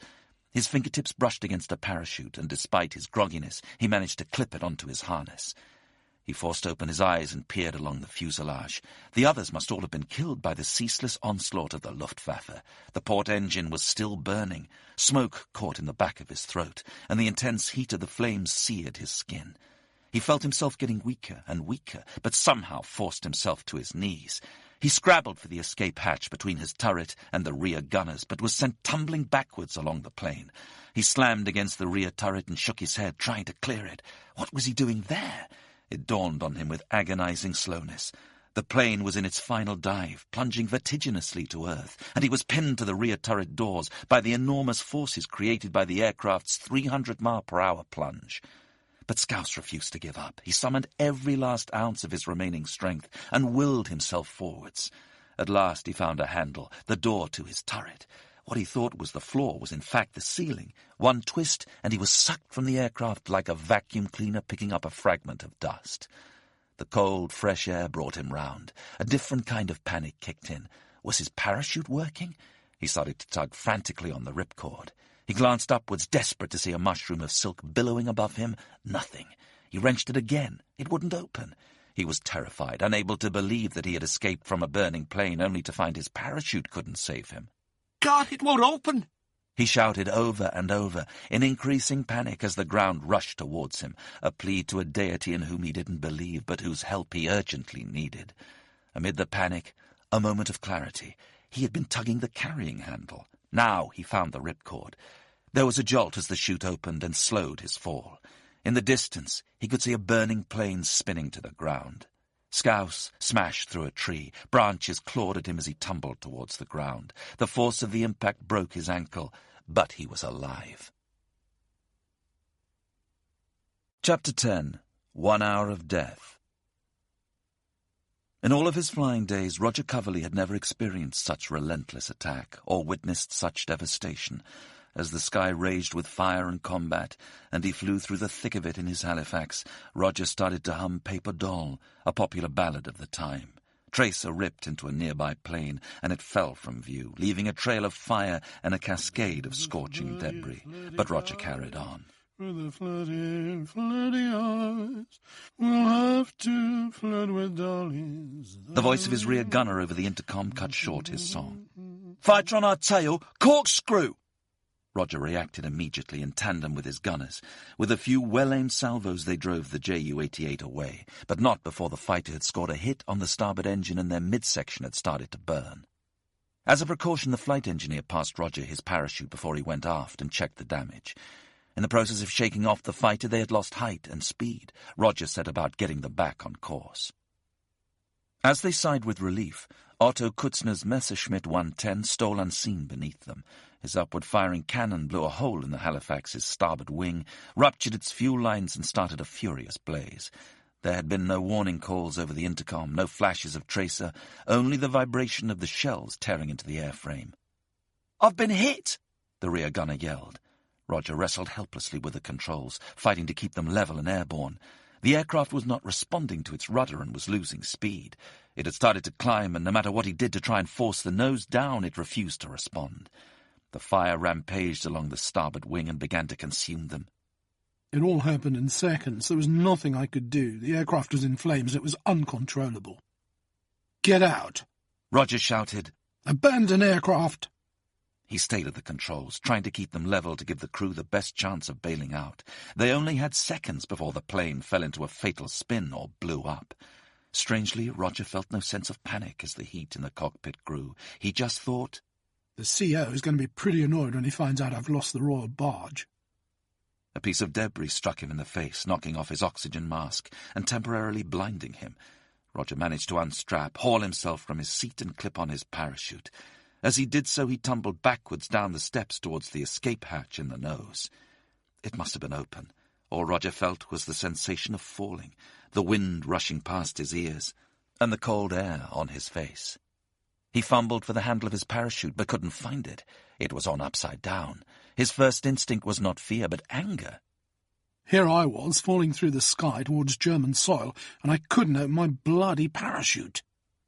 He scrabbled around, trying to find the handle. There it was. He gave it a tug and felt the jerk of the parachute, and the sudden blissful sensation of floating rather than falling. After the fire and the fury of the preceding moments, the sky was deathly quiet. The surviving members of Roger Coverley's crew had his bravery to thank. He had bought them time. Meanwhile, on another crippled Lancaster, the mid-upper gunner and the pilot sacrificed the chance to save themselves by choosing instead to try and free the rear gunner from his turret. It cost them their lives. The bodies of the 3 men were found in the wreckage of the crashed aircraft. Tom Fogarty's Lancaster was intercepted by a fighter as they crossed the German border, but he decided to fly on to Nuremberg. The 115 squadron pilot initially believed that his aircraft was still functioning normally, but then quickly realized that the damage was worse than he had thought. The heady stench of fuel and oil filled the cabin, and they had descended 5,000 feet in 10 minutes. Every passing second cost them height. He ordered the bomb aimer to release his load and felt the control column push back against his palms once the explosives were gone. He asked his navigator for a homeward track and started his turn. The aircraft had stopped losing height, but because of the headwind, they were now losing airspeed. A blast of flak turned the night sky ochre around them. Tom felt the aircraft pitch and roll as the shrapnel struck their flank. Once they were clear, he asked the engineer for a report on the damage. The news was good. A few holes in the airframe, but once again, none fatal. Tom wasn't convinced. The controls were becoming increasingly unresponsive. Suddenly they went limp in his hands. The aircraft fell into a steep dive. Tom wrestled with the controls, but the bomber was already down to 2,500 feet, and he knew there was no way they would make it back to England. He ordered his crew to clip on their parachutes and bail out. The rear gunner was stuck in his turret. The mid-upper gunner crawled along the fuselage and turned the turret manually until his mate was facing him. He gave him a thumbs up before he fell backwards into the night. Once he had gone, the mid-upper joined the navigator and wireless operator at the rear hatch. Only Tom and his flight engineer were left. The plane was down to 1,000 feet. If they were going to jump, they had to do it now. But the flight engineer's parachute was jammed under his seat. "Quick, take mine," Tom said. "There's no time to lose." The engineer paused. If he took it, there was virtually no chance that Tom would survive. For a moment, the two men just looked at each other. "Go!" Tom insisted. The engineer hesitated briefly, then clipped on the chute and nodded his farewell. He crouched down and disappeared through the hatch. Tom struggled back to the cockpit and turned on his landing lights. The snow-covered ground loomed out of the darkness, only 500 yards away and closing in. He grabbed the controls, but there was still no response. The only sound he heard above the shriek of the Merlins was his own breath over the intercom. He was down to 200 feet, and the trees and the hedgerows were rushing towards him. He cut the engines, closed his eyes, and mumbled a prayer. As the plane smashed against the unyielding earth, he felt a fierce pain in his forehead, a sense of floating, then darkness. When he came to, he was lying in the snow 50 yards from the wreckage of his bomber. Cy Barton and his crew flew on unmolested. The sky was a tangled web of tracer fire, but he kept their Halifax straight, entreating all on board to keep their eyes peeled for enemy fighters. 2 searchlight beams appeared in front of them, so bright they were temporarily blinded. They all held their breath as, with almost surgical precision, Cyril managed to find the narrow gap between the beams. There was no let-up, though, as they emerged on the other side. The sky above them was lit by flares dropped by German fighters, marking the position of the stream for their comrades. Cy called for absolute vigilance once more. 2 bombers ahead exploded, but their Halifax remained untouched. The danger had become relentless. Even those with no belief in God asked for his protection. Frederick Taylor, pilot of V. Victor, had never been a religious man, but that night he heard himself reciting the 23rd Psalm.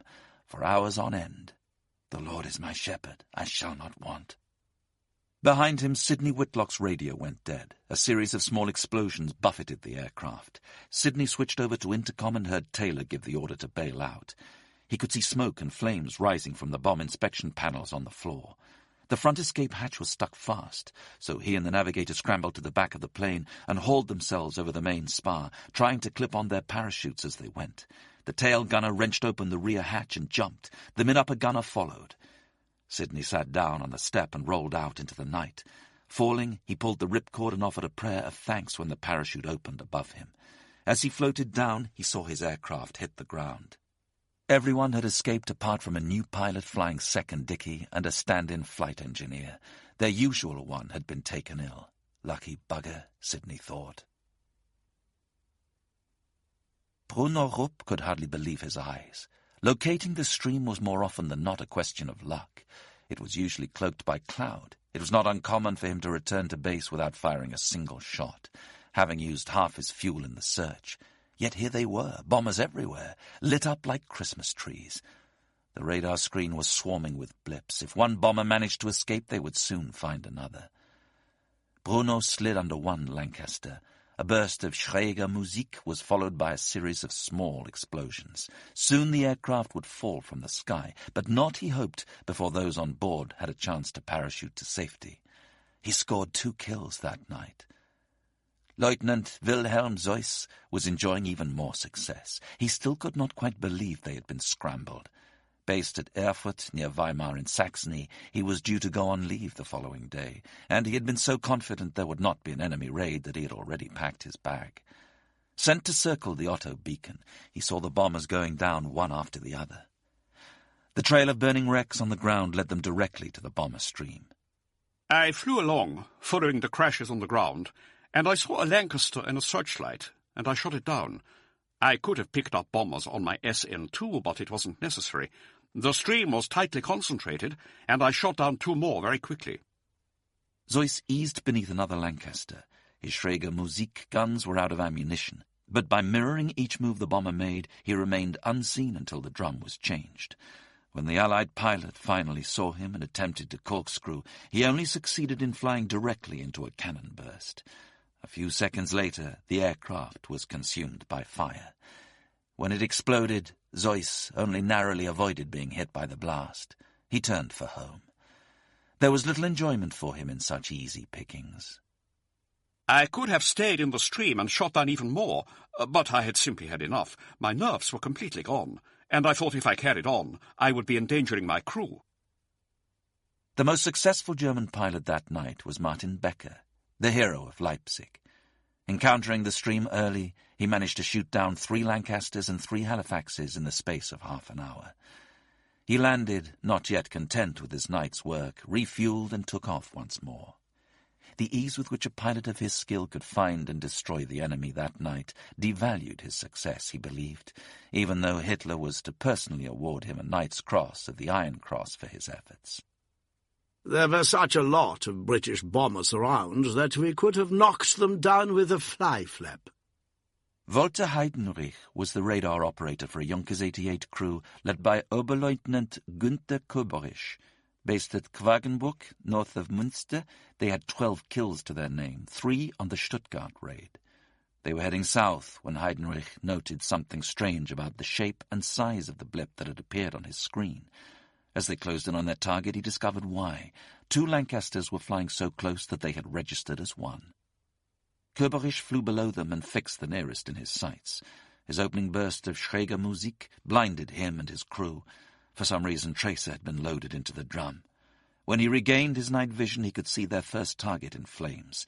He turned his attention to the second. Another short burst, and that Lancaster too was mortally wounded. Heidenrich watched the whole eerie episode unfold. For quite a time, the 2 of them went straight ahead, both on fire. One went off to the left and crashed on the right-hand bank of the Rhine, while the other crashed on the opposite bank. When they hit, they seemed to burst in all directions, with all sorts of colors, reds and greens and yellows. I think they were Pathfinder machines. I don't know whether they were found, and I don't know whether any of the crews managed to get out. But I think they probably had time to. In fact, only one Allied airman survived, a wireless operator blown out of his Lancaster with his parachute miraculously intact. Not every German ace was able to add to his tally. Major Wilhelm Herget had 49 kills to his credit and was unable to reach his half-century. I got into the stream, and I could see bombers going down to my left, but I could not find one of my own. I could have kicked myself. It was obvious that the other fighters were doing well. Diverted to the Otto beacon, he just managed to avoid pulling the trigger on a particularly aimless Junkers 88, which flew across his sights. I was furious. I nearly put a few rounds in front of his nose to wake him up. Those watching the massacre unfold from the centre of the stream knew they would be haunted by the sight forevermore. Gunners, keep your eyes open. There's 2 aircraft just been shot down right in front of us. Reg Payne's pilot Michael Beetham warned his crew of the danger ahead. 3 more have gone down behind us, the rear gunner added. Another bomber blew up on their port side. Reg went to see what was happening. I darted up to the Astrodome and saw the smoke and the shower of flames as an aircraft died in front of my eyes. 7 people in it, gone in an instant. He gazed at the burning trail on the ground ahead. We're flying into that, he thought. Their rear gunner reckoned he could also see blazing wreckage stretching back for 60 miles behind them. Reg was stunned by the brightness of the moonlight above them and the fires raging below. He could see the other Lancasters and Halifaxes so clearly that he could read their squadron codes. They flew alongside another Lancaster for a few moments, then watched helplessly as a string of cannon shells tore into its belly and transformed it into a ball of fire. Reg didn't see the fighter that shot it down. All he knew was that it could have been them. For some reason, fate had decided some other poor bugger's number was up. Les Bartlett, Michael Beetham's bomb aimer, thought they were only seconds away from being hit. The situation appeared calamitous. I looked down on the port beam at the area over which we had passed. It looked like a battlefield. There were kites burning on the deck all over the place, bombs going off where they had been jettisoned by bombers damaged in combat, and fires from their incendiaries across the whole area. Such a picture of aerial disaster I had never seen before, and certainly hope never to see again. I suppose it was just the same on daylight raids, except that the spectacle of a kite on fire at night is much more terrifying. Ray Francis, a Lancaster flight engineer on 622 Squadron, reckoned they were only 50 miles into the raid when he saw his first aircraft burn. a furnace-like blaze spiraling downwards. Nuremberg was only his fourth op. He wondered if this level of destruction was normal. Aircraft after aircraft fell from the sky. I hope to God I get out of this, he thought. Streams of red tracer streaked across the sky, seeming to hang in an endless arc, while the planes ahead continued to disappear in lightning flashes. Driven by the need for self-preservation, the pilot, Ray Trenuth, tried to climb above the main stream. The gunners swiveled constantly in their turrets in search of enemy fighters, while the skipper and flight engineer scoured their port and starboard flanks. Even the wireless operator was detailed on watch, standing in the Astrodome, staring at the unforgiving sky. The mid-upper gunner saw the fighter first, and ordered a starboard corkscrew. He tried firing a defensive burst, but his guns had an automatic cutout to prevent him from destroying the tail of his own aircraft. The rear gunner squeezed off a salvo as they dived and turned, and his tracer mingled briefly with the enemy's. They shook off their attacker and resumed course. Now it was the rear gunner's turn to issue the warning. Another enemy fighter was at their heel. Trenuth reacted instantly and vigorously, almost throwing their aircraft out of the sky. Hemmed in and immobile because of the G-forces generated by the spinning plane, the rear gunner was unable to fire, but it didn't matter. The fighter had gone. The violence of the maneuver, however, had caused a blockage in the guns. Trenuth sent the wireless operator back to take a look as they flew on. When he didn't return and the guns were still inoperative, Ray went back to check on him. After clambering through the fuselage, hoping that another corkscrew wasn't in the offing, he found his crewmate slumped unconscious from lack of oxygen. He managed to drag him back to the main supply before returning to finish the job himself. The guns were soon in working order. For now, they had survived. As Ray Trenuth climbed higher, others left the stream altogether. Those who remained in the formation took some comfort from the idea of safety in numbers, but that was in the process of being fatally undermined that night. The night fighters were drawn relentlessly to where the pickings were richest. As the enemy feasted on the main stream like vultures on carrion, those who struck out on their own reckoned they stood a greater chance of survival. Pathfinder Jack Watson and his crew, at the cutting edge of the stream, had almost reached the end of the straight leg when a bomber blew up beneath their Lancaster. They saw no fighter, and no evidence of one once the sky had cleared. There was a chance they were the intended target, and had that unfortunate bomber not flown underneath them at that exact point, they might have become another victim of Schrager-Musik. Chick Chandler, a flight engineer with 622 at Milden Hall, had never witnessed destruction on this scale. He could not tear his eyes from the cauldron of fire in the sky. There were explosions all around them, aircraft with fire streaming from their wings, battling to stay in the air, and then finally going into a flat spin. Each time Chick willed the crew to bail out before that point. He knew that if they were still on board, the colossal G-forces and the speed at which the plane fell would mean there was little chance of escape. Whilst others strove to distance themselves, focus on their jobs, forget there were men just like them on those burning planes, Chick felt more scared than ever. There are people dying out there, he thought, and wondered when it might be his turn.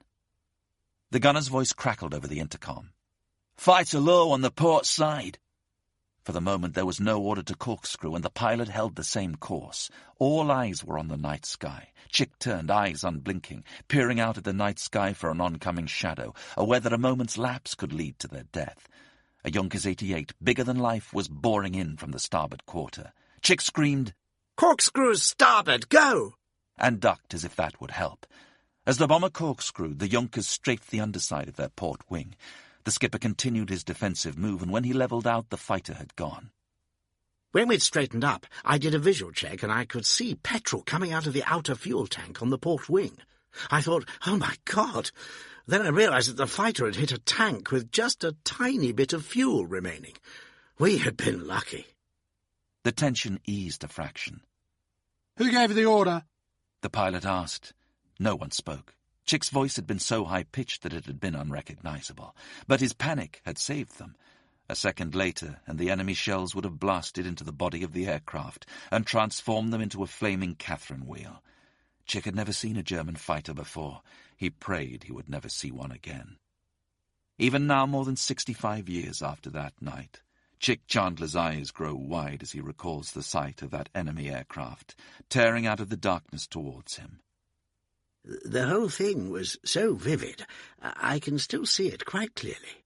He recalls, sitting in his favourite armchair in his Hampshire cottage. He holds his hands out in front of his face. It's there. There were so many men parachuting from stricken planes that navigator Ron Butcher was forced to alter course and gain height to avoid hitting them.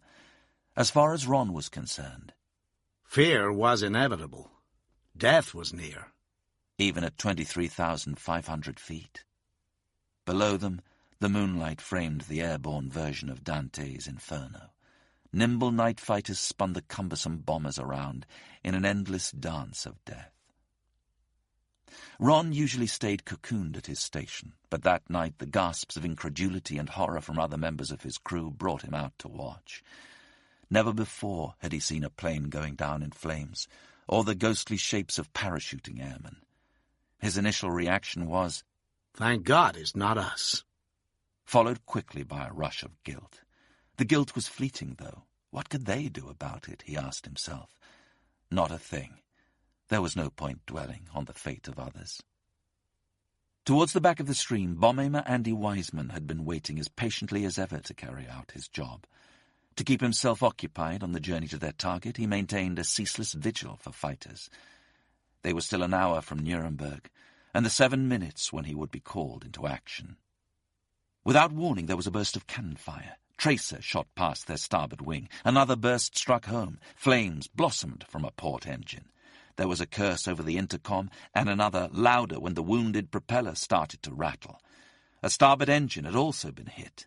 The bomber started to dive. Andy was at the pilot's side, watching him wrestle with the controls, doing everything in his power to keep it level. For a few seconds, their lives seemed to hang in the balance. Andy's thoughts turned to his girlfriend, Jean. She would be in bed, asleep, blissfully unaware of the trouble he was in. Maybe his last letter would be delivered, after all.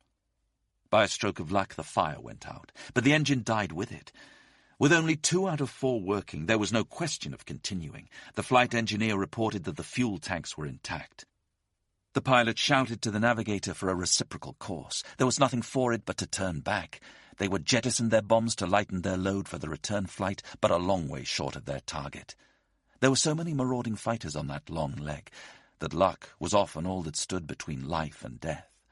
Leonard Dack, a wireless operator with 106 Squadron, boasted one of the most remarkable tales in a night that was already studded with them.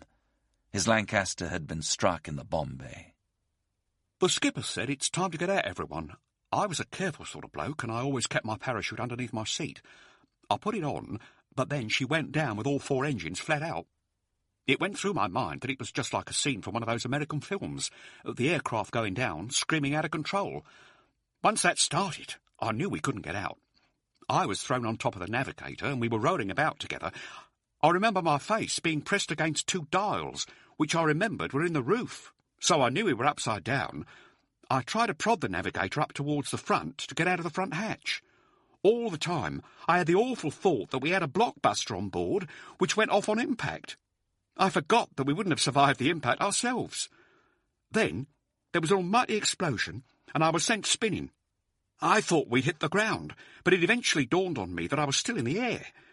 Then something whooshed past my face, and I was sitting nice and peacefully up in the sky under my parachute. I remember shouting for my wife. I was apologising, because I promised to be home on Saturday. Leonard and the flight engineer were the only 2 of their crew to survive. Rusty Woman was in the later waves of the stream. The tension mounted inexorably as he flew further into German territory. He was unaware that 2 crews from his squadron had already gone down, but had no illusions about what lay ahead. He called for silence and asked his gunners to scan the sky for night fighters. Only they were allowed to speak over the intercom. Before either gunner said a word, there were 2 explosions to their starboard side. Rusty could see ice-blue tracer trails arrowing towards a target and then disappearing, consumed by the explosion they had triggered. It was a new experience for Rusty. He had never seen tracer like that before. Usually they were a sort of pinky scarlet, things which float up towards you, then whip past. It was certainly alarming because there was such a mass of it, but in a strange way it was quite spectacular. One of his gunners broke the silence. "Lancaster in trouble on port beam." There's another one on fire. Jesus, look at that. The intercom was soon crowded with disbelieving voices. Alec, the navigator, tried his best to note the positions of each fallen aircraft as accurately as possible. Rusty had counted 16, Alec even more. Every fatal hit was relayed across the intercom in astonished detail. I don't want to hear any more. I can't log 'em all. Everywhere they looked, smoke and fire streamed from shattered fuselages. Some bombers rolled and dived towards the ground. Others just fell from the sky like stones. As quickly as Ted Manners could jam one frequency broadcasting a running commentary to German fighters, another appeared on his scope.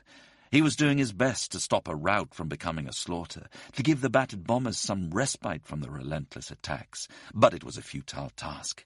The transmissions between the ground and night fighter crews were too powerful, spread across too many frequencies. His disruption was having little effect. Despite the carnage, Rusty flew on, almost detached from what was happening around him. The aircraft that had gone down were mere machines. He banished the thought that there were men aboard, men like him dying in their droves. He needed to stay at the helm, concentrate on his job, and hope they made it through a hole in the sky, or that if a fighter locked onto them, they would be able to shake it off. The commentary from his crew had died down now, even though bombers were still being plucked from the sky all around them. As Rusty flew on, almost oblivious, through the trail of destruction, it was finally replaced by a stunned silence. Alec's voice echoed in the void. 2 minutes to turning point. Almost 60 bombers had been lost during the 220-mile leg from Belgium to the turning point north of Nuremberg, one every minute. There had never been such a concentrated period of devastation in RAF history. There has never been one since. Ahead of them lay the perils of the bombing run. Chapter 11. The Turning Point. The bombers at the front of the stream reached the end of the long leg at 12:45 a.m. Nuremberg was 75 miles to their south. Lancaster and Pathfinder pilot Tony Hiscock, with 156 Squadron at Upward, had been tasked with dropping 4 red and yellow flares, 1 4,000-pound cookie, 5 1,000-pounders, and 1 500-pound bomb. The Pathfinders were due to arrive at the target first, to release their illuminating flares and highlight the area into which the other openers would drop their target indicators. Tony's role that night was to be a blind backer-up and renew those markers for the main force. They were so far in front of the rest of the stream that his rear gunner had seen only dark skies and tufts of clouds, and no signs of the massacre that others had reported. 0 hour remained unchanged. The Pathfinders were still on course. Those behind, however, had been scattered. Any notion of a compact stream had been abandoned. Its constituent parts were now strewn across a 50-mile area. While the night fighters were mainly responsible, some crews felt that those back in England were, too. It was they who had failed to take heed of the updated winds calculated by Windfinder aircraft at the front of the stream. When John Chatterton's navigator learned that the information they were sending back was being ignored, he made his displeasure known. "Nav to pilot, group has done it again, Johnny. They're still using the forecast winds. It'll put everybody north of the track." As the bombers turned for the target above the snow-blanched Thüringen forest and its ancient mountains, they were met by a canopy of cloud, precisely the opposite of what had been briefed. Cloud cover on the outward journey would have made their trip considerably less perilous, but shrouding Nuremberg, it would make accurate bombing almost impossible. The cloud presented the Pathfinders with an immediate challenge. Their red and yellow target indicators might not be visible through the 2 miles of thick cloud that cloaked the city. Not all of the Pathfinders had been loaded with sky markers. Flares attached to parachutes so they hung in the sky when ground visibility was poor. And of those aircraft which had, a number had been blown off course. To compound the problem, some of the parachute flares drifted quickly away from the target. The openers had done their best in testing conditions, but their marking, like the whole bomber stream, had been scattered. Behind them, Tony Hiscock and the backers up not only remarked the target area, but also the flares, which had been incorrectly positioned or had drifted eastwards. The confusion grew exponentially for those following. The tame boar tactic, the German night fighters gathering around a beacon for the stream to fly directly into their path, like the gentleman guns in a partridge shoot waiting for the coveys to sweep over them, had wrought havoc on the stream. Now 4 wild boar groups were poised on the ground, waiting to hear which target they would be ordered to defend. Should they be sent north or south of the bomber stream's track? The Luftwaffe's decision gave the RAF their first and only break of that night. The wild boar groups were sent north towards Berlin instead of south to Nuremberg, but it offered little breathing space to the battle-weary Lancasters and Halifaxes of the main stream. The tame Boer fighters still had enough fuel in their tanks to follow as they turned for the final run to their target, or were able to land, refuel and take off again in search of their quarry. John Chatterton had managed to slip through the deadly gap before the wolves had gathered. At the turning point for the bombing run, their concerns switched focus from the winds to the thick cloud. They managed to find Nuremberg, or somewhere near it, on a course of their own choosing, and dropped their bombs, but how accurate they had been was anyone's guess. I felt the exhilarating twang under my feet as Easy surged upwards, like a tired hunter taking the last fence after a muddy chase. I held the course for 30 seconds for the obligatory photo flash and camera run, both useless tonight, but which one day would earn the crew an aiming point photograph and a 48-hour pass. In the middle of a normal raid, this always seemed the longest half-minute of my life, with searchlights and flak all around and a hideous inferno below. But here at Nuremberg it was quite unreal. A bit of flak about, the odd sky marker still drifting on a reciprocal underneath us, and the occasional bump of a slipstream passing at 90 degrees to us. Tongue-in-cheek, I asked Jack if he was sure we had bombed Nuremberg, and got the expected forceful reply. Cyril Barton was completing the sharp turn to port that would set them on course for the target. As they banked, he calmly reminded his crew to keep a sharp lookout. A voice shouted over the intercom, but was drowned out by a series of loud bangs that made the whole aircraft shudder. As it dropped into a shallow dive, Freddie Bryce thought he saw the shadow of a night fighter swoop over the rear turret. Cy threw the plane into a corkscrew, while Timber swung his guns back and started to fire blindly as they weaved through the sky. Only one of his guns was working, the other 3 had frozen. Freddie saw a Junkers 88 loom on their starboard quarter and called for more evasive action, but the intercom was dead, damaged by enemy fire, so they couldn't hear each other. He reached for the emergency call light. In training, Cy and his crew had devised their own version of Morse code for this kind of situation. In the darkness of his cockpit, Cy saw the light flicker, the sign for a dive to starboard, and immediately threw the aircraft into a dive. Freddie's guns were out of action, so he concentrated on being a lookout, sending signals as quickly as he could, hoping Timber might still be able to squeeze off a round or 2. As the fighter disappeared, Timber pressed ... or R, the signal to resume course. A few seconds later, it reappeared on their port side. He punched out the instruction to corkscrew, starting with a dive to port. Cy responded as a Messerschmitt 210 joined the fight.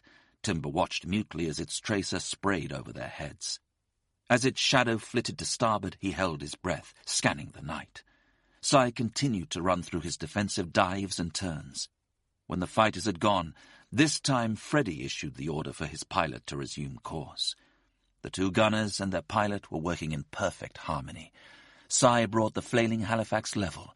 In the course of the skirmish, it had fallen to 9,000 feet. Once again the Junkers popped into view on their starboard wing. Freddie reached for the call light. As he tapped out the code, he could feel and hear rounds thudding into the side of the aircraft.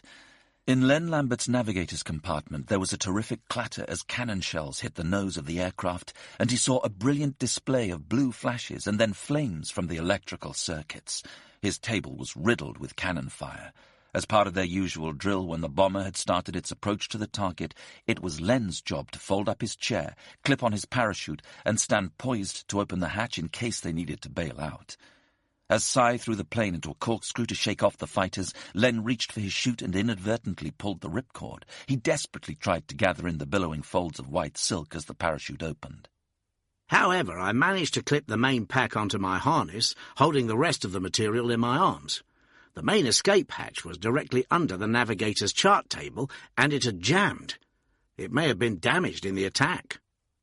Because his hands were full, he had to try and prise the hatch open with his foot. What happened next is unclear. I don't know whether someone pushed me or whether it was the aircraft, but the next thing I knew, I was in mid-air. I didn't jump, as such, but none of this would have happened if we'd had the intercom. The rule was to count to 10 after leaving the aircraft before pulling the ripcord to avoid the parachute fouling the tailplane. Clearly I had broken the rule. This is it, I thought. But thankfully the main chute deployed safely. For Len, the roar of the battle had ceased. The only sound was a piece of torn parachute flapping in the wind and the distant drone of aircraft somewhere above him. He gazed at the sinking moon and the last of the vapour trails.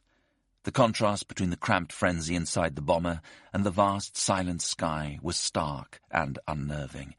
But at least he was safely out. He wondered what had happened to the others on board, but his concern was brief. He needed to concentrate on landing safely. Then he would need to cope with being on enemy soil.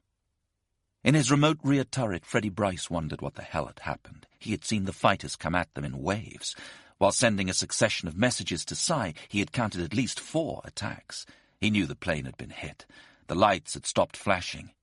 Sealed off from the rest of them, he could only guess the damage. The aircraft started to vibrate and he could see sparks flying past his turret window. They were flying normally, but he could see they were low. The silence troubled him. For a few anxious seconds, he considered whether he should bail out. Not knowing what was happening up front, I began to wonder if it was time I jumped, but at the same time I thought Cy would do everything possible to let us all know on the call light if he thought there was no hope of coming through, and if he didn't have time, then it would all be over quickly. The night fighters had not finished with them yet. The mid-upper gunner saw him coming in on the port beam. He gave a series of dots on the call light, and we took evasive action to port. Once again the fighter did not get in a burst, and as we weaved around the sky, the sparks flying past my rear turret were even thicker. The aircraft was still vibrating badly, but we were still airborne.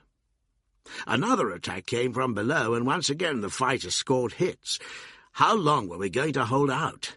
We'd resumed course once more. The sparks had stopped flying past my turret, and the aircraft seemed to have stopped vibrating. Then I saw a fighter coming in above and almost dead astern. I sent a series of dashes on the call light for evasive action to starboard, and over we went. The fighter came down behind, down to our starboard quarter. Once again it didn't get a chance to open fire, and as he was breaking away, the mid-upper got in a good burst. From the look of his tracer, it seemed to head straight for the centre of the fighter's fuselage, but I did not see them actually hit. This was the only burst he fired from our aircraft, and the fighter never came back. They were through the worst, but needed to know how severe the damage was to the Halifax from the incessant skirmishing. Cy and his flight engineer, Maurice Trousdale, made a quick assessment. The starboard inner engine was badly damaged. Its vibrations were causing the whole aircraft to tremble. As they flew on, its propeller loosened and flew out into the night like an enormous Catherine wheel. The engine began to spark, but died before it could burst into flames. Cy and Maurice quickly realized the engine was not their only loss. Len, Jack Kay, the wireless operator, and their bomb aimer, Wally Crate, had bailed out in the chaos. Their situation was stark. They were an engine light. The plane was beaten up and ailing. They had no intercom, no one to guide them, no one to operate the radio or to release the bombs over the target. They had endured a relentless onslaught of night fighter attacks and only came through it owing to the skill of their pilot and the reflexes, dedication and coordination of his remaining crew. The target area promised more of the same. Should they turn and head home or press on regardless and bomb the target? Cy was not in doubt. He flew on to Nuremberg.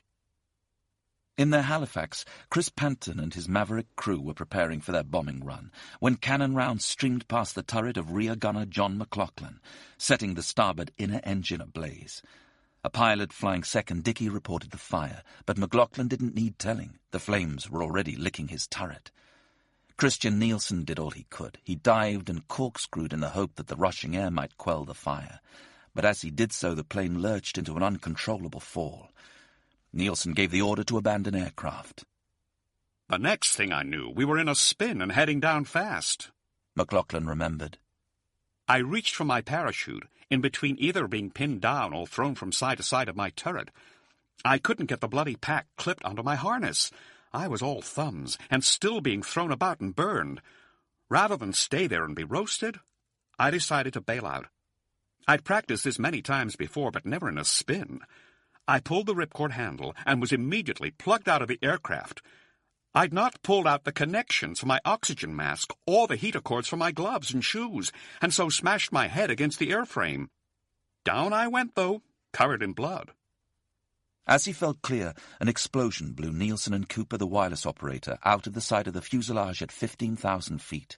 The rest of the crew, including Chris Panton and the second Dicky, was still on board the Halifax as it plummeted towards the hills near Bamberg, approximately 20 miles north of their target. On the ground, the air raid sirens had sounded, and Bamberg's residents scrambled from their beds. They gathered in their shelters, huddled together, wrapped in blankets. Those on fire watch were the only ones out in the open. Among them was a young man who saw Nielsen's flaming Halifax streaking across the sky like a comet, then disappear from sight near the village where he and his family lived. He abandoned his post and ran all the way home to check whether his loved ones had been harmed. Another eyewitness said, "I looked into the sky and saw nothing. Then I heard the engine noise of an aircraft. Suddenly there was an explosion, and a fireball spiraled down to earth. Then there was a further explosion as the aircraft hit the ground." At the family cottage in Old Bolingbroke, young Fred Panton slept on soundly. But in the small mining village of Ryhope near Sunderland, the sirens were blaring. 12-year-old Alan Mitchison was bundled out of his bed. Air raids were nothing unusual. The area was home to shipyards and coal mines, prime targets for the Luftwaffe. Vast barrage balloons bobbed and drifted over their rooftops, and the RAF had installed anti-aircraft guns barely a football pitch away from his back door, and the sound when they fired was both thrilling and deafening. Alan and his friends used to play war games around the nearby mine, in an area known as the Hope, a steep hill overlooking a ravine. Alan's bedroom window also gave him a view of the North Sea coast and the chance to watch enemy aircraft approaching. But there was no way his parents would let him do it that night. He wrapped up warm and allowed himself to be shepherded across the damp garden to the Anderson shelter at the bottom of the garden by his mum, dad, and sister to wait this one out. At 12:53 a.m., Sam Harris and his crew reached the end of the long straight leg 120 seconds behind their flight plan. Sam ordered his skipper to alter their course to 177 degrees. The target should have been 19 minutes ahead of them. "The target is off the starboard bow!" Mac yelled. Bewildered, Sam started checking his charts. How could his calculations have been so inaccurate? He decided to get up and have a look. Perhaps Mac had been wrong. He looked out of the cockpit. Approximately 20 miles to their right, he could see bomb explosions on the ground. It didn't make sense. Someone had made a terrible mistake, and he knew it wasn't him. At least he hoped it wasn't. That's not the target. It's not the right place. The Pathfinders don't start marking for another 9 minutes. Someone has got it wrong. Keep on course. "Okay, Sam," Ken replied. "No panic. We're keeping on 177. Even though he was confident he'd made the right call, Sam slipped back behind his curtain and pulled the lamp closer to his charts and reckonings. They still appeared to be correct. Why other crews were bombing so far from the target remained a mystery. The first markers were illuminating the sky in front of them. This had to be Nuremberg. His calculations had been spot on. The bombing run was straight ahead, and his job was done for now. Sam went out to see what was happening. Lying flat out in the nose of the aircraft, Chalky started to pass on the information required to bring them dead on target. It was absolutely crucial that each aircraft dropped its bombs in the same line and stayed on course to avoid colliding with one another. Chalky checked all the switches on the release panel and gauged the wind velocity before peering through the amber cross of the bomb sight at the target indicators, now hanging in the sky below them. All was set. Ken felt for the bomb jettison switch in case Mac had a problem. He scanned the temperature gauges. Full power might be needed at any time now. The gunners swung their turrets, eyes peeled for any night fighters that might be behind them or lurking beneath. Luff peered out of the navigator's astrodome. Everyone was on alert, looking for the approaching shadow which spelled death. Chalky called, "Open the bomb doors!" Ken pressed the release button. "Bomb doors open and checked open." "Bomb doors checked open visually," Chalky replied. They were now within range of the anti-aircraft guns. As they flew through the bursting shells, the air around them seethed with light and sound so loud they could hear it over the vast rumble of the engines. Everyone bar the bomb aimer and the pilot remained silent, holding their breath, wheeling the plane through the smoke-filled sky, waiting for that moment when their bombs were released and they could turn for home and safety. Left, left, Chalky called. Then, right, steady, steady. Sam wanted this bit to be over, for them to drop the bombs and get the hell out of there, but he knew Chalky had things under control. Bombs away. Hold it steady. Jettison bars across. All bombs gone. Close the bomb doors. Freed of thousands of pounds of explosive, the Lancaster became an infinitely lighter beast, leaping up and away. "Bomb jettison buttons pushed. Bomb doors closing," Ken replied.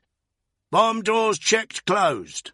Flash bomb has operated. The camera has turned over. If the camera had operated successfully, there would be photographic proof that they had attacked the target and of the approximate position the cookie had detonated. The fire and fury from below and the looming shadows of the night fighters had ramped up the tension in the aircraft during the bombing run to an almost unbearable pitch. Luff now slid round his desk and lifted up the left ear flap of Sam's helmet. Thank God that Chalky didn't do a dummy run. I would have shat myself. Sam smiled. Their mission had been accomplished. Now all they had to do was get home in one piece. But they knew they were far from safe. The Luftwaffe would still be on the prowl. Chapter 12. The Bombing Run. The alarm clock beside Section Officer Patricia Bourne's bed at her quarters in Ludford Magna woke her at 1 a.m. She had a promise to keep. Her boyfriend, Jimmy Batten Smith, had made a particular request earlier that evening as he handed her his writing case and papers. She now sat up and spent a few moments thinking of him, picturing his face and saying a silent prayer for his safety. Then she went back to sleep. Over Choing and Wald, Jimmy's mate Rusty Warman had made the turn for the last leg of the journey. As they approached the target, Rusty was punishingly aware that the endgame was not going to plan. He could see that a number of the markers dropped by the Pathfinders were over the target, but by no means all. Many others fell further to the east, in particular over the small town of Lauf. Friedrich Ziegler's farmhouse was in the village of Kleingescheit, not far from Lauf. He had been woken by the drone of hundreds of approaching engines. The farmhouse beds were reserved for the women, while the men and boys slept wherever was coziest and most comfortable. But as soon as he heard the bombers in the sky, Friedrich threw back his blanket alongside the still-warm oven and ran to the shelter in the basement, his heart hammered against the walls of his chest. The night was bitterly cold, but the air inside the basement was thick with sweat and fear. It was so dark they were unable to see their hands in front of their faces. All 12 of them were crammed into this confined space. Friedrich's mother and father and grandparents, alongside the farmhands, and French POWs who chatted away excitedly in a language the young German boy still found bewildering. They were all wrapped in blankets, perched on suitcases, leaning back against the cold, bare sandstone walls. As the aircraft grew nearer, Lux, the family Rottweiler, started to whine at Friedrich's feet. When the boy heard the unmistakable whistle of falling bombs, a combination of fear and excitement coursed through him. He expected one to blast through the roof any second now and bury them beneath a heap of rubble. He could hear the older ones mumbling prayers in the darkness. They often heard the British planes overhead and always had to take shelter until they had passed. The war had become a daily part of his and his friends' life.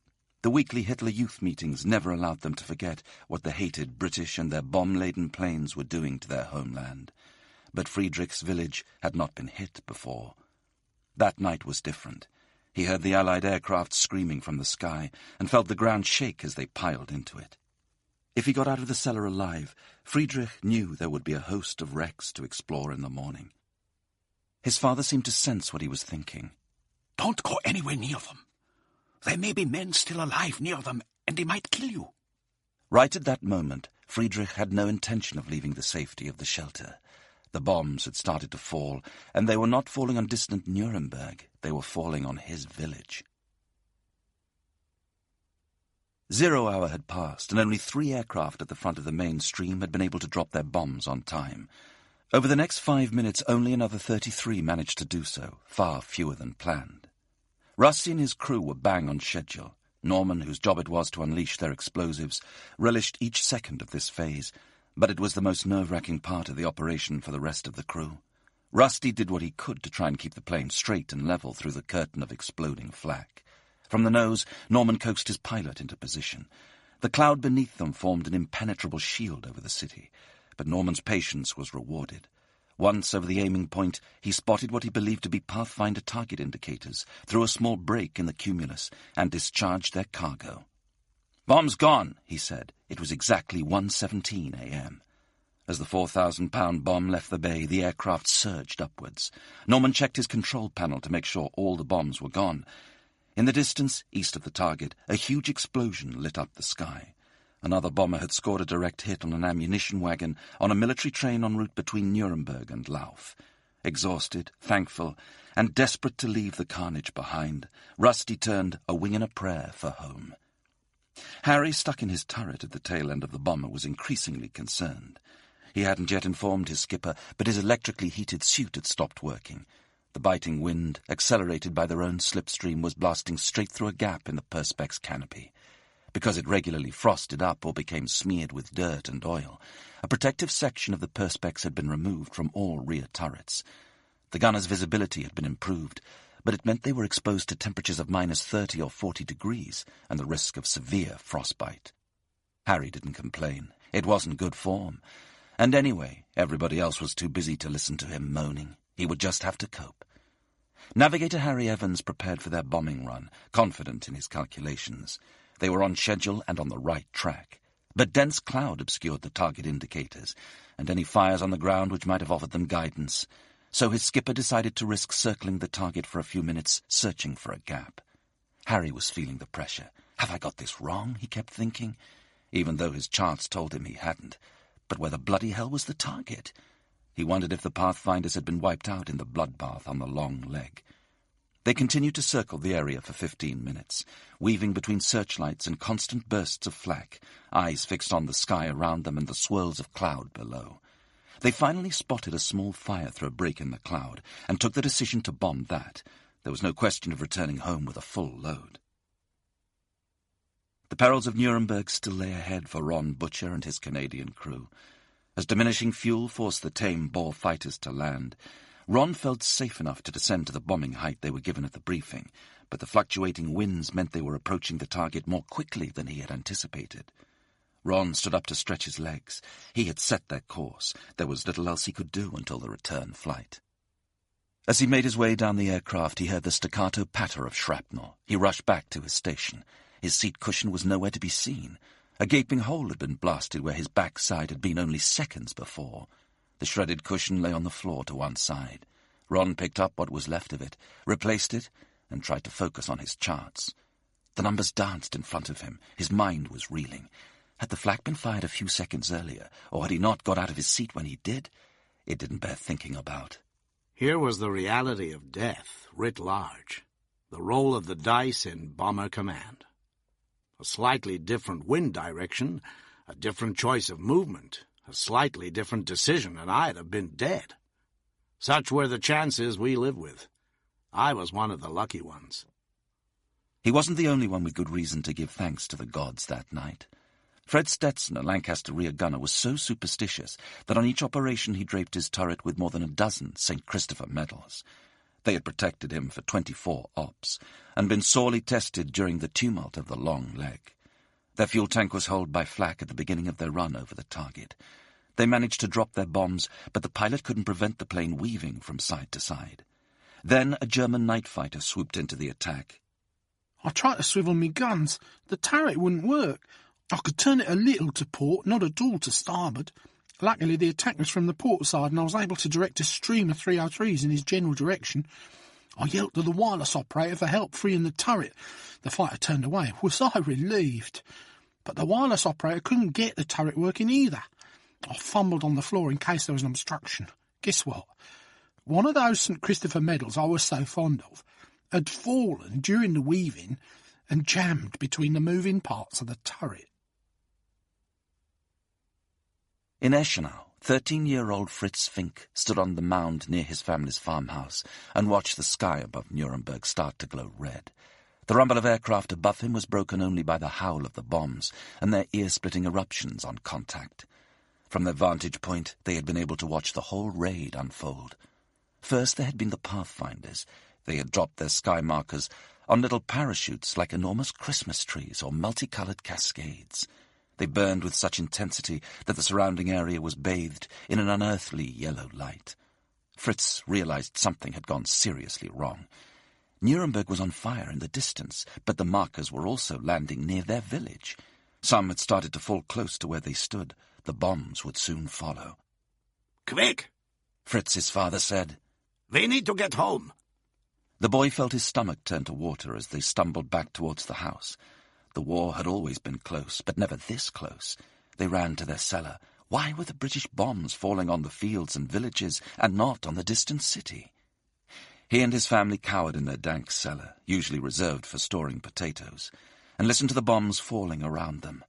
When they hit the ground, long cracks appeared in the cellar wall. Windows were blown out above them and tiles shaken from the roof. Death was only meters away. Had the Allied bombs fallen on Nuremberg, they would have razed the city to the ground. But they rained down indiscriminately across the whole region, up to 30 kilometers north of their intended target.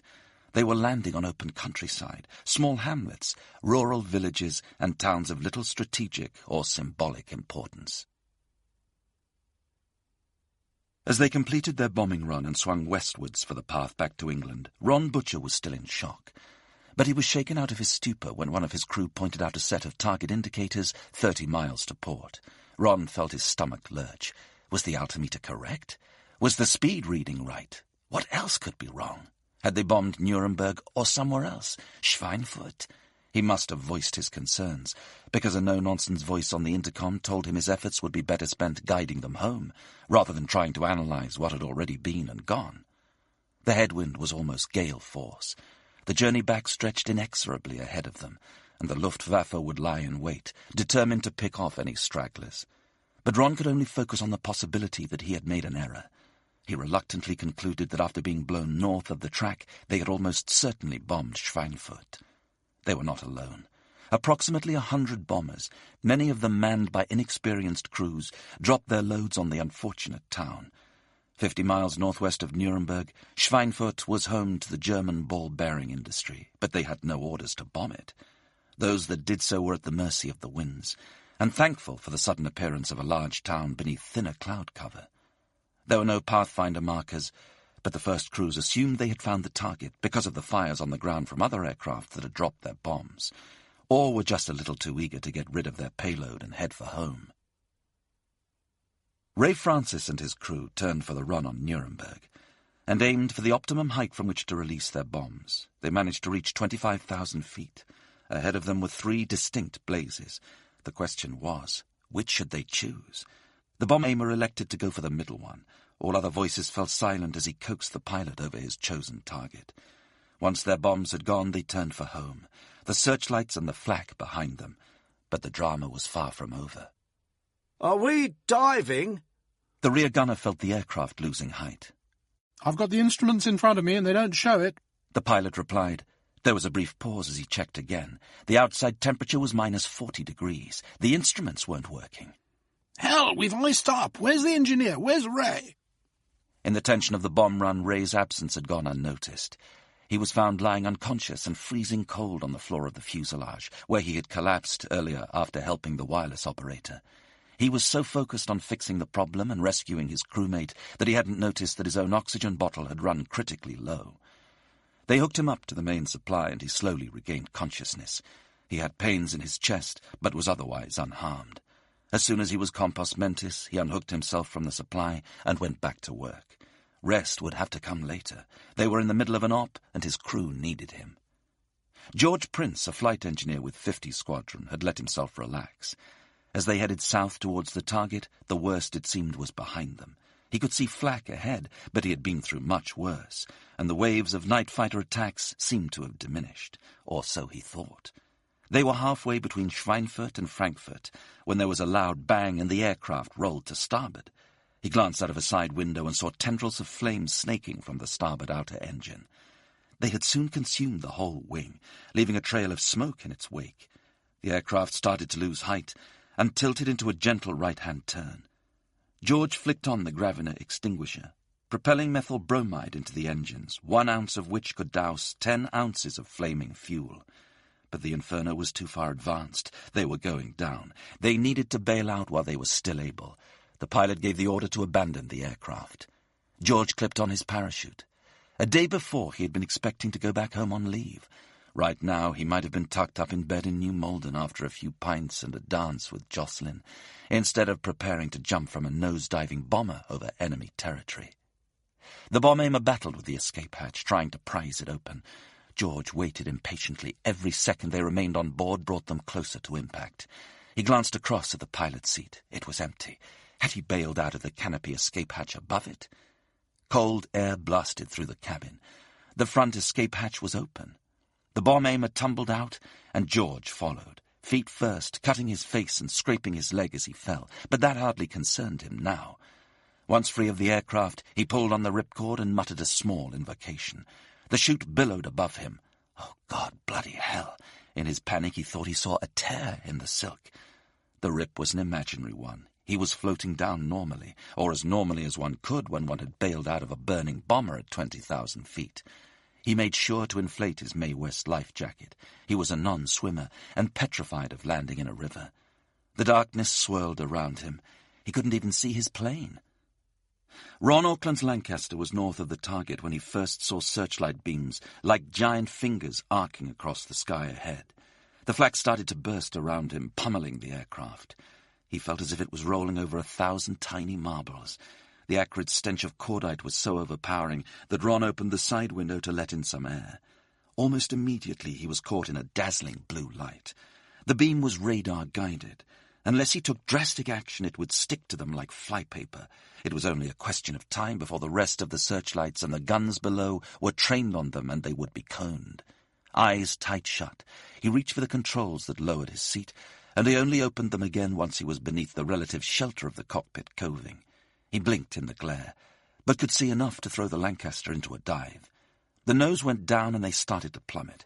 The engines screamed as their fall gathered momentum. Freezing air from the open window rushed past his ears, making him gasp. Pinned to his seat, Ron did his best to wrench back the controls and bring the plane level, but it was falling too fast, and he didn't have the strength. In a final, desperate act, Ron decided to try the trim control. We came back up very nose high and at a low speed. I don't actually know whether we did a loop or a tail slide, or if the nose just flopped forward. All the gyro-operated instruments had toppled, and it was only because there was bright moonlight and because there were a number of searchlights on us that I could see a horizon. I could use that and get some sort of perspective and see which way up we were. I was able to bring the aircraft level. If the searchlights hadn't given me the light to see, then I'm certain we would have gone into a spin and crashed. They had managed to haul themselves out of the radar-guided searchlight cone. While the flak still erupted furiously around them, Ron was able to set them on course for the bombing run. He did not yet have the luxury of being able to dwell on the fact that he might have been the first pilot ever to have looped a Lancaster. The sky over Nuremberg was ablaze with searchlights and flak, and some bombs were hitting the target, but it was a world away from the spectacle of earlier raids. There was usually a certain grandeur about the scene with the markers, the flak, the searchlights and the night fighters, even though there was always death and destruction. As one flight engineer described it. But on the Nuremberg do it was eerie. It was as though we had no right to be there. I suppose we hadn't, really. For the German night fighters, the riches of the previous hour had now become slim pickings. Fritz Lau's ground crew had forgotten to refuel his Me-110. When it was finally ready, he wondered if it was even worth taking off, but decided there was a chance he might intercept the bombers on their return trip. He had been a spectator as the night's action unfolded, watching the night sky turn red when bomber after bomber was struck by his comrades.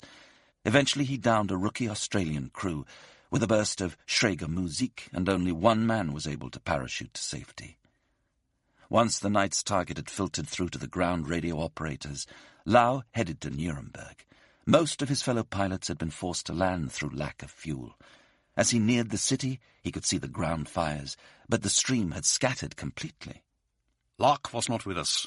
It was clear that the bombers, after unloading their bombs, were breaking out of their formation, each pilot taking his own course for England. In those circumstances, they could vary their headings and altitudes at will, and this way better avoid us night fighters. Lau had no option but to return to Langedibach with only one kill to his name. At 1:30 a.m., as Patricia Bourne fell back into a deep slumber at Ludford Magna, Jimmy Batten Smith's Lancaster dropped its bomb load and headed away from the target area. Almost immediately, a German night fighter raked its fuselage with a burst of cannon and machine gun fire and sent it spinning out of control. It crashed beside the Autobahn, 6 miles east of Nuremberg, killing everyone on board. Jimmy had entrusted the last letter to his parents, to be opened in the event of his death, to Patricia, before every mission as a matter of ritual. Now she would have the tragic task of sending it to them. Adrian Marks's 101 Squadron Lancaster had developed a technical problem which prevented it from gaining altitude at the requisite speed. The crew decided to risk going it alone, to and from the target, rather than flying below, but at the same pace as the rest of the stream. And have the bombs of our own aircraft falling around us and possibly on us.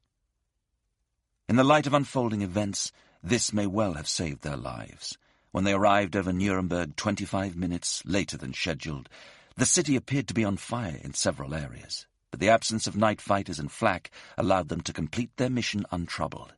After what had appeared to them to have been a trouble-free and routine raid, they were the last crew to bomb the target. Friedrich Ziegler's father emerged from their basement an hour after the last bomb had exploded, and the sound of the aircraft engines had faded. An incendiary bomb had landed in the yard, but luckily it had only burned 2/3 of the way down and had not fully detonated. When he was absolutely sure that the raid was over, he fetched the rest of the family. Friedrich stumbled outside. The smoke in the air stung the back of his throat as he watched his father, the farmhands, and the French POWs tackle the blaze. Friends and neighbours ran to and fro trying to help, to the sound of the bells of the approaching fire engines. People didn't know what had hit them, quite literally, as some had been splattered by the chemicals in the incendiary devices and showed their yellow wounds. Nobody had a clue what it was. 15 people in Kleingescheit had been killed in the raid. Fritz Fink wandered around in a daze when the all-clear was given. He climbed onto the roof of his house and collected the splinters of flak that had fallen like rain as the city's defences had tried to blow the bombers out of the sky. They would be souvenirs of a memorable night. The bomber crews that had endured and survived the unrelenting danger of the long leg and had turned to brave the flak and searchlights over the target, now faced a tortuous journey back to British shores. Chapter 13. Homeward Bound. Cy Barton and what remained of his crew had managed to drop their bombs, though almost certainly on Schweinfurt, and turned their Halifax home.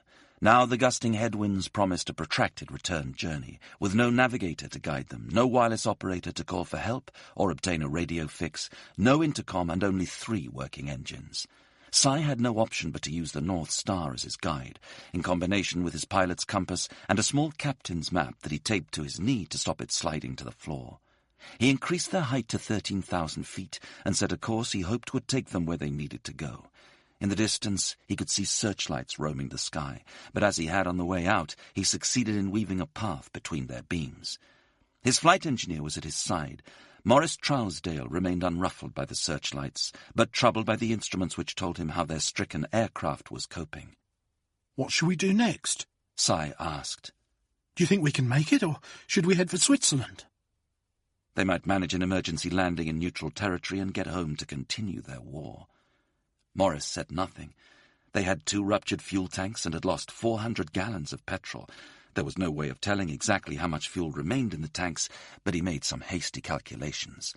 "We can make it back to England," he replied. "But we'll be running on fumes." "I think we should go for it," Cy said. "but it's only right that we ask Freddie and Timber what they think." Their guns were no longer functioning, but both men had stayed at their posts, on watch for night fighters. Morris found Timber, outlined the situation, and explained they were 3 crew short.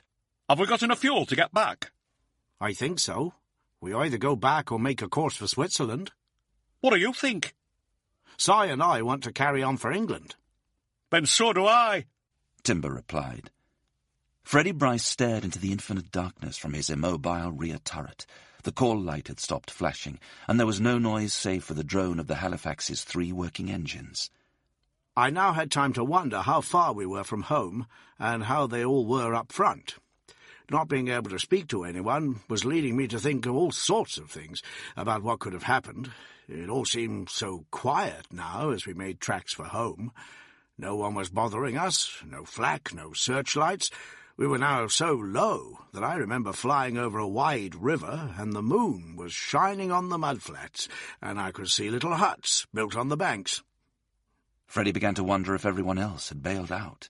He was tempted to leave his turret to look, but he resisted the urge. Unless otherwise ordered by his pilot, he needed to stay at his post and keep a lookout for enemy fighters. If they needed to make an exit, he had absolute faith that Si would find a way to let him know. There was a knock on his turret doors.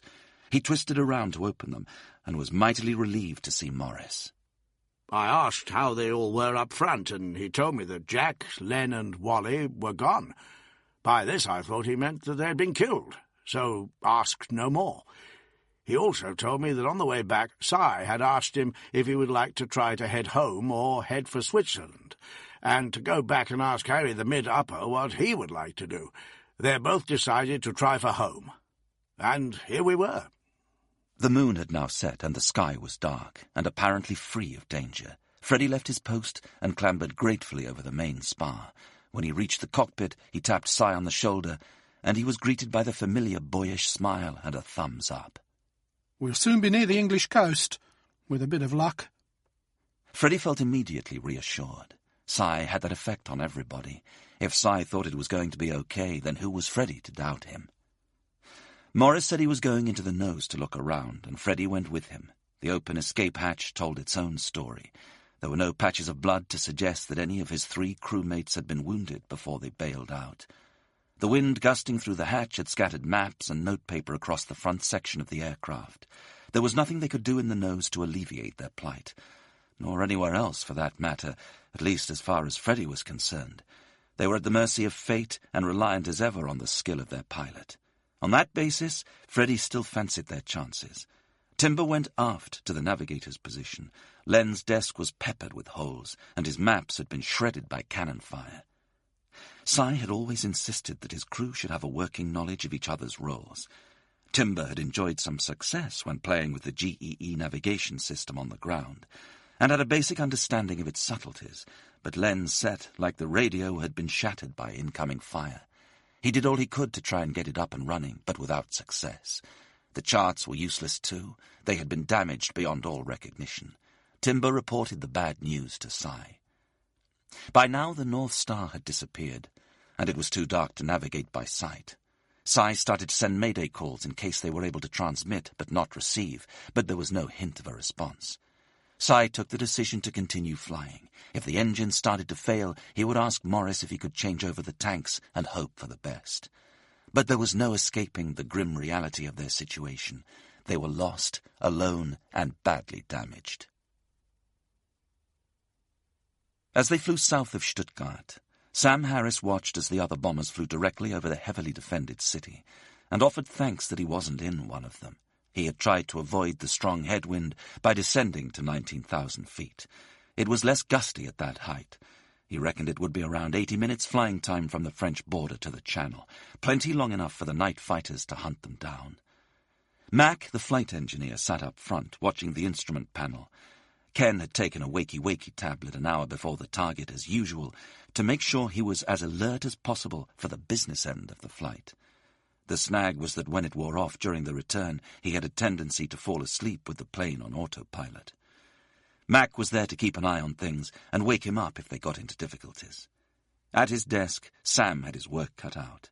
Before takeoff, they had hatched a plan to make their own way back, steering clear of the most heavily defended areas and away from the bomber stream. They were banking on the German night fighters being more likely to follow the crowd.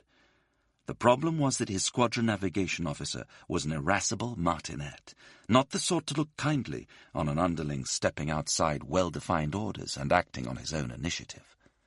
Whenever they returned from an op, he went through their logs with a brutal, uncompromising eye, writing caustic comments in red pencil whenever he spotted sloppy calculations or errors. Sam needed to fiddle his log so it appeared to show they took the route they were given at briefing, while simultaneously making sure their aircraft followed the alternative course he and his crew had agreed. It was now 3:30 a.m. Sam had been awake for the best part of 22 hours. This was a real test of his skill and concentration. He had hoped the GEE box might give him a fix, but he wasn't able to make sense of the signals. It was like looking in knee-high grass for 3-inch blades. Finally, he found what he was searching for and was able to fix their position with the necessary accuracy. They were on the right track. There was no need to change course. Luftwaffe pilot Martin Becker had landed near Mainz to refuel and take on fresh ammunition. While he was there, he learned that there were Allied bombers returning to England on a route between Stuttgart and Mannheim. Once in the air, a ground control operator directed him to the nearest available target. "You should see him now," The officer yelled and gave him the order to attack.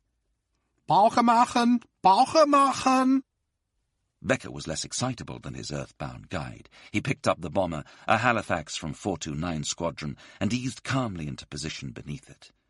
The first hint of Becker's presence to anyone on board came when their plane was ignited by cannon fire. The bomb aimer saw the twin-engine fighter passing their wingtip. It was so near that I almost could have reached out and shaken hands with its pilot. The pilot managed to keep the flaming Halifax level long enough for the whole crew to bail out. It crashed in Luxembourg to give Becker his 7th kill of the night. Of the 50 men he had shot down, 34 were dead. Squadron leader Keith Cresswell was one of the most experienced bomber pilots on the raid. His Lancaster was northwest of Paris and almost home, when his rear gunner saw a fighter at their heel. He gave him an order to corkscrew to port. Cresswell was about to act when something, pilot's intuition perhaps, told him to do the opposite. He threw the aircraft to starboard, avoiding a fusillade of tracer shells, which tore through the sky at precisely the point where they would have been if he had taken the rear gunner's advice. The fighter disappeared, but not without inflicting damage. They had been peppered with rounds and hit once in the fuel tank. It was something of a miracle that they had not caught fire. They were losing fuel at such a startling rate that Cresswell knew they had no chance of reaching their base near Huntingdon. Dense fog would further hinder their chance of a safe landing. Cresswell issued an SOS call, which went unanswered. He set his sights on a coastal airfield, settling on the Fleet Air Arm Station at Ford near Arundel, Sussex. His fuel supplies were so parlous that circling was not an option. Cresswell had to try for a straight-in emergency landing. The plane hit the runway at speed, but he brought it expertly under control. Climbing out of the damaged plane, Cresswell could see a burst tire and a hole in the wing big enough for him to climb through. It was a miracle they had stayed airborne. Cresswell later found a shell lodged in the armor plating of his seat. The firing pin had been damaged as it passed through the fuselage, and it failed to explode. It just goes to show how thin one's life thread is. I suddenly thought that the bastards always reckoned on one turning to port, so I whipped the aircraft over to starboard. Dick Starkey regained consciousness. Woozy and disorientated, he felt as if his body had been pulverized by a sledgehammer. He opened his eyes. There was nothing, only darkness. "Where am I?" he thought. The first thing that hit him was the cold. Then, from somewhere above him, the sound of aircraft. He remembered. Tracer fire from an unseen night fighter had ripped into his Lancaster while it was carrying its full bomb load and approximately 1,500 gallons of high-octane fuel. It had exploded with such force that the plane was blown to pieces and Dick was blasted through the Perspex canopy in front of him. He realized he was in mid-air. His first reaction was panic. "I'm not wearing a chute." He felt in front of his face for the parachute supports, but he couldn't find them. "I'm done for," he thought. "I'm going to hit the ground and be killed." Dick continued to grope desperately around with his hand, hoping to discover there was a chute attached to some part of his body. He felt a hook attachment above his head and hung onto it. Looking up, he saw the canopy, peppered with small, scorched holes. He glanced downwards. Despite the moonlight, he could not gauge how close he was to the ground. He could see the orange glow of countless blazing bombers in the distance. Perhaps one of them was his own Lancaster.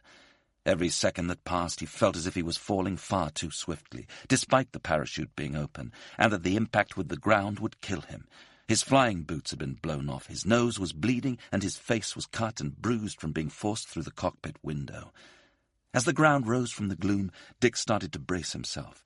He hit the dirt with an almighty wallop and rolled backwards down a small hill, knocking the wind out of him. Lying on his back, his breath gradually returning, he could see the silhouettes of hills in the distance. He heaved a huge sigh of relief. "I'm alive," he said to himself. While still lying down, he could feel that his neck and back had been injured on impact. He tried to stand up, but his right leg collapsed. He felt a searing pain, so strong it almost made him pass out. Looking down, he could see from the awful way his leg kinked above the ankle that it was definitely broken. The shock and the pain caused him to lose consciousness once more. Len Lambert's landing, after he bailed from Cy Barton's damaged Halifax, was softer than Dick Starkey's, even though he hit the ground at a terrific rate. He was winded, but no more than that. He took off his parachute and Mae West and buried them beneath a bush. Len tried to work out what his next move should be. He needed to get rid of any clothing that might identify him as an RAF airman. Off went his heated flying suit. Then he used his penknife to slice off the tops of his flying boots so they would look more like normal shoes. He would be much colder but less recognizable. His best option, he decided, was to head for the Swiss border. He set off, armed only with a silk handkerchief escape map, sorely lacking in detail, and a miniature compass from his survival kit, which also contained chocolate, Horlicks tablets, a tube of condensed milk, a rubber water bag, and water-purifying tablets. Initially, he made good progress. He found a main road to follow. When a motorbike passed, he ducked for cover behind a hedge. The distant bark of a dog and the faint chimes of a church clock indicated life nearby. He reached the outskirts of a small village and decided to skirt around it. He soon found himself in thick woods, split by streams and difficult to pass. Finally, he came across a rough track that led him through more woodland. As he forced his way through high grass and thickets which tugged at his clothing, then staggered up a steep hill, the Swiss border seemed impossibly far away. At the first watery signs of dawn, he knew he needed to hide and rest. Roger Coverley had jumped from his flaming Halifax and floated serenely down to the earth, until he collided with a treetop. Thick branches scratched his face and bruised and battered his body as he tumbled through them. Then he came to a sudden stop and was left dangling in the darkness. He couldn't see how far he was from the ground. What should he do?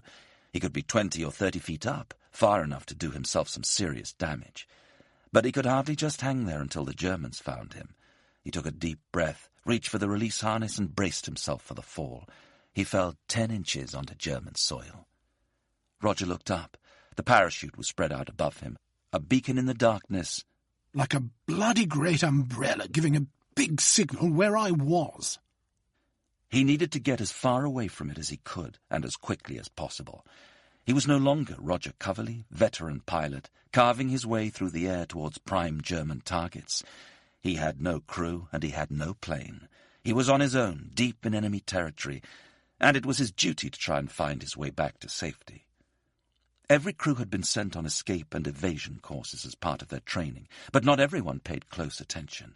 Some airmen didn't want to contemplate worst-case scenarios, in the same way that some didn't want to know their identity tag was made of asbestos so it wouldn't perish if they burned to death. Roger was one of the ones who had listened, and he was determined to put his training to good use. They had been instructed to travel at night and hide by day, so he knew he had to start walking immediately. He found his way to a railway track and followed it to the mouth of a tunnel. Depending on its length, its cover would allow him to make valuable progress by day. Before stepping inside, he looked back. Strips of silver window decorated the trees like tinsel, and the earth around them was littered with Allied propaganda leaflets. I won't have a problem finding something to read, he thought to himself. As those on the ground adjusted to life on the run, in the skies above them from Stuttgart to Strasbourg, on to Metz and north of Paris, the surviving bombers crawled back towards the Channel. The weather had worsened. The clear skies had given way to sleet and rainstorms. Australian pilot officer J.A. Forrest was keeping his Lancaster steady at 4,000 feet when the adverse conditions forced him to shift his track eastwards and climb to avoid the turbulence. A bolt of lightning hit the nose of the aircraft and danced along the fuselage. Momentarily blinded, Forrest was unable to see his instruments. In a sudden fit of panic, he believed his aircraft was mortally damaged and going down. He bellowed over the intercom for his crew to bail out. The mid-upper gunner and wireless operator were unaffected by the lightning strike and complied immediately. The rest of them were too stunned to respond and remained at their posts. Forrest regained his vision in time to bring the diving plane level. He checked their altitude and the state of their engines. They were fine. They would be able to make an emergency landing in England. Only then did Forrest realize that in the confusion following the lightning strike they had been flying over the channel. His two crewmates must have landed in the water. Given its temperature, they would have had no chance of survival. Both men were never found. Sam Harris and his crew had managed to edge their way to the French coast without incident, and at 4:12 a.m. they were over English soil. They skirted the anti-aircraft guns that ringed London, in case any of their crews were feeling trigger-happy. 3 minutes later they started the slow descent to their base at Elsham Wolds. In the distance, they saw the beacon which flashed their airfield's code signal to the returning aircraft. At 5:05 a.m., an hour ahead of schedule, Ken asked for permission to land. There was no sign of life in the darkness below them. Nothing stirred. There was a brief delay as they circled the airfield. He had to convince the startled air control officer that this was one of their planes returning. The flurry of familiar voices failed to dispel the tension. It was not uncommon for opportunistic German night fighters to shoot down bombers as they flew into land. The runway lights were switched on, the paraffin flares ignited. Ken started his approach. "Undercarriage down." Mac replied, "Undercarriage selected down. 2 red lights. Lights out. Undercarriage down and locked down." The tires squealed as they kissed the tarmac. There was a bump and a bounce and a roar of brakes as the bombers staggered to a halt. They were back, exhausted but still alive. As they climbed unsteadily from G. George, their delighted ground crew were there to greet them. Ken asked if anyone else had returned. "No, you're the first ones back," they were told. Sam didn't know what to think. Where were the others? They lit cigarettes, hands cupped around the flame to protect it from the wind, inhaling the sweet smoke in the misty pre-dawn light. Ken gave his thanks to the ground crew. It had been a terrible raid. The old plane had been the only reliable part of it. She had seen them through yet another mission, their toughest yet, and brought them safely home. Across eastern England, weary crews and wounded aircraft prepared for their descent. Squadron leader Turkey Laird of 427 Squadron was warned by his navigator that they were off course and asked for a turn to port. The alteration was a minor one, but enough to bring them into the path of another Lancaster. "What the hell?" Laird's cry echoed in rear gunner John Moffat's intercom, but it was too late. The other incoming aircraft struck the top of theirs with a world-shaking crash. Everyone apart from John was killed instantly. He was able to parachute to safety because he was facing away from the impact and had been protected by his turret. "I saw the Lancaster off to my left. He just seemed to nose down. There was no fire." The navigators of both aircraft were from the same town in Canada, Saskatoon. After everything that had been thrown at them in the last few hours, there can have been few men more unfortunate than these. Collisions took place in crowded skies during takeoff and landing or during a bombing run. Rarely did they happen in open skies. But this was the night when everything had conspired against the men of the Bomber Command. Dick Starkey came to once more. The moon was lower, a fading orb on the horizon. He lay there wondering what to do next. He couldn't walk and couldn't bear to just lie and wait until he was found. Racked with pain, with little idea of his precise location, his mind churned with a host of conflicting emotions. Only a few hours before he had been laughing and joking with his friends on base. Now many of them were heading home from Nuremberg, whilst he was marooned behind enemy lines, unable to move and in real danger of freezing to death. I was in shock. I was in enemy territory and I was scared and unsure of what was going to happen. I didn't know if I was going to survive or not. This made me sad and frightened, but I was also relieved that my war in the skies was now over. He heard German voices on the wind, and given the state of his leg, he resigned himself to capture. As they drew nearer, he saw the sweep and flicker of torchlight. He cried out. The beam swung in his direction. A group of men converged on him, and the light was shone directly in his face.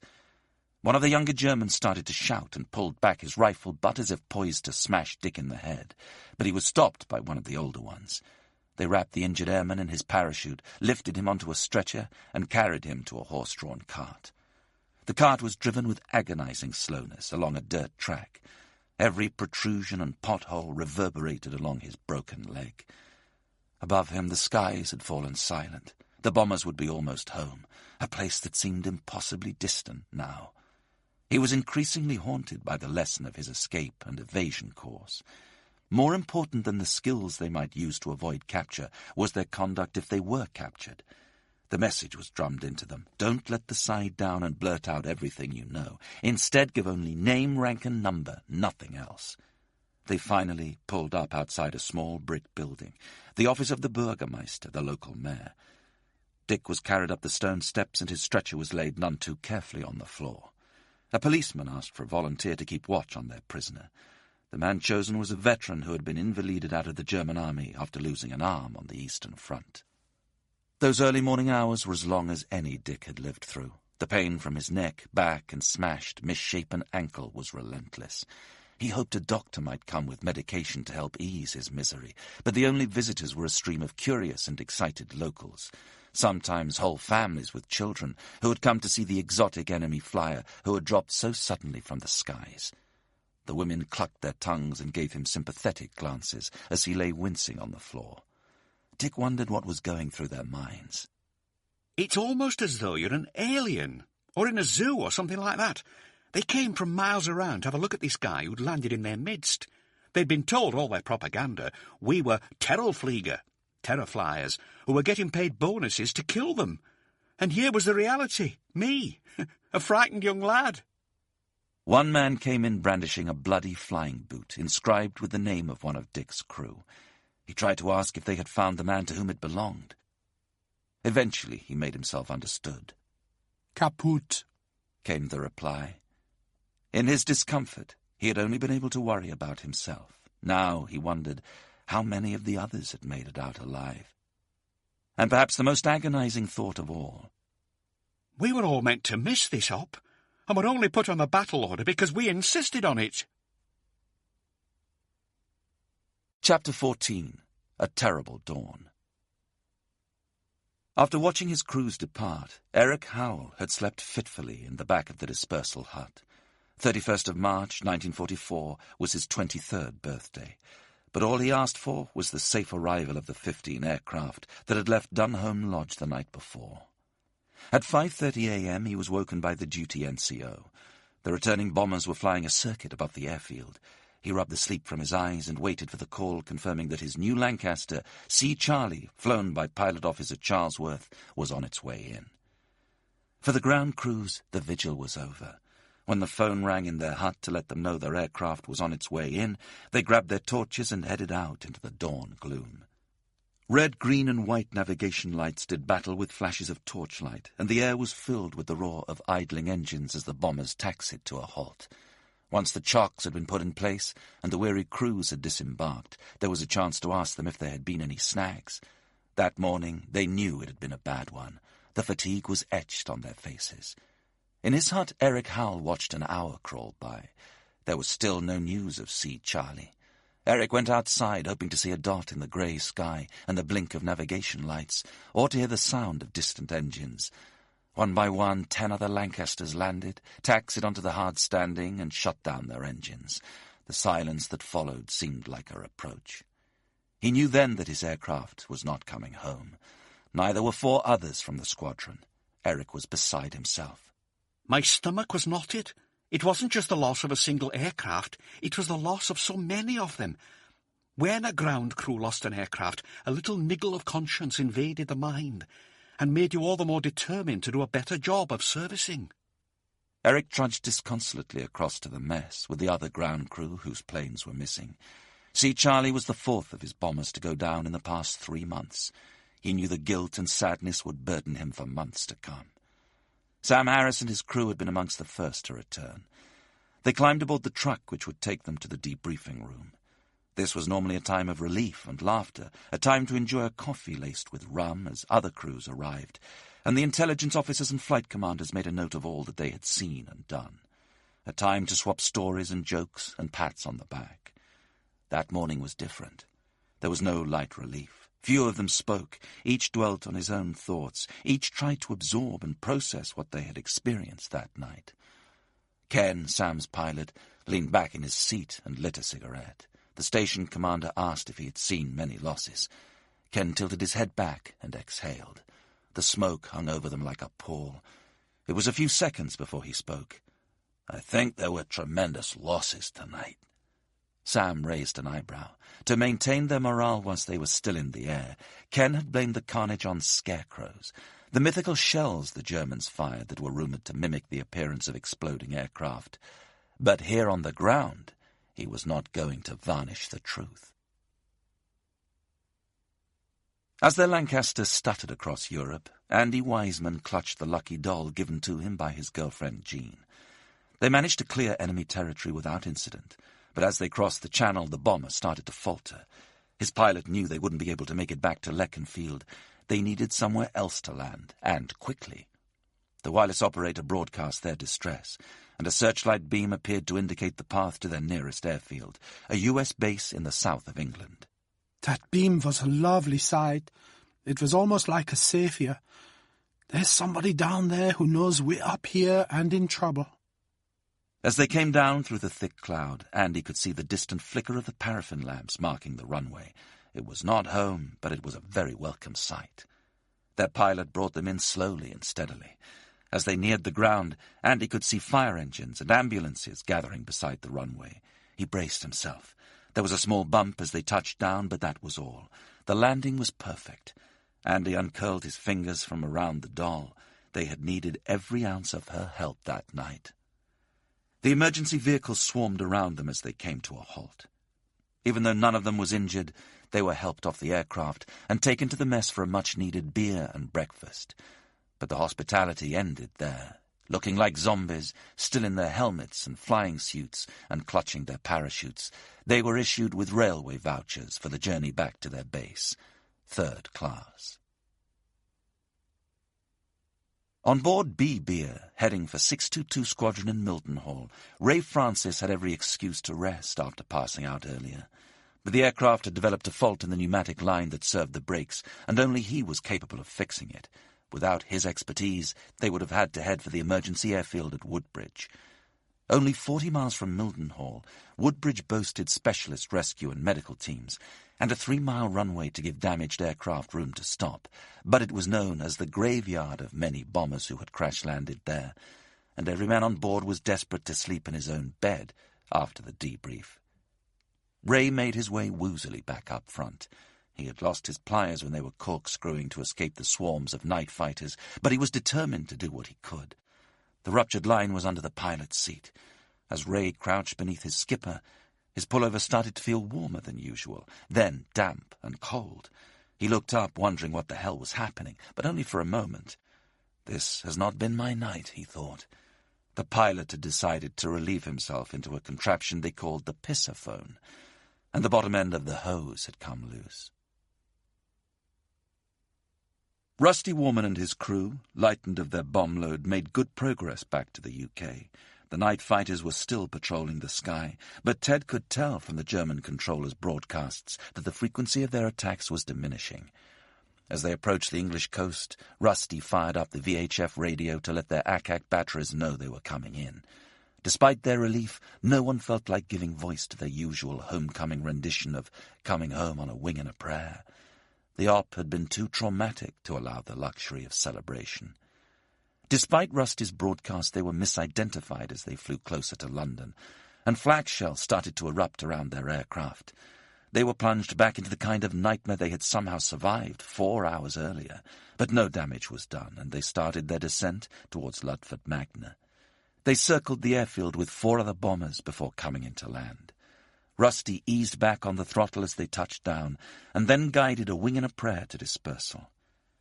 The crew climbed out and lit their cigarettes. Only then did they realize that Harry, the rear gunner, was missing. A flicker of alarm swept through them as they ran to his turret. Harry was still in position, but unable to move or speak. He was frozen in place, literally. His face was badly frostbitten. Where the spittle had drained from his mouth, an icicle as thick as a wrist hung below his mask, from his lip to his lap. 2 of the crew helped him out of the plane. There would be no ops for him for a while. The crew bus appeared. While Harry went away to thaw out, the discussion in the debriefing room focused on the night's losses. Rusty and his crew spoke of the massacre, of the scores of planes they had watched being blasted from the sky. When asked how many, they estimated as many as 100. The intelligence officers snorted in disbelief. Though the intelligence officers continued to dismiss their wild guesses, Rusty and his crew refused to back down. Rusty felt increasingly exasperated. While these men had been warm and safe back in England, he and his companions had been in the thick of it. They were adamant that there had been terrible losses. The intelligence team remained adamant that the airmen were mistaken. The atmosphere grew sour and antagonistic. Rusty had never experienced this before. He was relieved when the debrief was over. For Ron Butcher's crew and the other stragglers, the stiff headwind made the journey back to England feel interminable. At times, the coast appeared to be getting further away rather than closer. The leg from the target area to Dieppe took more than 4 hours. They reached the English coast shortly after dawn. As they came into land, Ron wondered which other crews from his squadron had made it back. He knew their losses had been catastrophic. Habitually as thorough as possible in debriefing, he was less forthcoming that morning. He was still uncertain about the precise location of their bombing run and wanted to revisit his charts and logs before deciding exactly where they had ended up, what had happened, and why. As it turned out, his questioners didn't notice his reticence. Goodness knows there were lots of other activities to describe, such as aircraft taking a direct hit in the bomb bay, exploding into balls of white and orange, falling quickly to earth without the appearance of parachutes. Phew, thank God we're home, Chick Chandler thought as his Lancaster touched down at Milden Hall. We got away with another one. His 14th operation was done and dusted, only 16 more to go. In the briefing, he was glad at the shot of rum in his cocoa. "How many were lost?" he was asked. 40, possibly 50. A conservative estimate, but the officers present still exchanged anxious looks. "Are you sure?" Chick nodded. He could see they didn't believe him, but he wasn't going to worry too much. It wouldn't change anything. There would still be another operation just around the corner. All he wanted to do right now was get into bed and go to sleep. Les Cromarty, a rear gunner with 6th Squadron, was back half an hour later than they had envisaged, because of the headwinds. As they approached their base in Coningsby, they identified themselves to those on the ground and waited to be given a landing number. We expected to get at least 15 or 16 and be stacked, but instead we got number 1. We just couldn't believe it. So we called again, got the same reply. We were, in fact, the first to land, shortly after an aircraft from 619 Squadron crashed off the end of the runway. 1 or 2 more aircraft landed, but I think most of the others landed at other airfields. 3 of the 12 crews that set out from Coningsby the previous night had been lost. Among them was an Australian friend of Les's, a mid-upper named Harold Pronger. Some of his crew had bailed out over the North Sea, and Les wanted to go straight on a search. He was told firmly that it would not be worth it. The water temperature was so low that no one could have survived in it for more than an hour. The men would be dead. I think the worst thing about those raids was losing one's friends. After a while, you just became hardened to it. But eventually, you stopped making close friends with anyone outside your own crew. Harry Evans, a navigator with 550 Squadron, sat with his crew in their debriefing room, unable to banish the horrific images of the raid from his mind. Bled of all colour, the skin on their faces was still etched by the outline of their oxygen masks. When they had lost crews during previous raids, the cloud cover had often shrouded the course of events. This time, it had played out in vivid detail before their very eyes. The debriefing officers offered them cigarettes, hot, sweet tea, even a tot of rum, but Harry and the lads were not in the mood. We saw a lot of aircraft go down, his pilot said. How many? No idea. A lot. How would you describe the trip? A shaky do. It was a brief moment of levity. Do you know how many we lost in total last night? Someone asked.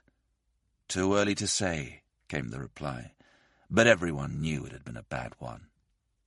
That message was already seeping through to the upper echelons of Bomber Command. The Pathfinder Chief Air Vice Marshal Donald Bennett had voiced opposition to the route the day before.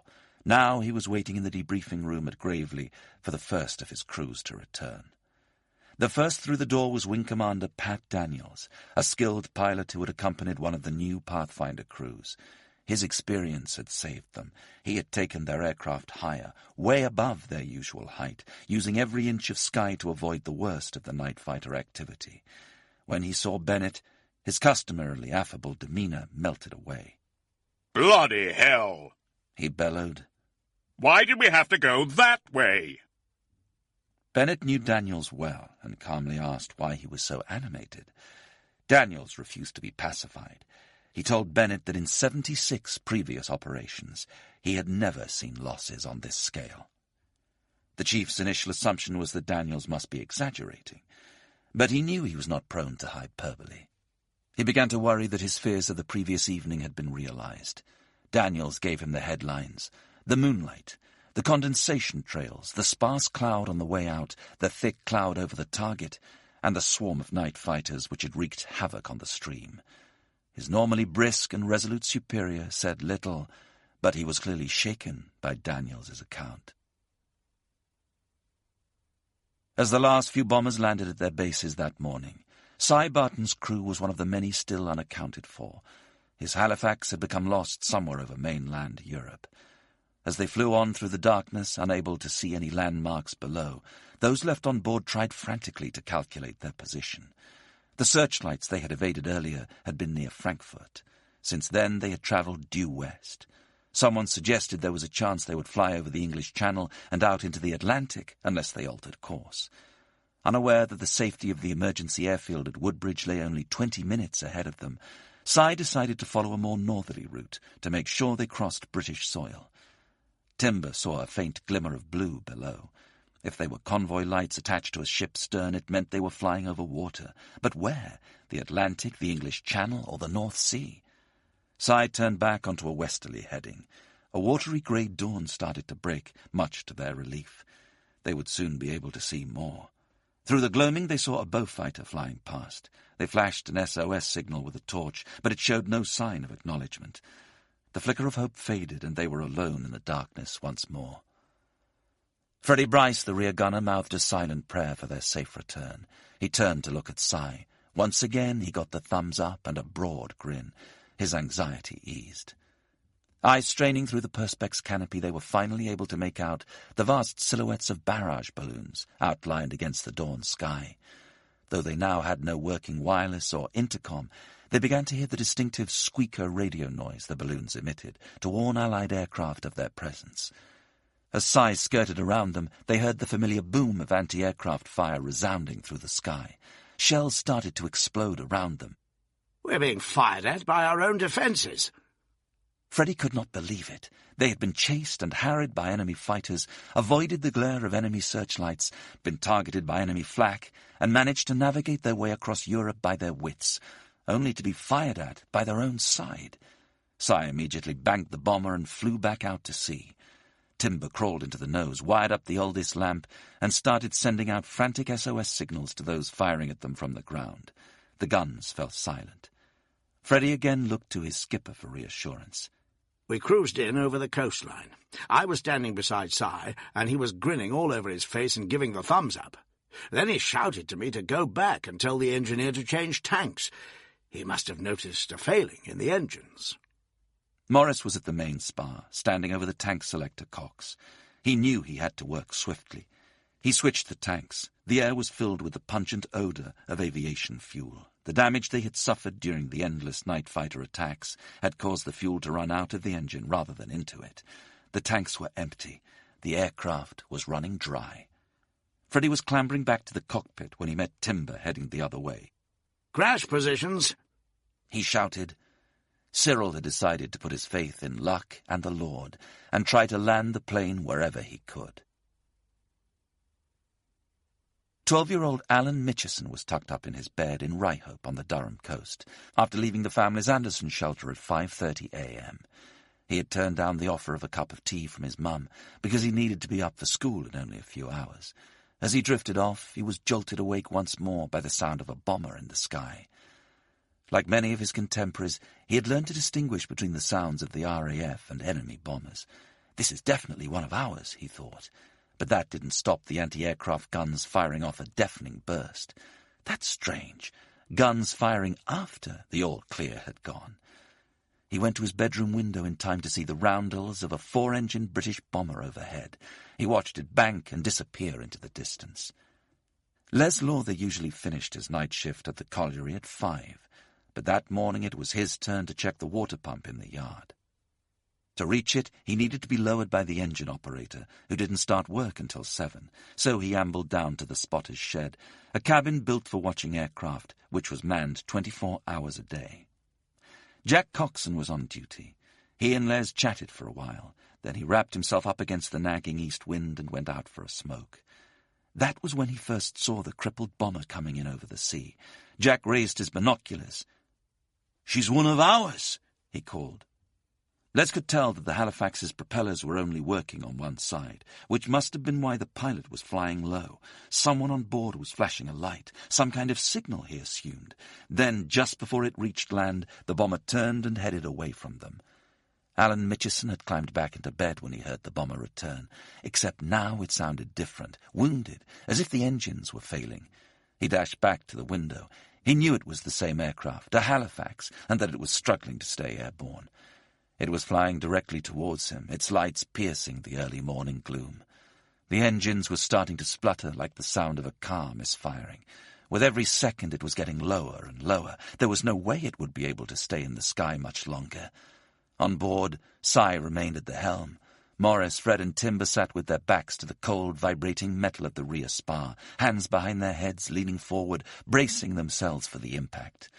Alan Mitchison watched as the Halifax flew in, no more than 100 feet above his house. He hurtled to his parents' bedroom as the plane flew directly overhead, and watched from their window as it appeared to bank to its left, trying to avoid the houses across the street. And then there was a noise like thunder. Les Lawther hadn't been able to move a muscle as the bomber strained to remain clear of the pewter-grey swirl of the sea. He watched, open-mouthed, as it stumbled towards the hulking gantry at the pit head.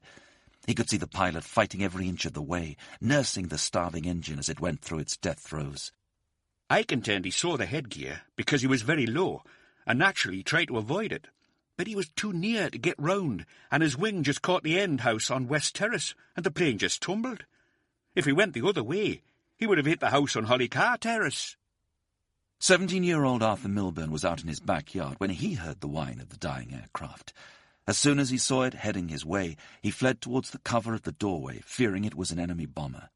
"I saw it going down between the houses of Hollycar Terrace and Powell Terrace, catching the houses on each side with its wings, then eventually hitting the end house of West Terrace. I heard an almighty crash. There was no fire or explosions, just the crash and rumble of buildings being demolished." Tom Richardson lived in the end of Terrace house on West Terrace with his mum, dad, and younger brother. He was on the front step when he heard the sound of rushing wind. As it grew louder, he dived instinctively for cover. Seconds later, there was an almighty crash, the agonizing shriek of tortured metal and stone, and the air filled with dust. His younger brother Ken had gone inside with their mother. She was putting the kettle on the fire when the plane hit. He had been standing next to the fireplace. The impact tossed them both into the corner next to the window. Rubble cascaded down around them. The next few seconds seemed to last an eternity. Coughing and choking, Ken hauled himself to his feet. His mum cried out from somewhere beside him. His scrabbling hand found hers. As the dust started to clear, he began to realize that the only wall of their house still standing was the one they had been thrown against. His mother thrust him through the smashed window into the arms of a group of men who had sprinted to the crash site. And 2 of them walked round and had to prise her fingers off the windowsill. She wouldn't leave go. Tom got up, brushed the debris off his neck and shoulders, and squinted through the dust cloud. The door he had been standing by, the step he had been standing on, were no longer there. In fact, the whole front of his home had disappeared. 2 bedrooms had been demolished. Iron bedsteads hung out of the side of the building. The wreckage seemed to be strewn as far as the eye could see. An engine steamed gently in the Richardsons' garden. The wings were nearby, cast aside like driftwood. Much of the body of the plane had careered into the colliery yard. Some had settled on the hillside leading up to the chalk-faced ravine above the railway track. Men from all around the village converged on the ruined Halifax. Alan Mitchison prepared to follow them, desperate to see what had happened, but he was ordered back to bed. He lay there, wide awake, vibrating with tension, hearing the sound of excited voices in the gardens below, wondering what had happened to the men on board the bomber. Les Lawther sprinted from the spotter's shed as soon as he saw the crash. He found the rear fuselage lying almost upright, across a gangway and a mud heap. The wings had been severed. There were only a series of gaping holes where they and the rest of the plane should have been. The bomber's signature code, LK797, and mark, LKE, were clearly visible alongside its distinctive roundel. The shell was remarkably intact. He looked through the nearest hole and saw 3 prone figures. As the plane had come down, Freddie Bryce felt a bump, a lurch to starboard and port, and a blue flash. Then silence. He sensed a pathway opening up before him. Where was he? He felt as if someone was coming to lead him along the path. Then, in the distance, he heard a voice calling for help. The path had vanished. There was another voice, too. It all came back to him then.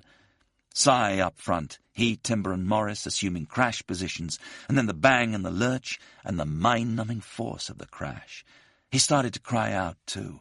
He became conscious of grimy faces looking down at him. He raised his hands and felt the firm grip of his rescuers. "How many were in the aircraft?" a gruff voice asked as soon as he was eased out of the wreckage. 4. He turned to point to the aircraft's nose, where Cy would be. It wasn't there, nor were the wings or the engines. There was only one half of the fuselage, where the 3 of them had miraculously survived. Les helped the other 2 out, one by one, and then told the driver to get the colliery ambulance out of its shed. The crew were in shock.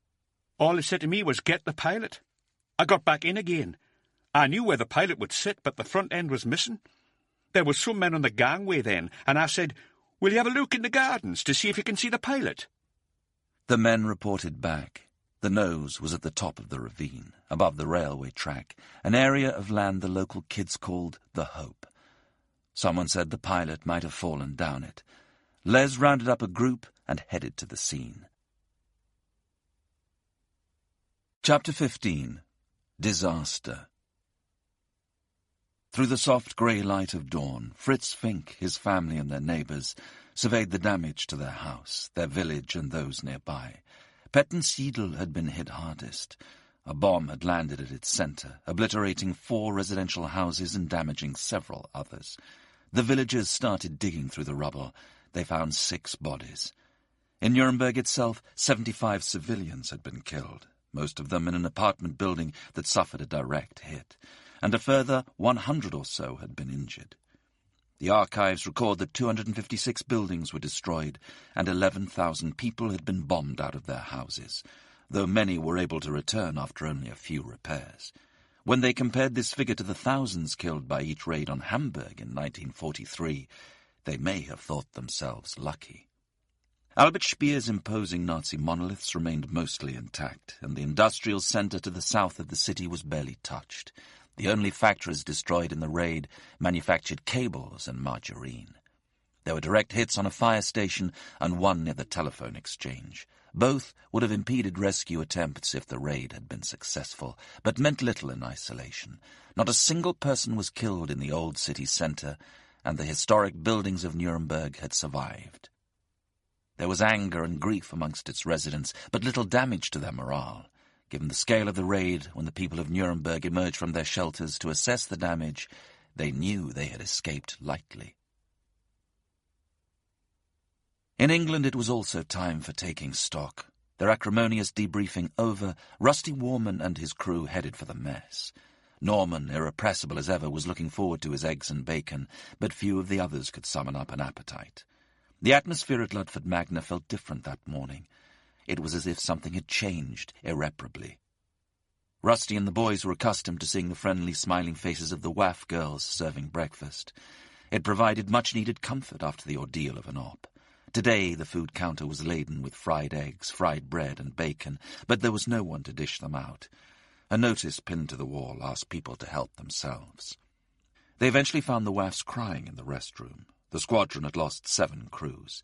56 men whose familiar faces wouldn't be around anymore. Men with whom they had joked and flirted. The prospect of empty tables and chairs that morning, and of discovering as the hours passed which men were missing and which had returned, was simply too traumatic for them to handle. Norman offered to go in and console them, but Rusty said they were better left alone. A few minutes later, 1 or 2 emerged, hollow-eyed, their cheeks wet with tears.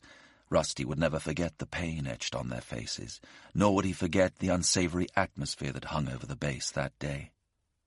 We walked around in silence like we were zombies. The after-effects of that op hit me more than any other. The empty bed spaces, the friends who'd gone. It affected everybody on the station and not only the air crew. We all had this sense it was a disaster. The strain was perhaps felt most heavily by the senior officers on the base. The station commander, Group Captain King, and Wing Commander Alexander. To them fell the grave task of notifying the relatives of their missing husbands and sons. Rusty was to get to know Bob Alexander well. He told me about the incredible burden of having to write hundreds of letters to the relatives of those who'd died. Back in their hut after breakfast, Rusty opened his diary and started to write. Ops Nuremberg. Wholesale slaughter. Must have seen at least 16 air crew shot down. Navigation was bang on. Nearly all sightings on the way in south of the Ruhr and home much quieter. Moon well up, almost daylight. We lost 7, quite a blow. All pretty tired and shaken. Nevertheless, we must press on regardless. Sam Harris finally climbed into his bed at Elsham Wolds at 9 a.m., but he didn't feel much like sleeping. He lay there for a while, smoking a cigarette. The hut wasn't any warmer than it had been the previous morning. The icicles still hung from the roof, though the heat from the stove would soon melt them, he hoped. But all that mattered was that he was alive. He wondered how many others would not be returning to their beds that morning. For him, after some shut-eye, it would be another day in Bomber Command.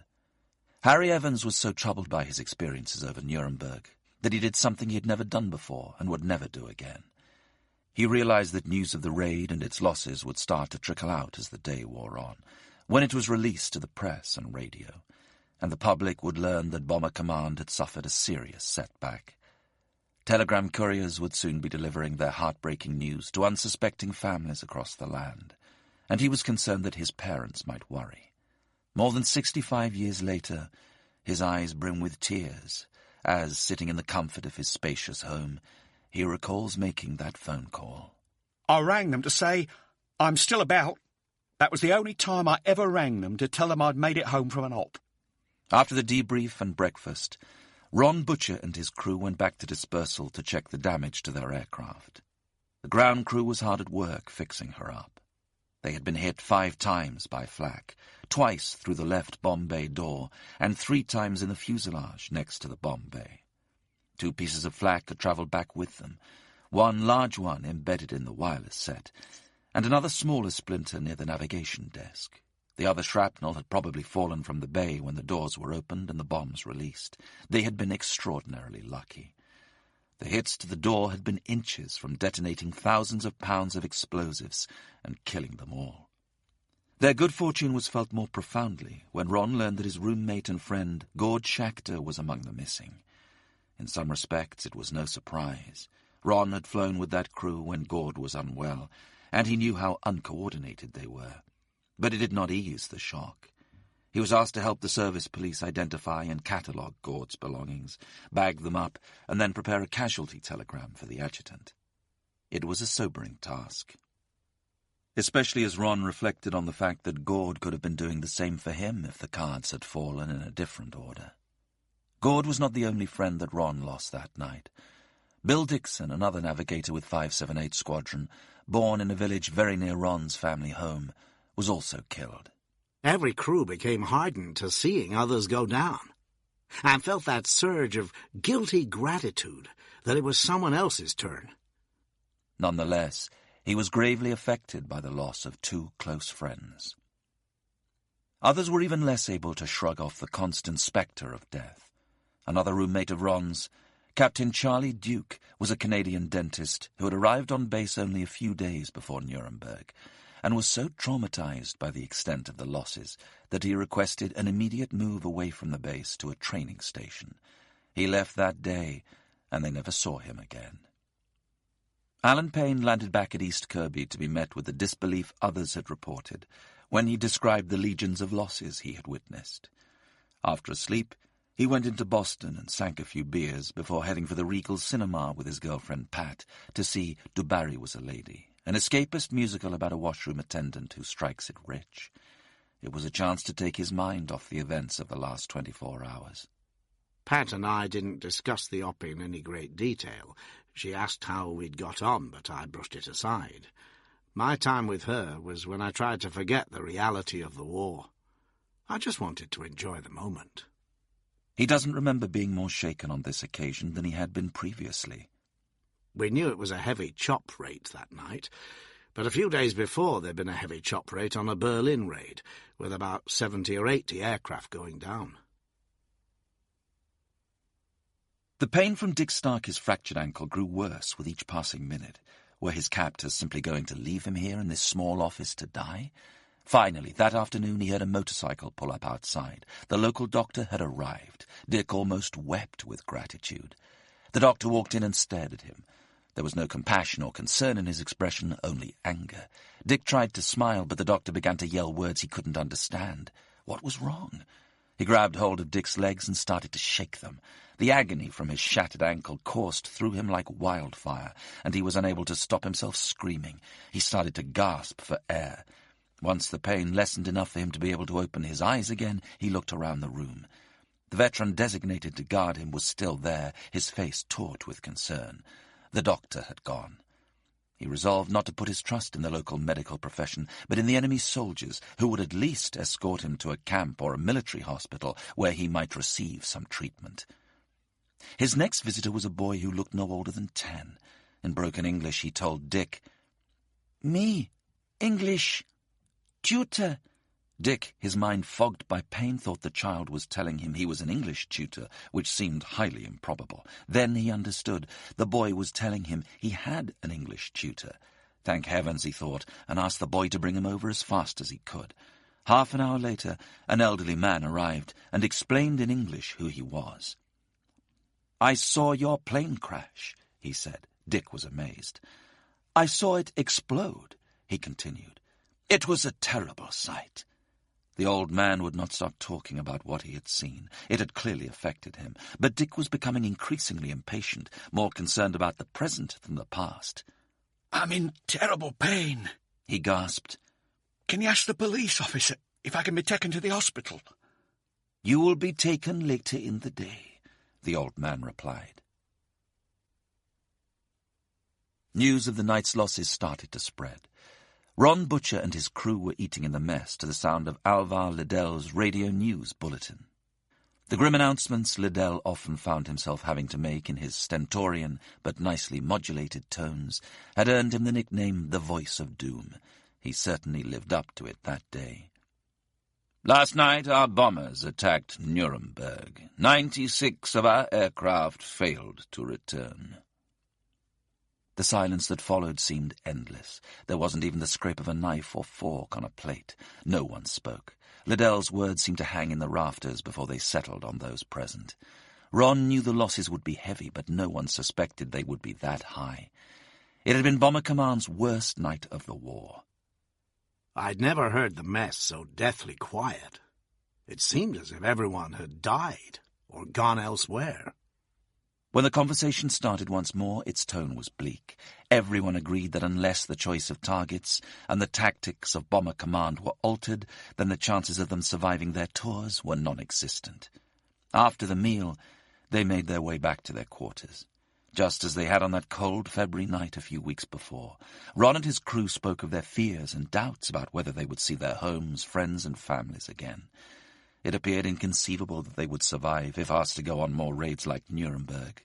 Death had never seemed more imminent or inevitable. Ron Auckland's wife Sheila was in their kitchen preparing lunch when she heard the news. Sheila froze and was then overcome by a wave of nausea. She couldn't believe it. 96 aircraft? That was more than 500 men. Ron might be among them. Her hands started to tremble. Her sister asked what was wrong. She told her about the radio broadcast. "I really think I've lost Ron," she whispered. Her sister tried to reassure her. "You don't even know if he was on that raid." Sheila would not calm down, so her sister tried a different tack. "Let's just stop what we're doing and go shopping to take your mind off it." They went into Portsmouth. People brushed past them going about their daily business, but to Sheila they were as distant as ghosts. As they trudged from shop to shop, Sheila could not shake the belief, in my heart, that Ron was dead. Something seemed to click. I just felt certain he was gone. They returned home later that afternoon, with Sheila wondering how she was going to cope as a widow. She turned the key in the door and walked into the house, aiming for a quiet corner to sit and cry. There, standing at the bottom of the stairs, was Ron. "Hello, love," he said. He had been so desperate to get home and see his wife that he had only slept for an hour, and then hitched a ride on an Oxford aircraft, which the RAF used to ferry crews between bases, taking a group to Tangmere, near Chichester. From there it was a short train ride to Portsmouth. Sheila flung herself into his arms. The aftershock from the operation rippled through every base across the land. Messes fell quiet. In their quarters and billets, airmen spoke in hushed whispers. In parlours and kitchens, civilians offered up prayers for brave men lost, and for the protection of those still serving. The shock was even greater for those airmen who had made it through the raid unscathed, like Tony Hiscock, a Pathfinder pilot who had been at the front of the stream, oblivious to the slaughter. Their only problem had been landing in their fog-bound base at Upward. They were rerouted to RAF Marham, where they had a hearty breakfast while waiting for the sky to clear. And it was only as they climbed back on board their Lancaster and the wireless operator switched on the radio that they heard the appalling news. Good grief! That was a real shock for all of us. The number stood out so much. We wondered how it had happened, because we hadn't noticed anything at all unusual. We were utterly astounded that so many aircraft had gone down. Thomas Maxwell had bailed out of his rear turret in dramatic fashion during the Stuttgart raid on the 15th of March. In the fortnight since, he had managed to avoid being captured, even though he had landed only 500 meters away from a German army base. Now he was working his way through France towards the Pyrenees, hiding by day and travelling only at night, relying on the resistance and the friendliness of the locals to keep him out of the hands of the enemy. The day after the Nuremberg raid, he was concealed in the loft space of a French farmhouse. It was so cold he could barely feel his fingers, but he still managed to turn the dials on an old wireless he had been given, so he could listen to news from home. Through the crackle and hiss, he heard about the losses via the BBC World Service. His first response was relief. Yes, he had been shot down, and he was shivering in the roof of a house in the middle of France. But there were reasons to be cheerful. He was still alive, and he had not been in the battle order for the night of the 30th of March. Then he contemplated the mood back in the UK, the gloom that must have settled on Bomber Command bases across the country. He thought of the families of the missing colleagues who, like his, would be wild with worry about their loved ones. At least his family wouldn't be getting a telegram telling them he was dead. Not yet, at least. It made his determination to get back safely to England all the greater. Later that afternoon, Dick Starkey was loaded onto another horse-drawn cart. He had been brought to the mayor's office in the dark, so this was his first chance to take a look at his surroundings. The village was built on top of a steep hill. In the distance, perhaps a quarter of a mile away, he could see plumes of black smoke curling up from a densely planted wood. They had to be coming from the smouldering wreckage of his Lancaster. The cart moved slowly, its wheels crunching on the rough dirt road. Dick was cold and in great pain, but he still managed to savour the scenery. His brush with death had changed his perspective. As they made their way between tree-fringed hills and past undulating fields, he realized he was seeing the world anew. After about 3 miles, the cart descended into a valley, where it continued its slow journey. Eventually he started to see houses. They were nearing Wetzlar, a city in the state of Hesse, an industrial stronghold that had been heavily bombed.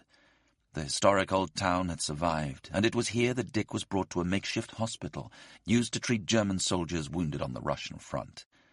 Dick was stretchered in and given his own room. The veteran who had guarded him all day wished him luck, and Dick offered his thanks. 2 combatants on opposing sides, each wounded while fighting for their country, who bore each other no ill will. Inside the hospital, Dick was lifted off his stretcher and laid on a bed. 3 doctors arrived and examined his injuries. They told him he needed an operation. Dick nodded his understanding. Then one of the doctors hesitated, as if he was about to ask a question. Finally, he asked, "What sort of man is Winston Churchill?" Dick was not sure what to say. This was the 5th year of the war. Surely they would know all about him by now. Perhaps they believed the war might end soon, that they would be on the losing side and were looking for a sign that Churchill would not seek to punish the German people. He mumbled a reply, hoping it did not sound too inadequate. Their friendly, inquisitive demeanour could not have contrasted more dramatically with that of the hate-filled medic who had ranted and raved and twisted his splintered ankle.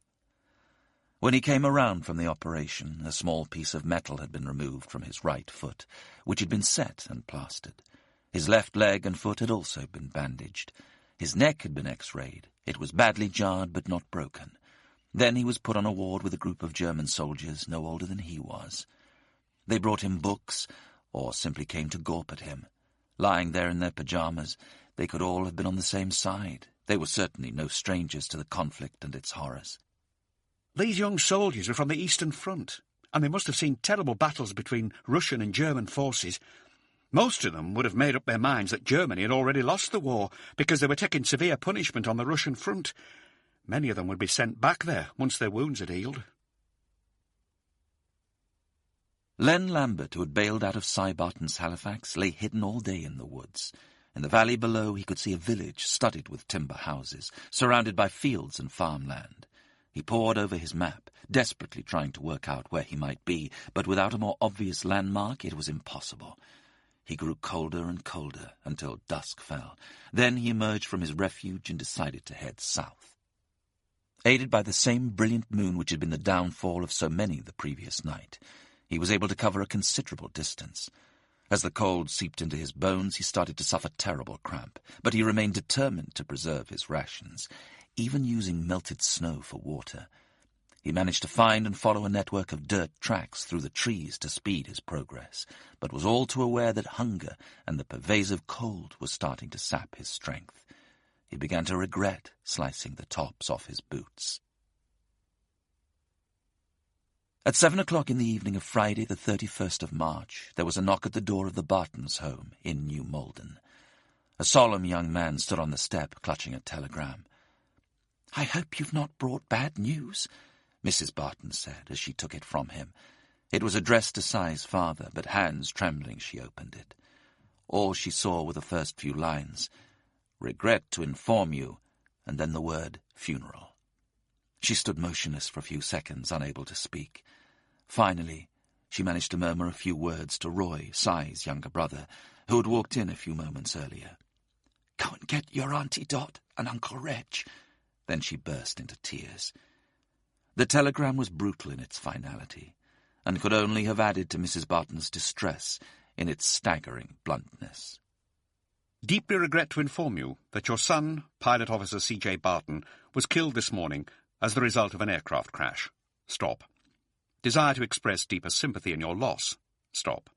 Your son can be buried at the Royal Air Force Regional Cemetery at Harrogate with service honours, and the cost of burial would be borne by the government. Stop.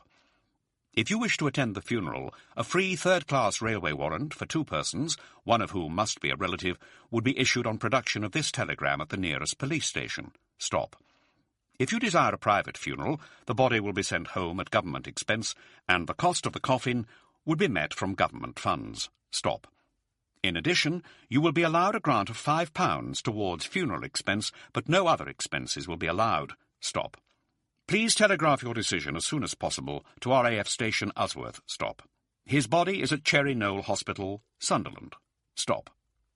Even without reading its abrupt text, Cyril's sisters Cynthia and Joyce knew all too well what the telegram meant, and why their mother was crying. Joyce put her hand on her mother's shoulder. "It's all right, Mum," she said. "He's only gone to live with Jesus." When Cy's father returned home, she showed him the telegram. He, too, was devastated. All his most deeply held fears, expressed in his letter of grudging acceptance of his son joining the RAF, had come to pass. Both of them were in tears. Their beloved boy would never fill the house with laughter again. Cy had been in the nose of the plane, which had come to rest at the top of the ravine beyond the colliery yard. John Douglas, an off-duty Royal Marine, had dragged Cy from the wreckage. A local GP had been next on the scene. Cy had suffered head injuries and lost a great deal of blood. He was still alive, but unconscious, and the doctor knew he needed an immediate transfusion if he were to have any chance of survival. The ambulance arrived to take him to Cherry Knoll Hospital, but he was pronounced dead on arrival. Cy was not the only fatality in Ryhope that morning. George Heads, a miner, had been hit by the wreckage of the plane on his way to work and died instantly. Chapter 16. The Reckoning. Freddie Bryce, Morris Trousdale, and Timber Wood were told the devastating news in the emergency ward of Cherry Knoll Hospital early on the morning of the 1st of April. Freddie burst into tears. Words cannot explain our feelings at this time. One could not stop the tears that were shed. He had given his life for ours, and with only one engine remaining, had made a gallant attempt to miss houses over which we were flying. How can words portray a true picture of a man like Cy? That same morning, Cy's sister Joyce was sent to the post office to collect a stack of blank telegram forms, so her mum and dad could start writing to other relatives. To Cyril's younger brother, they wrote simply, "Ken, come home. Cyril's killed." Later that morning, a letter of sympathy arrived at the Barton house from Wing Commander Williamson, Cy's commanding officer. "He was one of my most experienced captains," the tribute went, "and led one of my finest crews. His loss leaves a gap in our ranks which it will be impossible to fill.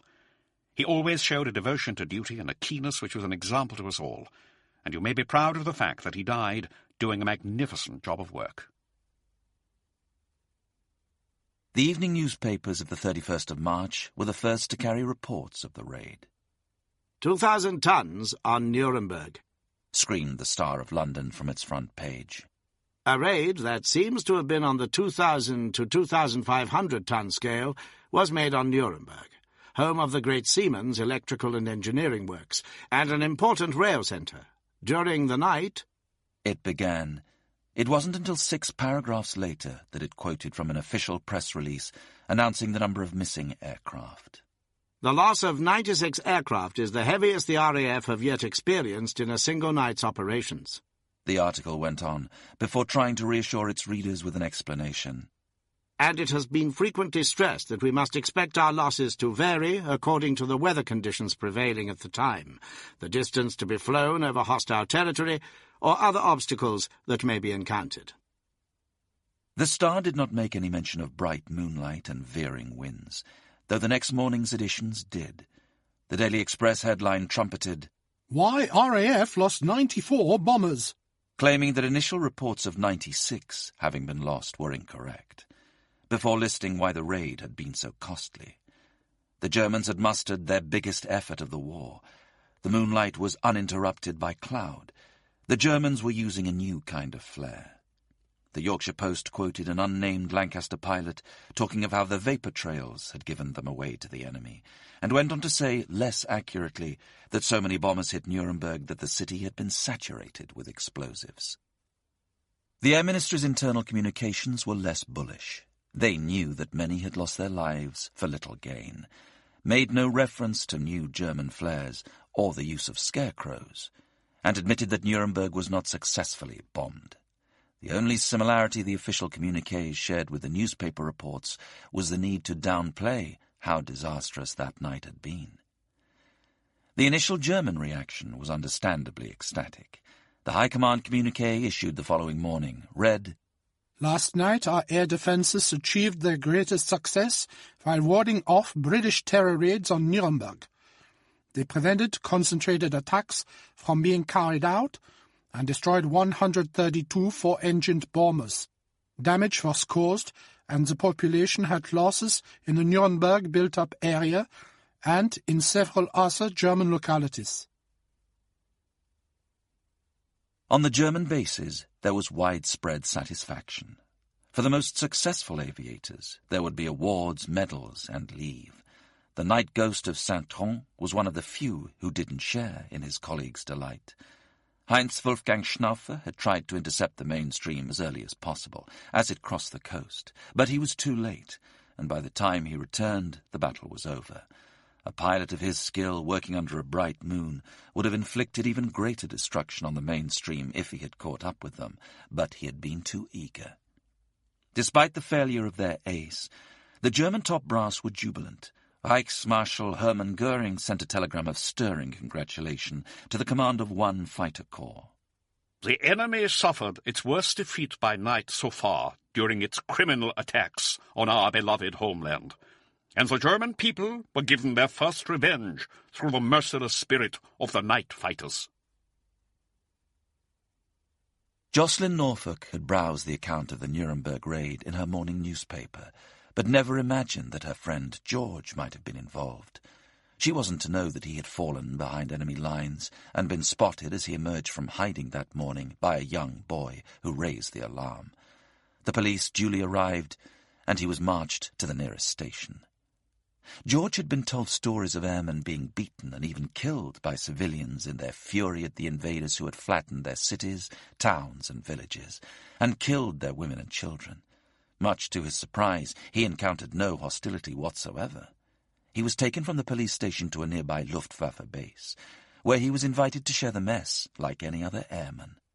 There I was, sitting with these men, sharing their food, only a few hours before they were trying to kill me. It struck me as more than a little curious. The same morning, Dick Starkey and the other captured airmen were taken by train to the Dulag Luft Interrogation Center at Oberhausel near Frankfurt. The railway station was a hive of activity, with SS officers mingling with Wehrmacht. There the mood was hostile. One Nazi stormtrooper stared at the group of POWs with hate and murder in his eyes. He picked arbitrarily on an Australian, smashing him to the floor with his fist. The Aussie jumped to his feet as if to retaliate, then stopped, aware that if he did so he risked getting them all shot. They were herded into cattle trucks, their coaches for the journey, and crammed in like beasts. The only concession to decency as they travelled through the German countryside was a few open doors to allow fresh air to get in, and Dick and his companions to see the smoking hulks of burnt-out bombers strewn across the fields and hills around them. Those, thought Dick, are the funeral pyres of fallen friends and comrades. When Len Lambert, the navigator who had bailed from Cy Barton's Halifax, woke from a night of broken sleep on the 1st of April, the mist which had enveloped the valley had cleared. His makeshift bed had been a pile of fir branches in a small cave, but that meagre shelter had not been enough to prevent the chill leaching into his marrow. From his vantage point he could see, through the morning haze, 3 small towns joined by a railway. He was nearer an accurate fix of his position. By his calculations, he had walked approximately 30 miles, which meant he was somewhere between Bamberg and Schweinfurt, and still had a vast distance to go to the Swiss border. Despite the penetrating cold, he decided there was no point feeling sorry for himself. Len set off. At midday it started to snow. He grew damper and more downhearted. Maybe he could cope with the temperature if he could find more food. The chocolate and condensed milk had gone, and his milk tablets did not provide enough sustenance for walking 10 miles a day in this weather. He passed a farm and saw a vegetable patch. This was his chance. Checking there was no one in sight, he crept out into the open and started to uproot some vegetables. But the farmer had spotted him, and there was no point trying to run in his weakened state. He was taken to the farmhouse. A young panzer trooper was there on leave from France, and his English was good. Len was given cider to drink, some bread which he wolfed down, then coffee. Word of his capture spread, and the locals came from miles around to have a look at this mysterious stranger. Len was then escorted to the nearest police station a few miles down the valley. They tried to interrogate him, but no one spoke English, and Len was unwilling to divulge more than name, rank, and number in 2 hours of questioning. Later that afternoon he was taken on a civilian train to a larger police station, and eventually to Schweinfurt, where he met other captured airmen at a Luftwaffe base. Among them were the two others who had bailed out of Cy Barton's Halifax, bomb-aimer Wally Crate and wireless operator Jack Kay. They enjoyed a brief reunion, tempered by their concern about what might have happened to the rest of their crew. I feared the worst, Len said. From there it was a train ride to Dulag Luft. Their war had come to an end. For their fellow airmen in England, the end of the war seemed further away than ever. A little more than 24 hours after landing, Sam Harris and his crew were back inside G. George on an affiliation exercise, being attacked by fighters from a neighbouring airfield so their pilot could practice his evasive drills. They spent the morning being tossed around their aircraft in a grim parody of their most recent raid. Back in his billet, Sam reviewed his logs and charts. After debrief, he had submitted them to his nitpicking squadron navigation officer, which always felt like handing in his homework. Because of the tribulations of the Nuremberg raid, his log was incomplete, so he expected a few critical comments, but not the torrent of disapproval that spilled across each page. Next to Sam's observation that he had discovered the wrong ETA, the red pencil scrawl read, "A good job, too." When the log stopped abruptly on the second sheet, the criticism became even more caustic. "Don't be lazy. You're supposed to be a navigator, so navigate. Poor effort. You must do better than this." At Lutford Magna, the atmosphere remained funereal. For those crews still coming to terms with 101 Squadron's losses, the only small consolation was the news there would be no ops for the next few days. 7 aircraft had been lost over Nuremberg, and there were simply not enough crews available. Rusty watched as replacements arrived by bus from their training units. Within a few hours, both the officers' and sergeants' messes were filled with unfamiliar faces. Soon the faces of those who had died would fade from their memory, even if their deeds would not. There was better news for Andy Wiseman. When he and his crew arrived by train at Leconfield, after being forced to land at another airfield, they were told they would be going on immediate leave. For the Aussies in his crew, that meant a few nights carousing in London. For Andy, it meant a trip to see his beloved Jean. From the moment he walked through the door, to be met with an enormous hug, until the moment he left a week later, Andy was unable to talk about anything other than his experiences on the Nuremberg operation.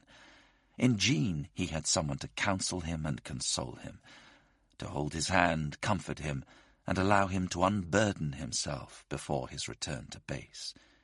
Andy was blessed. Few others had the opportunity to contemplate and discuss the events of that night in such convivial surroundings. Chapter 17. I'm Quite Prepared to Die. Fred Panton immediately recognized the boy who had cycled up the hill towards his family's cottage at dusk on the 3rd of April. He and Maurice Fenwick, the son of the local postmaster, had shared a desk at school. "Is your mother or father in?" Maurice asked, a serious look on his face. "Yes, they are, Maurice," Fred replied, glancing down at the envelope in his hand. I bet that's a telegram telling them about Chris, he thought. It had been 4 days since news of the disastrous raid on Nuremberg had broken. They had known before the radio broadcasts that it had been a bad one. His dad's diary of the comings and goings of the crews at the nearby bases, and the disparity between the number of bombers he counted out and those he counted back, had told their own sorry story. At first they had been worried, but as March became April and they still heard nothing, they dared to persuade themselves that no news was good news, that Chris had come through unscathed, and life was carrying on as normal at RAF Skipton-on-Swale. But now the telegram in Morris's hand told Fred otherwise. It also told him it would not be a good idea to accompany Morris to the front door. So he ran across the paddock to the crew yard of the farm where his father worked as gamekeeper. There he sat on a ledge and watched his school friend walk up to the front door of his house and knock. His mother answered. His father had been in bed for the past day or two, suffering from a bout of the flu. He saw her take the envelope and then disappear upstairs. Fred sat there until 9 that night, swinging his legs, watching the sky darken, feeling the air become colder and colder. Shivering in the yard still seemed a whole lot better than going home and finding out what was in that envelope. He knew it was bad news, and the longer he sat there, the longer he could pretend it had not happened. He knew that as soon as he walked back into the house, everything would change. Eventually, tiredness, the cold and a sense of duty made him return. The awful truth was confirmed. Chris was missing. That was all they knew. His father was up and about, pacing the floor like a caged lion. The flu had gone, vanquished by the shock of the news about his son. A few days after his death, Cy Barton's personal effects arrived at the family home in New Malden. Among them was the birthday card he had written for Joyce on the day of the Nuremberg raid. Ken also gave his mother the letter Cy had prepared before his first op. Dear Mum, I hope you never receive this, but I quite expect you will. I'm expecting to do my first operation trip in a few days. I know what ops over Germany means, and I have no illusions about it. By my own calculations, the average life of a crew is 20 ops, and we have 30 to do in our first tour. I'm writing this for 2 reasons. One, to tell you how I would like my money spent that I've left behind. 2, to tell you about how I feel meeting my maker. 1. I intended, as you know, taking a university course with my savings. Well, I would like them to be spent on the education of my brothers and sisters. Ken is a bit old to start part-time study now, and I would like him to have as much of it as he needs for full-time study. All of it, if he can use it. Roy is still young and has his teens before him. It's up to him to help himself. The girls likewise. I'll leave it to you to decide what to do with my belongings. 2. All I can say about this is that I'm quite prepared to die. It holds no terror for me. I know I shall survive the judgment because I have trusted in Christ as my own Saviour. I've done nothing to merit glory, but because he died for me, it's God's free gift. At times I've wondered whether I've been right in believing what I do. Just recently I've doubted the veracity of the Bible, but in the little time I've had to sort out intellectual problems, I've been left with a bias in favour of the Bible. Apart from this, I have the inner conviction, as I write, of a force outside myself and my brain that I have not trusted in vain. All I'm anxious about is that you and the rest of the family come to know him. Ken, I know, already does. I commend my Saviour to you. Well, that's covered everything now, I guess, so love to Dad and all. Your loving son, Cyril. A funeral date was set. Cy's body was returned to New Malden later than planned. In her grief, his mother was determined to know what had killed him and see his injuries for herself, but when the coffin finally arrived, there was a notice on it, not to be opened under any circumstances. The funeral took place on Maunday Thursday, the 6th of April, 1944. The spring flowers were out, and a long, cold winter was behind them, but all that lay ahead for the Barton family was grief and misery. Mr. Barton was especially devastated. "He was in an awful state," Cynthia says. "If Mum hadn't been there, I don't know how he'd have coped at all. Mum had to hold him up." Of the girls, only Cynthia was allowed to attend. Joyce and Pamela peered through a window as the funeral party left. They remember the Union Jack draped over their brother's coffin, all too vividly. Cy's friend, Frank Cahoon, a curate at the local church, gave the eulogy. He spoke of Cy's radiant Christian character and his faith in God. He also reminded the gathering that Cy's last flight was not one in which his aircraft had crashed and he was killed, but one in which his spirit had flown upward into the arms of God.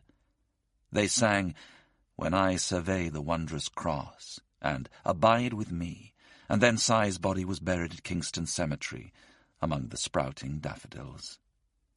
An excerpt from Romans, chapter 8, verse 28, was carved onto his tombstone. "And we know that all things work together for good to them that love God, to them who are the called according to his purpose. Roger Coverley had spent 4 days on the run in the heart of Germany. The railway tunnel he walked into a few minutes after parachuting to the ground had given him cover, and then, hiding by day and travelling by night, he managed to make good progress to the west, eking out his meagre escape rations. The cold was not unbearable, but after 4 days the hunger became so. At one stage he stole into a vegetable patch, dug up some leeks and ate them raw. They were disgusting. "It put me off that vegetable for a very long time," he says. He estimated he had covered 30 miles in 4 days by the time he reached the River Rhine. Given the current and the cold, there was no way he could swim across. He needed a bridge. He found one near Bonn, but he was captured as he walked across it, imprisoned with fellow captured airmen and taken to Dulag Luft. He discovered that his determination to stay at the helm of his plane for as long as possible had not been in vain. All but one of his crew had managed to parachute to safety. The only casualty had been Sergeant Motz, the flight engineer. He managed to escape the burning aircraft, but as he jumped, his parachute had caught fire, and his body was found hanging in a tree, the remains of his canopy draped around him. The wreckage of their Halifax was scattered over an area 1 mile wide.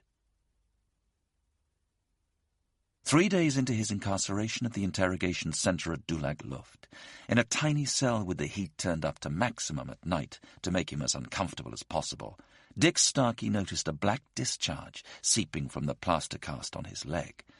He knew immediately it was frostbite, caused by parachuting to the ground through sub-zero temperatures, without boots, then lying in the snow for several hours. The camp medical orderly checked on him each day, but ignored Dick's concerns. He was taken to another building in the camp and interrogated, still in shock and racked with pain. Despite being questioned twice and threatened with a visit by the Gestapo, he still did not crumble. During his second interrogation, an immaculately dressed and perfumed Luftwaffe officer told him that 97 Allied bombers had been shot down. "It was a hell of a shock," Dick says, but he did not doubt what he was being told or dismiss it as propaganda. The evidence of his own eyes told him it was near the mark. He couldn't help but add those losses to the ones racked up in the week before Nuremberg during raids on Berlin and Essen. He estimated that Bomber Command had lost 204 aircraft, which meant 1,440 men killed or missing in the space of a single week. That's the equivalent of 10 squadrons, he thought. Of the men who were shot down over enemy territory on the night of the Nuremberg raid, all but one were apprehended and sent to Dulag Luft. Don Brinkhurst, a mid-upper gunner in 101 Squadron, was the only airman to escape. His Lancaster had been brought down, probably the result of friendly fire, when a nervous gunner on a Halifax just 300 feet away mistook them for a German fighter.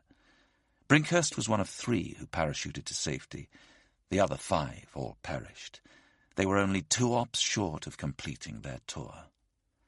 On the ground, approximately a dozen miles into German territory, Brinkhurst hit his parachute and started to walk towards Belgium.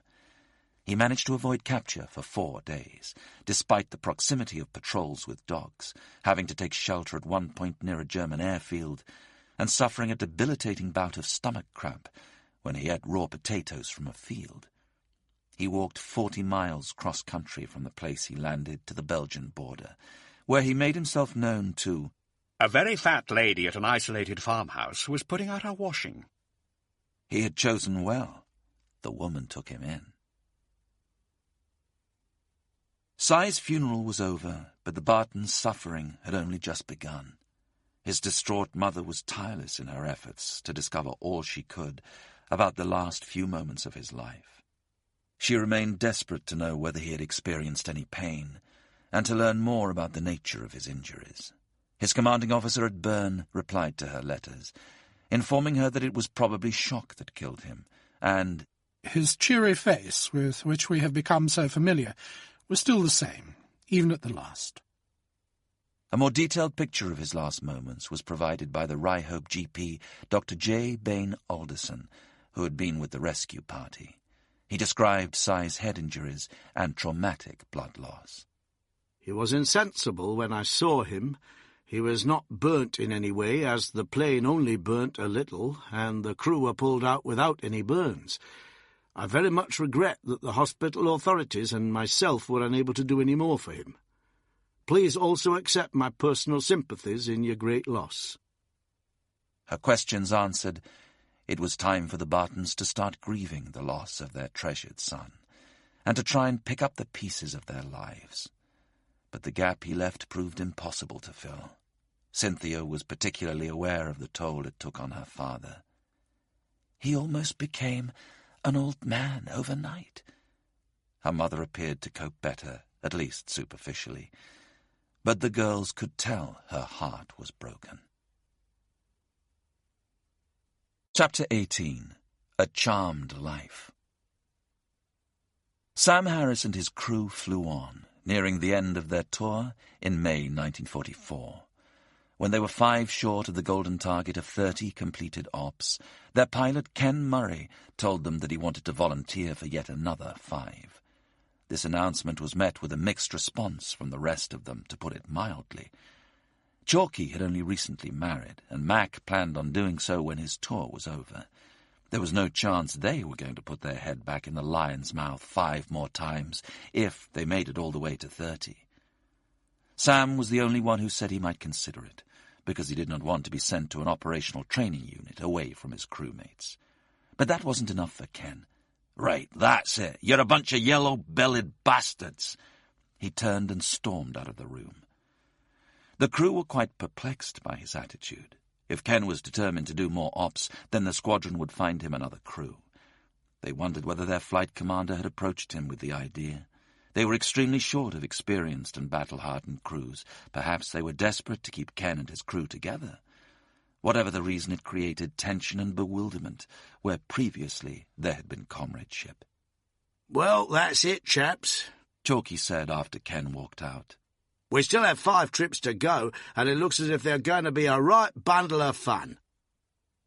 Their last op as a crew came on the 6th of June, 1944. They gathered around their aircraft that night, the warm summer air, a stark contrast to the teeth-rattling cold of winter at the start of their tour. They were smoking their cigarettes, as they had on 29 previous occasions, when a voice came out of the darkness. "One way or another, if we go to the target, this will be the last night we will ever stand here." There was no more to be said. The op was routine.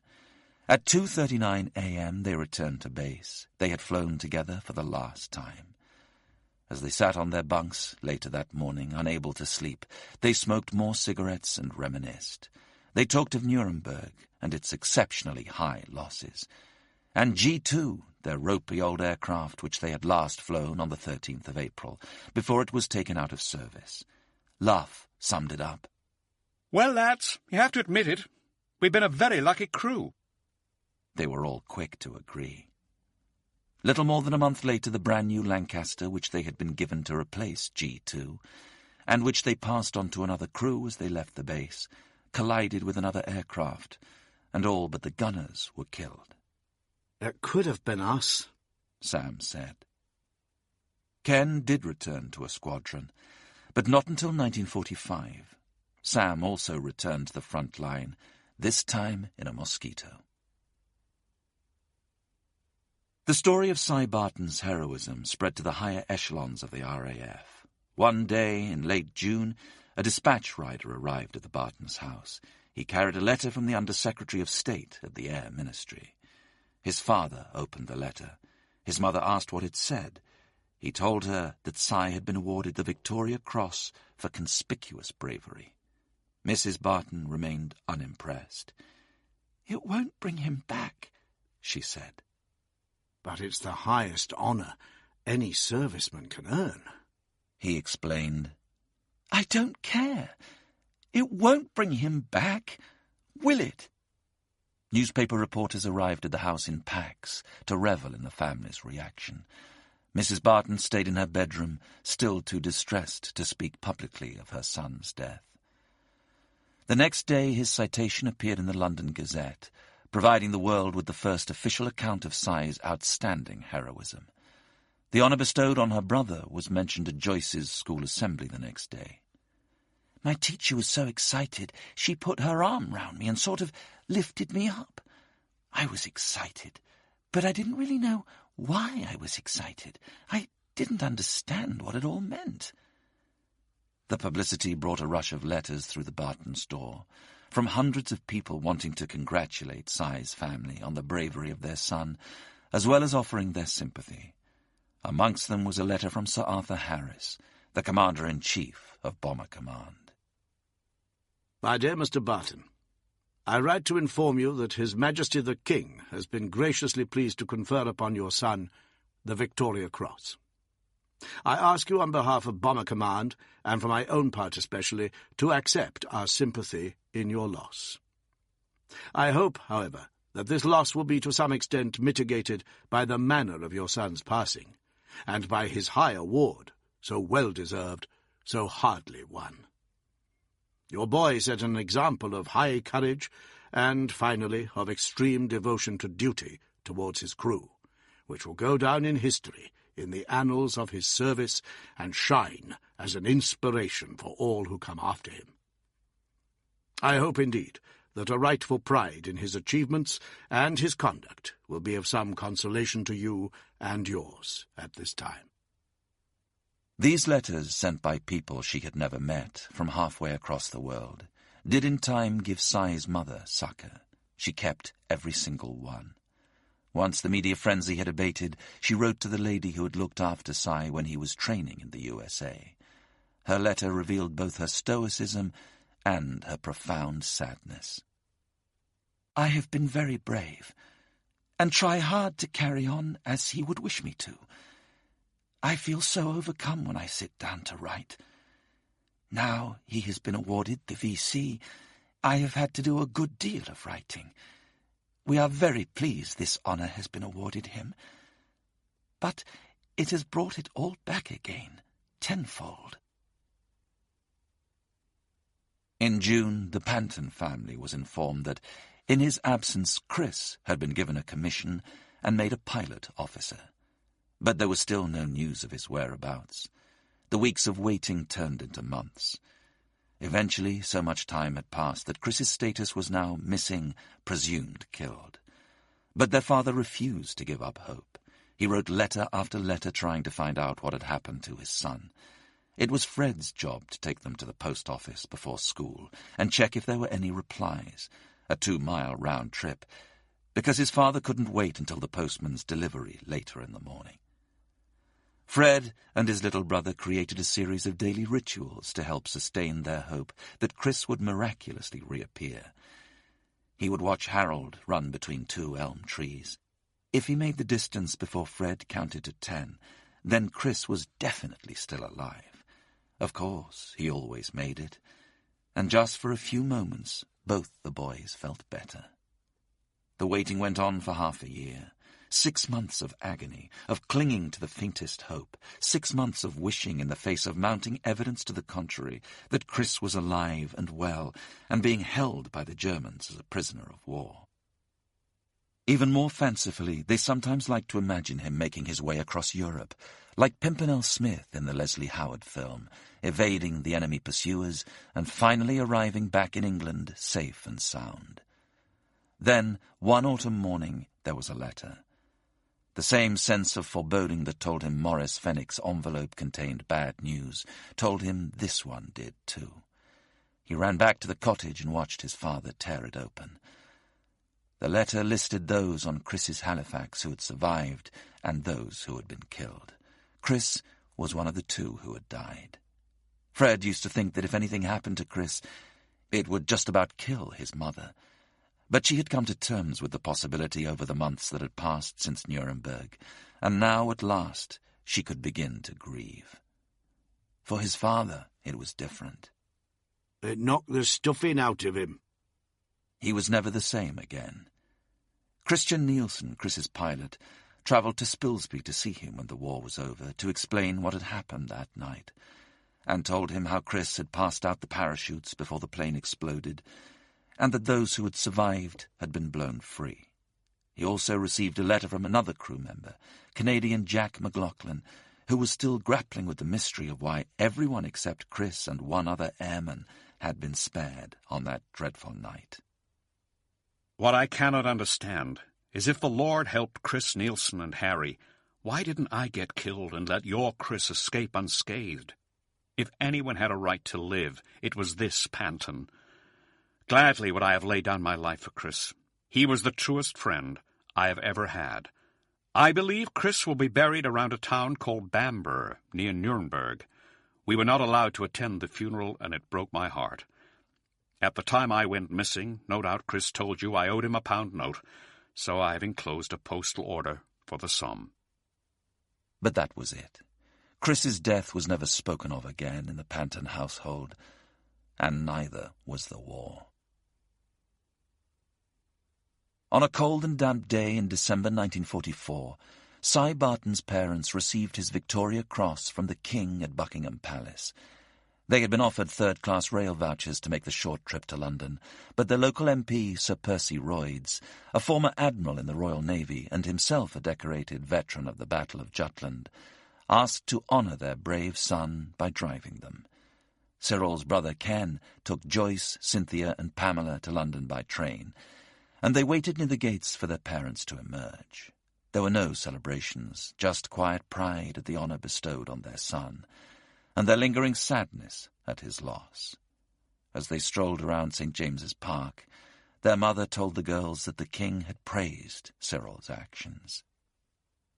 On another cold winter's day, they made a sadder pilgrimage to Ryhope, the place where Cyril crashed and died. But the distress of the visit had taken its toll on Mr. Barton's failing health, and so they were unable to meet those who saw Cy make his last heroic landing. Among them was Mrs. Richardson, whose house was half demolished by the wing of Cy's Halifax. She had exchanged letters with Mrs. Barton. The two women shared the bond of motherhood, though one had suffered a great loss and the other had been spared. In May 1945, Mrs. Barton wrote again, "This has been a dreadful war, and about time it was over. We all feel war-weary, don't we?" Cyril was rarely mentioned at home. Mr. Barton simply found it too upsetting. The silence heightened the sense of unreality for the girls. The Christmas after he died, Joyce believed he might come home, that it had all been a terrible mistake. Cynthia says, "This shadow that was cast over our family never went away. Mum never recovered. No one talked about him. Mum would have preferred people to talk about him and remember him. But it was a different time. People didn't talk about their feelings that way, did they?" Mrs. Barton carried the letter informing them Cy was to be awarded the V.C. in her handbag until the day she died. And gradually, over time, the sisters and their mother did speak more of him. "All these years on, Cyril is clearly still a big part of our lives. There was something special about him, not because he's dead or because he won the V.C., but just because he was a very special young man. He would have gone on to do good, I think." Chapter 19. A Wing and a Prayer. The decimation of their squadron at Nuremberg was so extensive that for a long time afterwards Rusty Warman would scan the list of names on a battle order of those taking part, and barely recognize more than a handful. On the 11th of May, during a raid on the railway marshalling yards at Hasselt, Belgium, in the run-up to the Allied invasion of Europe, they collided with another Lancaster. The other aircraft's mid-upper turret and propeller blades tore into their fuselage and bomb bay before they had a chance to react. A Wing and a Prayer shuddered and seemed to come to a halt in mid-air. At first, Rusty was too stunned to do anything. Then the awful thought occurred to him that this was it. They had flown several raids over Berlin and its massed ranks of defences and survived the horrors of Nuremberg, only to have their lives ended by a collision with a plane from their own bloody side. He tried to regain control, but there was nothing he could do. They were riding piggyback on their fellow bomber. It seemed as if the two lumbering beasts were intertwined in one final grotesque embrace of death. Then the unknown Lancaster separated itself from Rusty's and fell away at a 45-degree angle into the clouds. Amazingly, the damage to a wing in a prayer, the name had never seemed so appropriate as it did right at that moment, was not as bad as they feared. It was a miracle that the thousands of pounds of high explosives in the bomb bay had survived the impact. The plane was responding, albeit sluggishly. But in an astonishing act of courage, Rusty chose to go on and bomb the target rather than limp back to England. On the return flight to Ludford Magna, they discovered that one of the undercarriage wheels was badly damaged. Rusty considered his options. He decided to press on and land back at base, but he knew there were no guarantees they would make it safely. He felt he owed it to his crew to lay it on the line for them. This could be a bit dicey, if any of you want to bail out. They decided to stick with their pilot and put their faith in his skill. As they came into land, he told them to assume their crash positions. Everyone braced themselves. Rusty held the heavy bomber on one wheel before he reduced their speed and allowed the damaged starboard wheel to touch down. As it did, the aircraft began to career dangerously off course, but Rusty was up to the challenge. He managed to maintain control. The plane started to veer towards the control tower. A waff on the air traffic control staff fell over in fright as she saw the vast machine loom out of the darkness and hurtle towards them. With all the strength he could muster, Rusty managed to bring the bomber to a stop, a matter of yards from the tower. Slowly, breathing sighs of relief, the crew clambered from their battered aircraft. "Best landing yet, skipper," Taffy said nonchalantly. A little more than 3 weeks after Nuremberg, on a raid to Dusseldorf, Chick Chandler's Lancaster was shot up by flak and fighter fire. 2 of his crew members had been fatally injured, 2 others wounded. Chick's parachute pack was shot off his back, but he was otherwise unharmed. The aircraft was damaged by fire, the bomb bay's door wouldn't close, and the landing gear wouldn't open. He and others only survived because of the extreme skill and bravery of their pilot, Oliver Brooks, who with Chick at his side managed to bring the stricken aircraft into land at Woodbridge. "A wizard effort," Chick said. "by the best pilot the RAF has seen. The Lancaster slid along on its belly, in a shower of sparks, dirt, dust and debris, and with the metal screeching on the concrete. The bomb doors buckled and collapsed under the weight of the aircraft, and the propellers twisting as they struck the ground."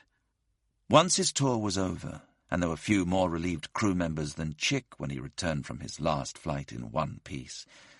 He was transferred to a training unit for what promised to be a 6-month period away from the front line. Unfortunately, a personal dispute with an officer led to him being given the worst jobs, including having to escort men detained by the RAF for misbehaviour to disciplinary centres. On his return from one such task, he was told that he had been volunteered for another tour of operations. Chick was understandably reluctant to return. He still had 3 months of the normal rest period left. He was posted to a heavy conversion unit where he met his new crew. But he told the squadron leader he would only carry out training flights, not ops, until his rest period had expired. He was dismissed immediately and replaced by a new engineer. While he waited for the bus in dispersal, the crew he was supposed to have joined took off. They crashed on landing. Everyone but the rear gunner was killed. His refusal was to have severe consequences. Despite having survived some of the heaviest and costliest raids of the war, and completed a full tour, he was branded as having a lack of moral fibre, the dreaded LMF. In a letter written many years later, Chick touched upon his experiences. "I saw psychiatrists, medical officers, group captains, boards officers, wing commanders in charge of flying, etc., etc. At one time, when being interviewed by a particularly aggressive wing commander, I was threatened with facing a firing squad. I'm not suggesting that this was the official policy, and I really thought my man was bluffing, no doubt infuriated by my insistence that I get my full rest period. A threat that I did take seriously was the fact that I could get demoted, transferred to the army, and sent to a particularly unpleasant theatre of war." Chick endured 10 weeks of hell. "It was worse than ops," he said. Eventually he was allowed a hearing to state his case. He was given a job on the ground, but the hated LMF stamp still scarred his logbook. Withdrawn from aircrew duties. Remarkably, he remained in the RAF until 1978 as an air traffic controller, but still smarts from the way he was treated once his tour was over. I was shot at by flak, fighters, had my parachute harness shot off, crash-landed, pinned by searchlights for 20 minutes and branded LMF. I had a hectic time in Bomber Command, but a charmed life.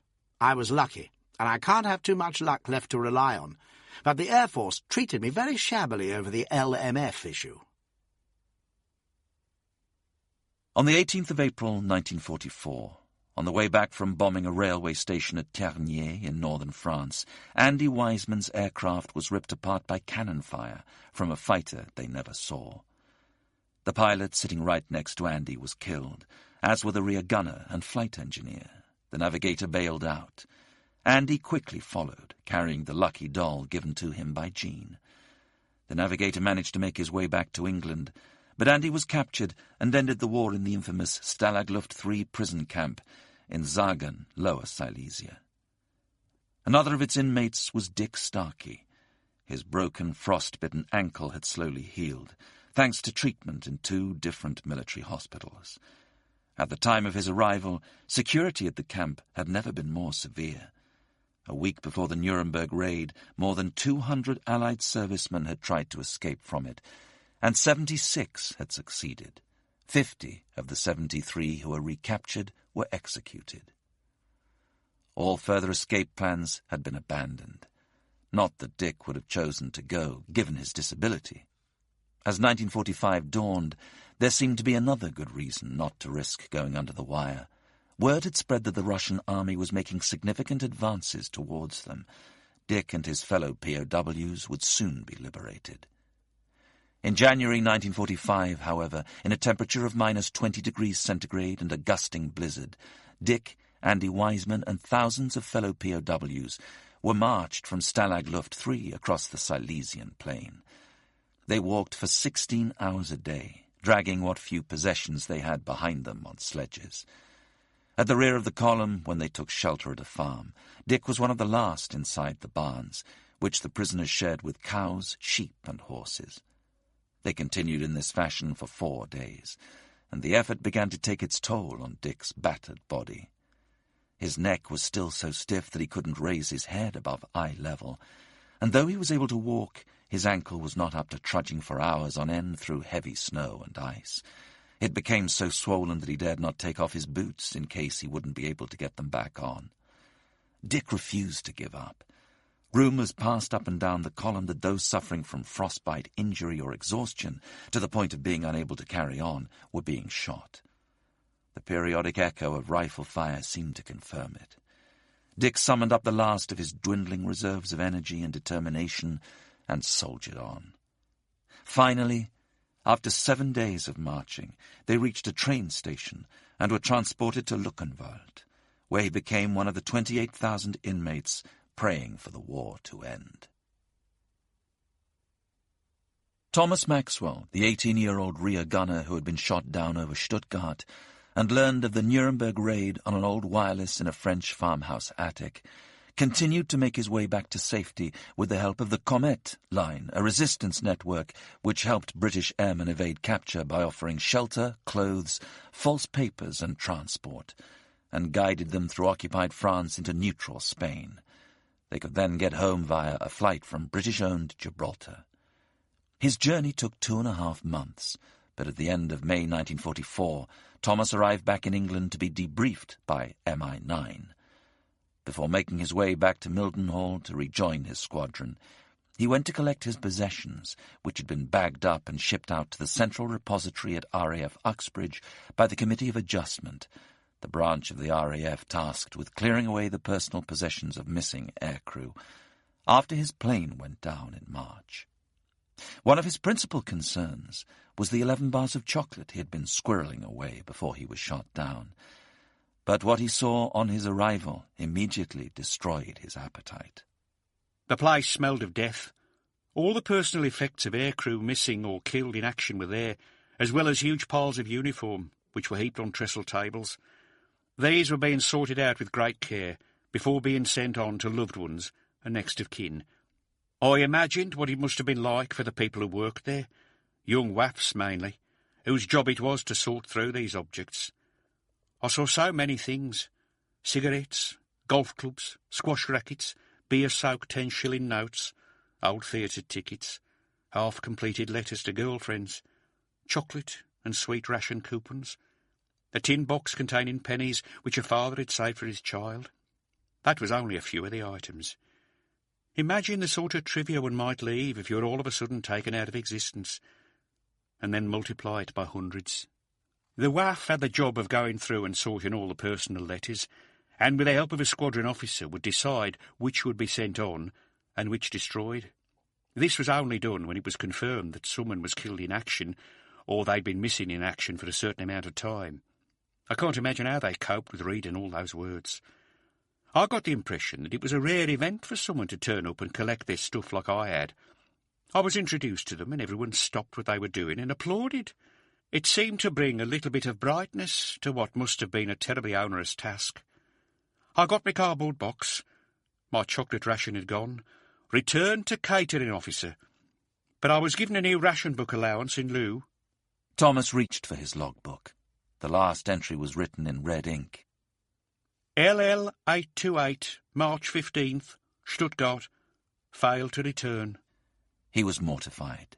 They had only been an hour and 20 minutes from landing in England when he had bailed out. They had racked up 6 hours and 10 minutes of night flying time before transmitting their first and last signal to base, none of which he had been credited with. There was no way he was going to be cheated out of that time. He entered the hours in the book himself.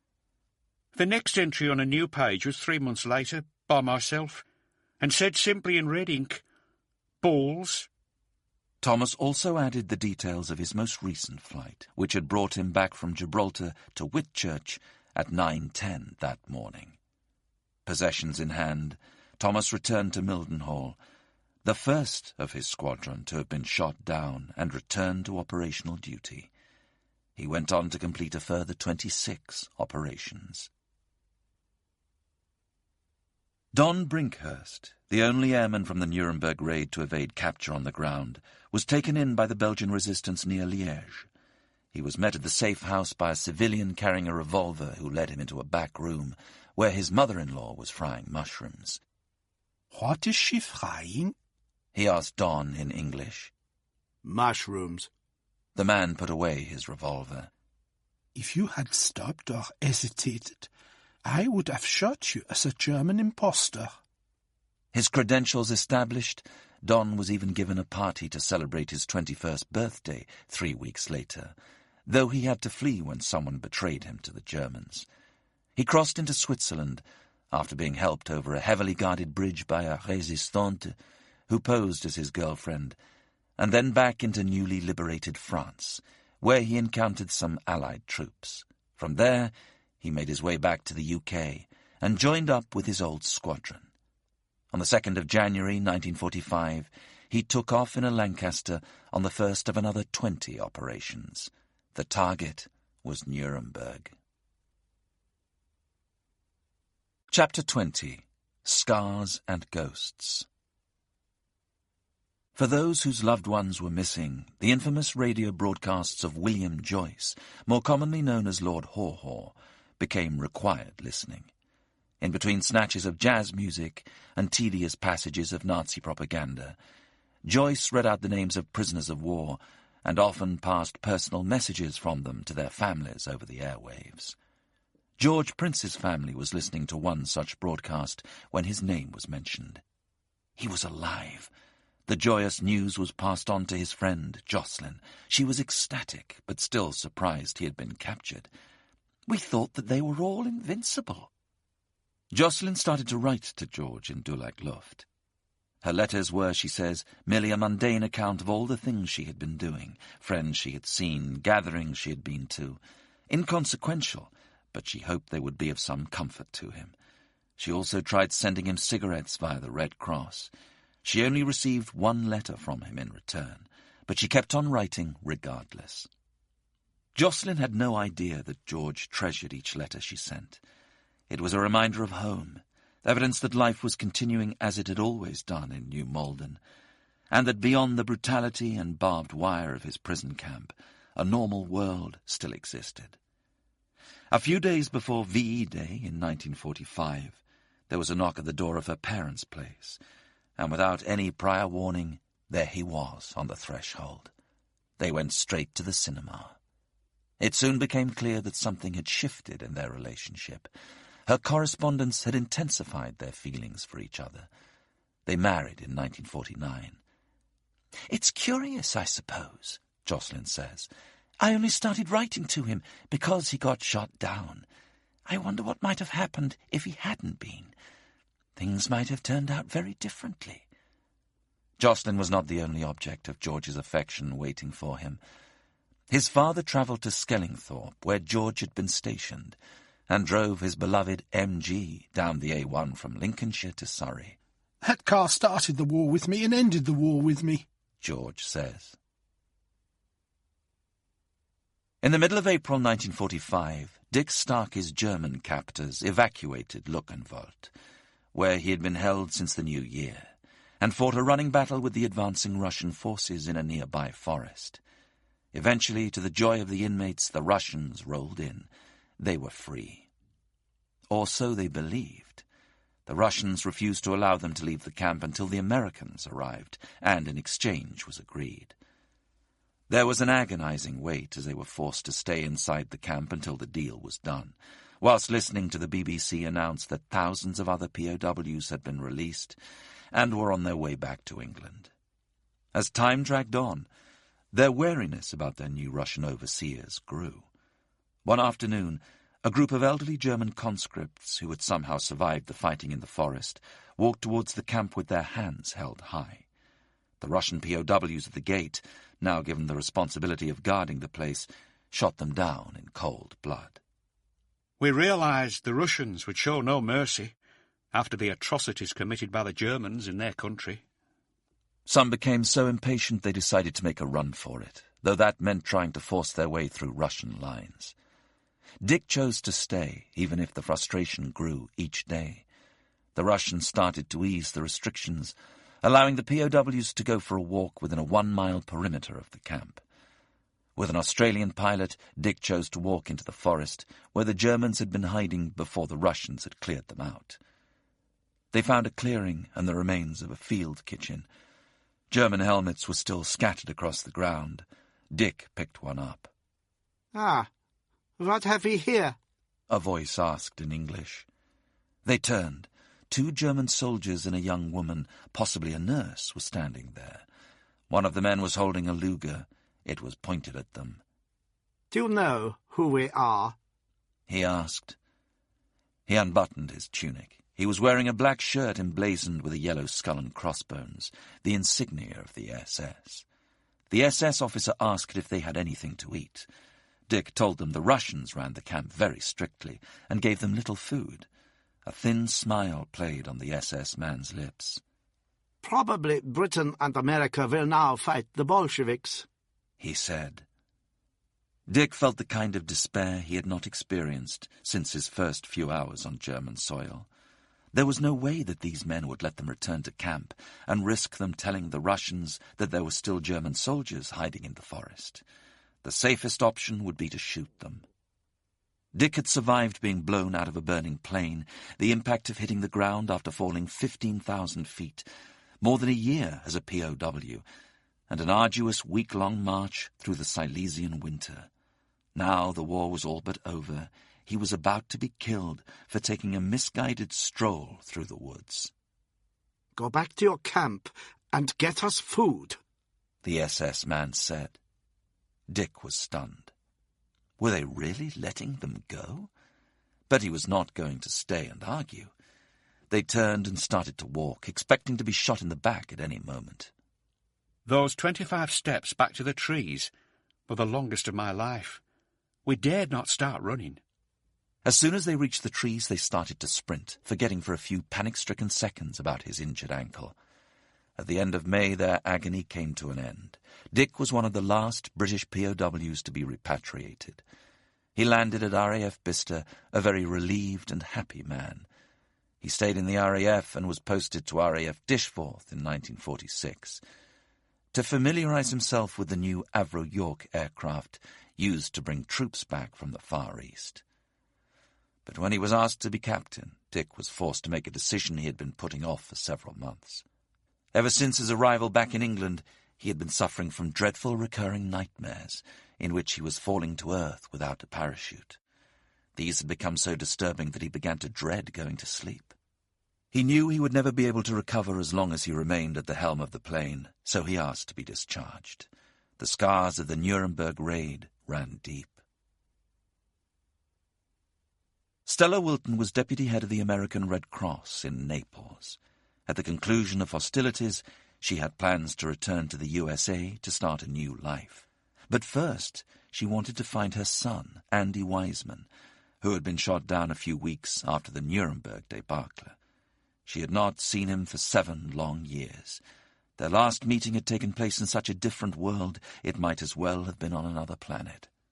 Since then, she had divorced his father, who had later been gassed to death at Treblinka with much of his family. Stella had only survived because she had changed her name from Weichmann and been sent to an internment camp for U.S. citizens. She had been liberated by the Russians at the end of the war and made her way across Central Europe by train to Naples. She had exchanged letters with Andy's girlfriend, Jean, and learned that he was being held as a POW. But during the past few weeks there had been no news of his release. Each day was torture. She vowed not to return to America until she discovered what had happened to him. One morning in the summer of 1945, she got into the lift at the hotel where she lived. The doors opened on the ground floor. She slid back the metal grills and walked out into the lobby. Then she stopped in her tracks. He was in RAF uniform, looking gaunter than before and much older, but he was definitely her son. She ran across the lobby and wrapped her arms around him. Tears flowed from them both. Neither spoke, just mother and son, enjoying a reunion each feared might never take place. Eventually Stella unclasped herself and fixed him with a stern look. "What are you doing here?" Jean had given him her address, he said, and had asked for a posting to Naples so he could see her. "There's one more thing." He paused. "Jean and I are married." There were more hugs and tears. Andy told her that they had been on honeymoon in London and were walking along Kingsway when they passed Adastral House, the Air Ministry headquarters. On the spur of the moment, Andy went in and asked the WAF at reception if he could be sent to Naples to see his mother. A medical officer came down to see him, and it dawned on Andy that they thought he might be mentally unstable. Once they assured themselves that he was sane and a former POW, they noted his request. Within 48 hours, his honeymoon was over, and he was on a Dakota. Stella dabbed at her eyes with a handkerchief. Then the stern look returned.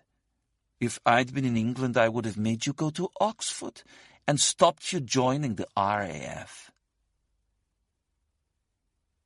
The years that followed were uneven and unpredictable for many veterans of Bomber Command. Some adapted to peacetime and civilian life with ease. Some desperately missed the comradeship and camaraderie they had shared with their crews.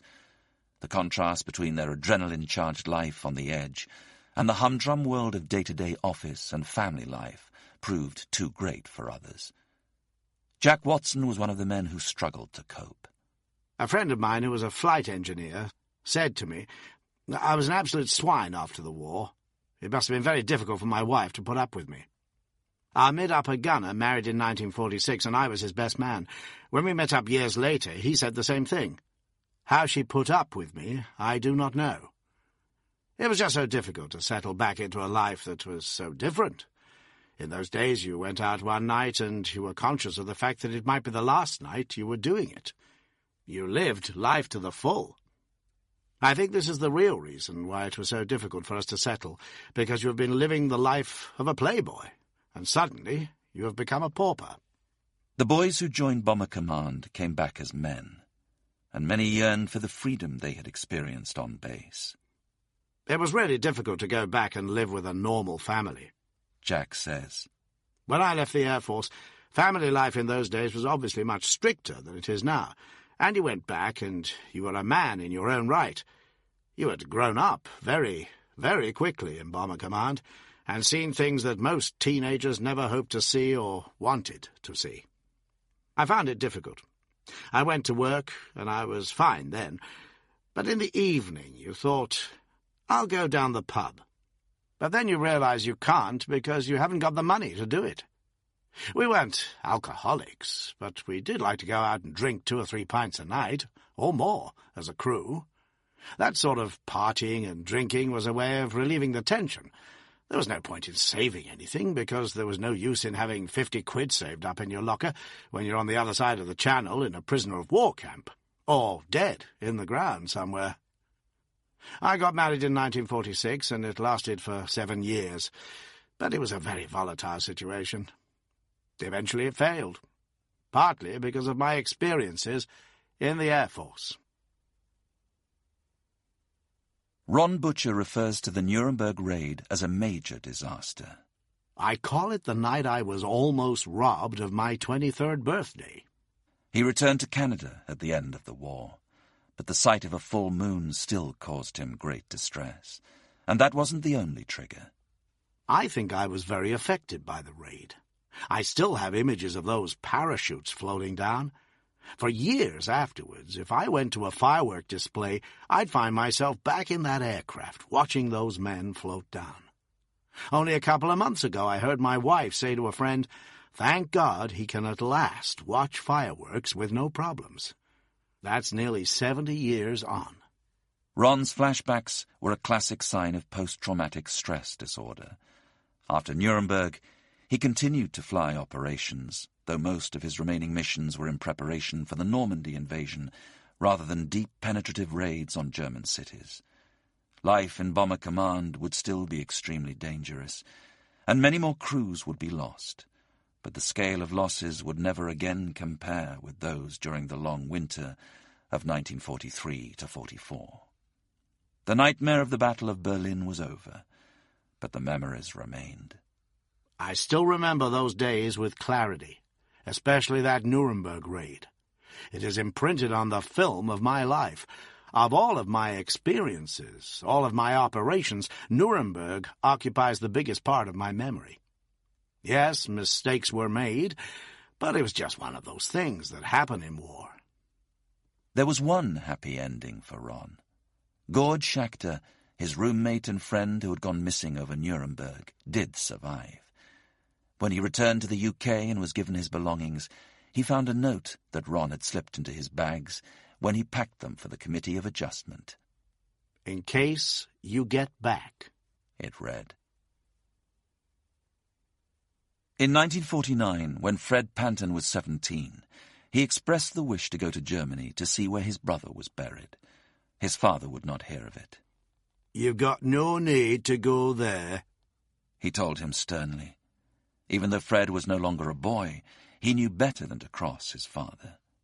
Even when I was courting, I was back in bed by 10 o'clock, just like he said.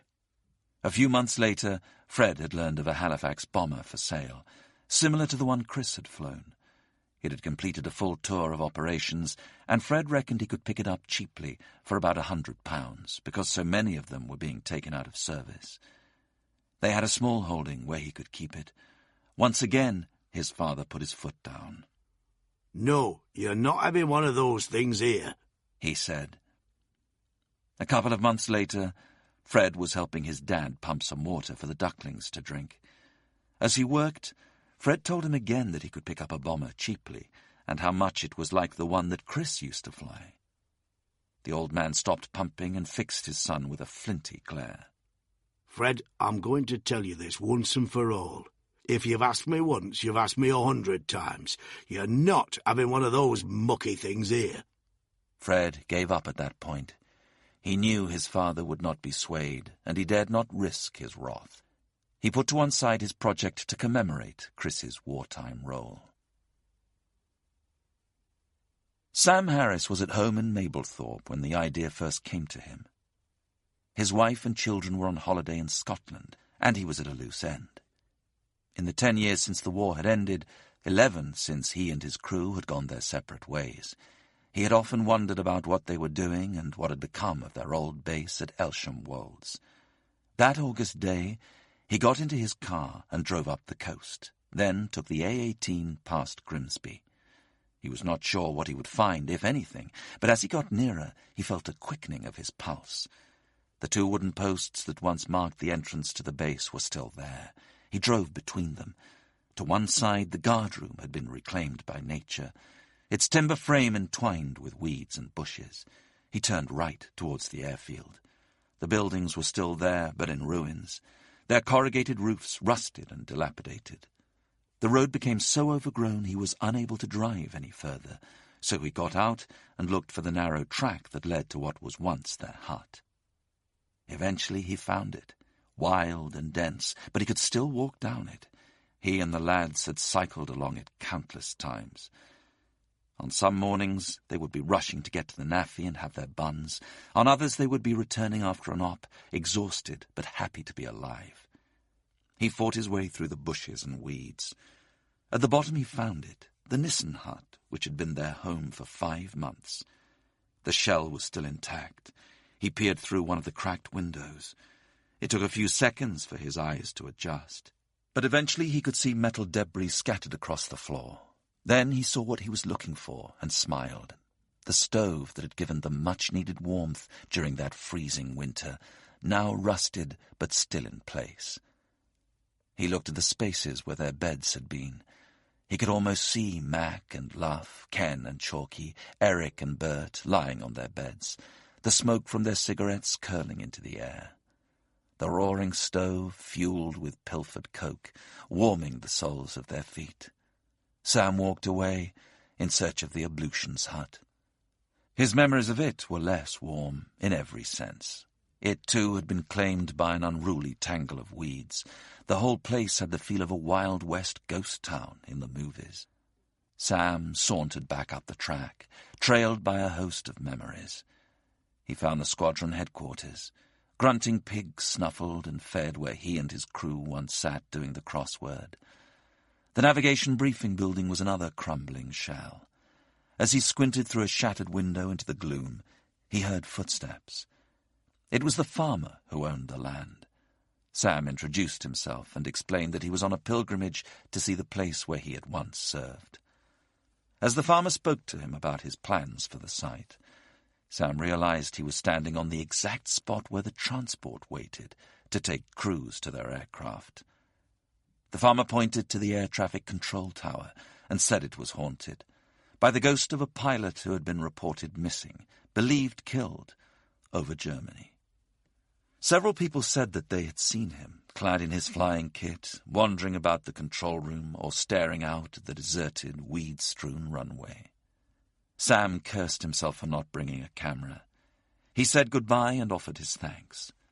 The farmer went back to his work and Sam returned to his car. He climbed inside and started to head for the exit. But then he had another idea. He headed towards the runway.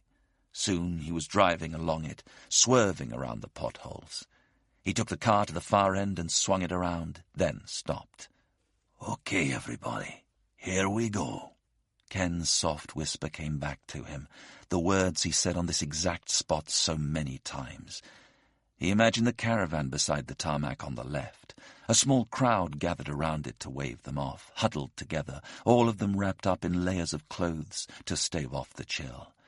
He closed his eyes and saw the darkness and the quivering flames of the paraffin lamps at the edge of the runway.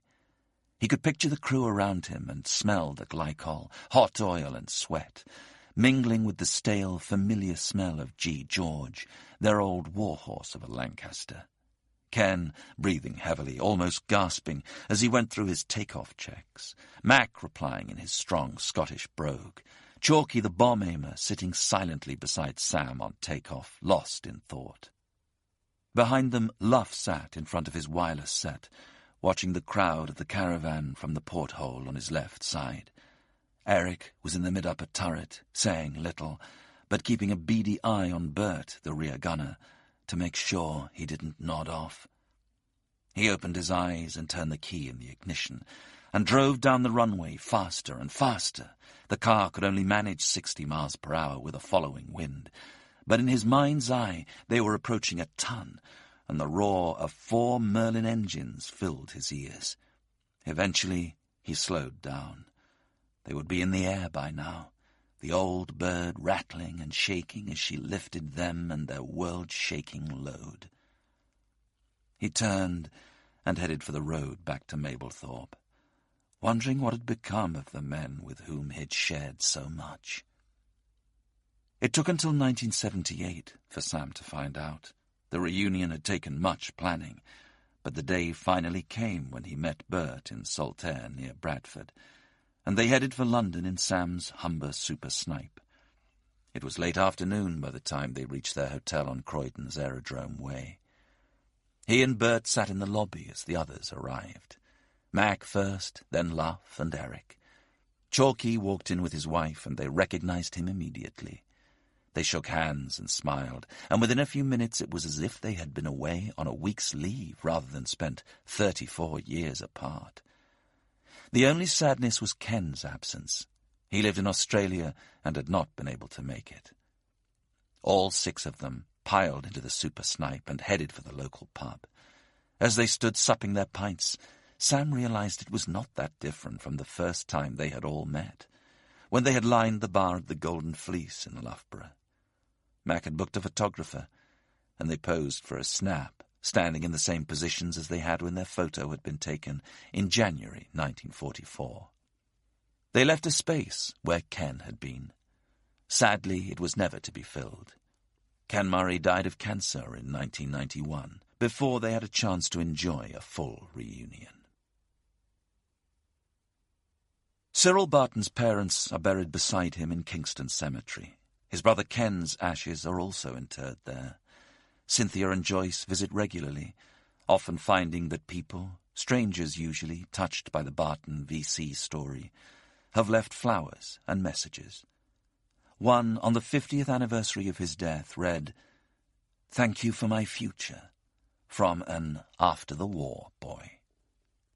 Despite that attention, the VC and a memorial that was unveiled in Ryhope in 1981, thanks to the ceaseless campaigning of Alan Mitchison, who had been profoundly affected by Si's bravery. His sisters have not lost sight of the fact that the story of the Nuremberg raid was about more than the death of one man. "All those 55,000 men of Bomber Command who died," says Cynthia, "each one was an individual. We only know our boy, our brother, but all these thousands and thousands of other lads died too. It's disrupted so many families, hasn't it? Our brother died, but another 570 young men were killed that night. Those telegrams, like the one we received, went all over the country, didn't they?"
Chapter 21. Journey's End.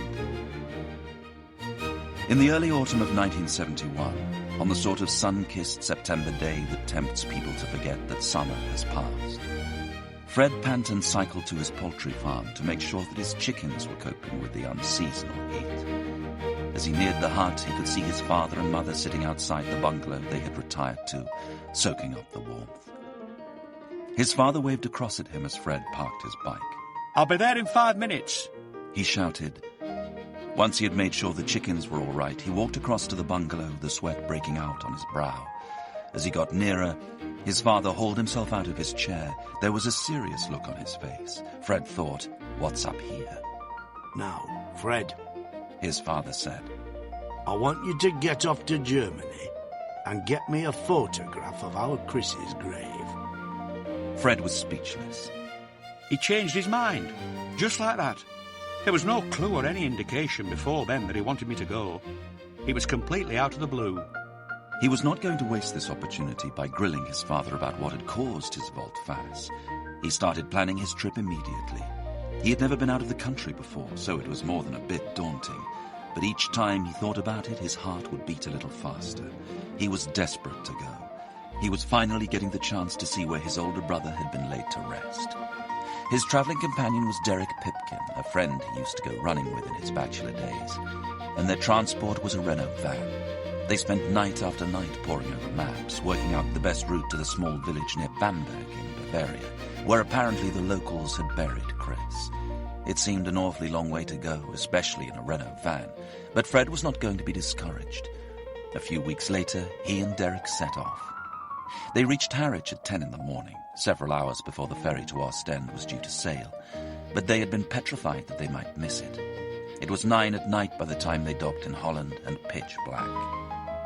Fred gazed out from the stern of their ship into the vast, impenetrable darkness of mainland Europe and grimaced. Have I got to drive through all of that? But then he thought of his brother, how night after night he had travelled over a much more hostile Europe, his life in mortal danger, and told himself to stop being so daft. Though it took some time to adjust to driving on the other side of the road, they kept going through the night and into the following day, through Belgium, past Brussels and Liège, and into Germany. Once over the border, they skirted a succession of towns and cities that Chris would have flown over on his ops: Aachen, Cologne, Koblenz, Frankfurt, Würzburg. They arrived at their destination near Bamberg in the early afternoon and found a campsite. Derek was all for putting up the tent and getting some rest after the punishing drive, and starting their inquiries the next morning. But Fred hadn't come this far to carry on waiting. He had been doing that for more than a quarter of a century. "We're only 6 miles from where Chris came down," he said. On the way to Bamberg, he had spotted a range of hills. He knew they marked his brother's crash site. "I reckon we'd better go and have a look this afternoon before it gets dark." Derek was too tired to argue, and he could tell from the determined glint in Fred's eye that there would be no point in doing so. They climbed back into the van. As they drew nearer, Fred could see that the hills were heavily wooded. He pointed to a large clearing at their center. He had seen enough crash sites during the war to know the widespread devastation that took place when a Lancaster went down. That could be where Chris crashed. The road petered out well before the hills began. "I reckon we should take a risk, Derek." Fred started to drive across a vast field that still separated them from their goal.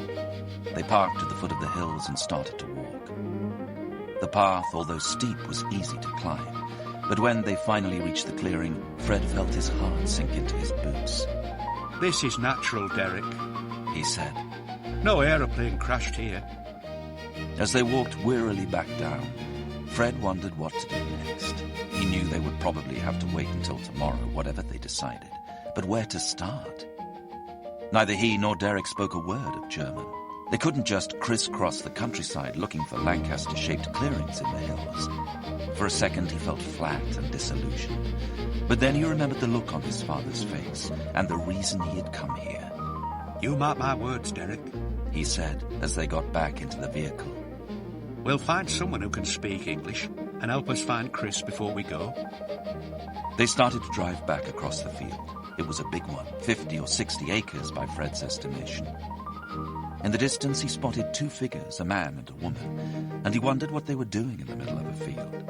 Then he smiled to himself as he realized they might well be wondering much the same thing about the two wild-eyed occupants of a small van careering towards them across the turf.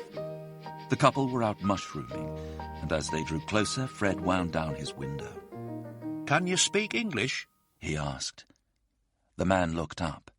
I can, a little. His wife interrupted him. Fred didn't like the look on her face. "My father and mother were killed by a Lancaster that crashed on their house," she said in English. That's a great start, Fred thought. "What do you want to know?" the woman asked. Fred explained, glancing at her nervously out of the corner of his eye. He told them he had travelled to Germany to find the grave of his brother, who had been shot down during the Nuremberg raid and crashed somewhere in the hills that surrounded them. There was a pause. Then the man spoke again. My brother-in-law is the Bürgermeister of the village nearby. He started to scribble some directions and a note in German for them to pass on. Then he shook his head and scrunched up the scrap of paper in his hand. Fred's heart began to sink, but his fears proved unfounded. The man beckoned to him. We will take you there now. Follow us. They drove straight to the Bürgermeister's home, where the brother-in-law acted as interpreter. It emerged that he too had fought in the war, had been captured by the English, and held at a POW camp near Ripon, only a few miles from where Chris had been stationed. He took Fred and Derek to meet a man who had been on fire watch in Bamberg the night of the Nuremberg raid. He had seen Chris's aircraft go down, close enough to his family's home to fear for their safety. If you come here at 9 o'clock tomorrow morning, he told them, I will take you to the crash site. Fred barely slept a wink that night. The next morning, he and Derek arrived early at the fire watcher's house. They were ushered onto the back of his tractor and set off across the fields. The tractor wound its way slowly uphill. The slope became steeper and steeper, and the trip seemed to take forever, but eventually they reached the place where Chris had crashed more than 27 years earlier. As Fred had assumed, the site had been devastated by the flaming aircraft and had not yet recovered. Debris from the Halifax was still strewn across the ground. He quartered the area, filling a plastic bag with fragments of the bomber as he went, trying to work out the flight path it had taken and where his brother's body might have been found. He took a series of photographs, then stood quietly for a moment, listening to the wind in the trees. As they made their way back down, Fred glanced back with a faint flicker of amusement. Chris had been based at Skipton-on-Swale. Every time he had taken off, he flew over Sutton Bank. He left one big hill and crashed on another. Fred and Derek's next stop was the local cemetery, where they were guided to a peaceful, well-tended corner in the shadow of 5 fir trees. This was where Chris had been given a Christian burial.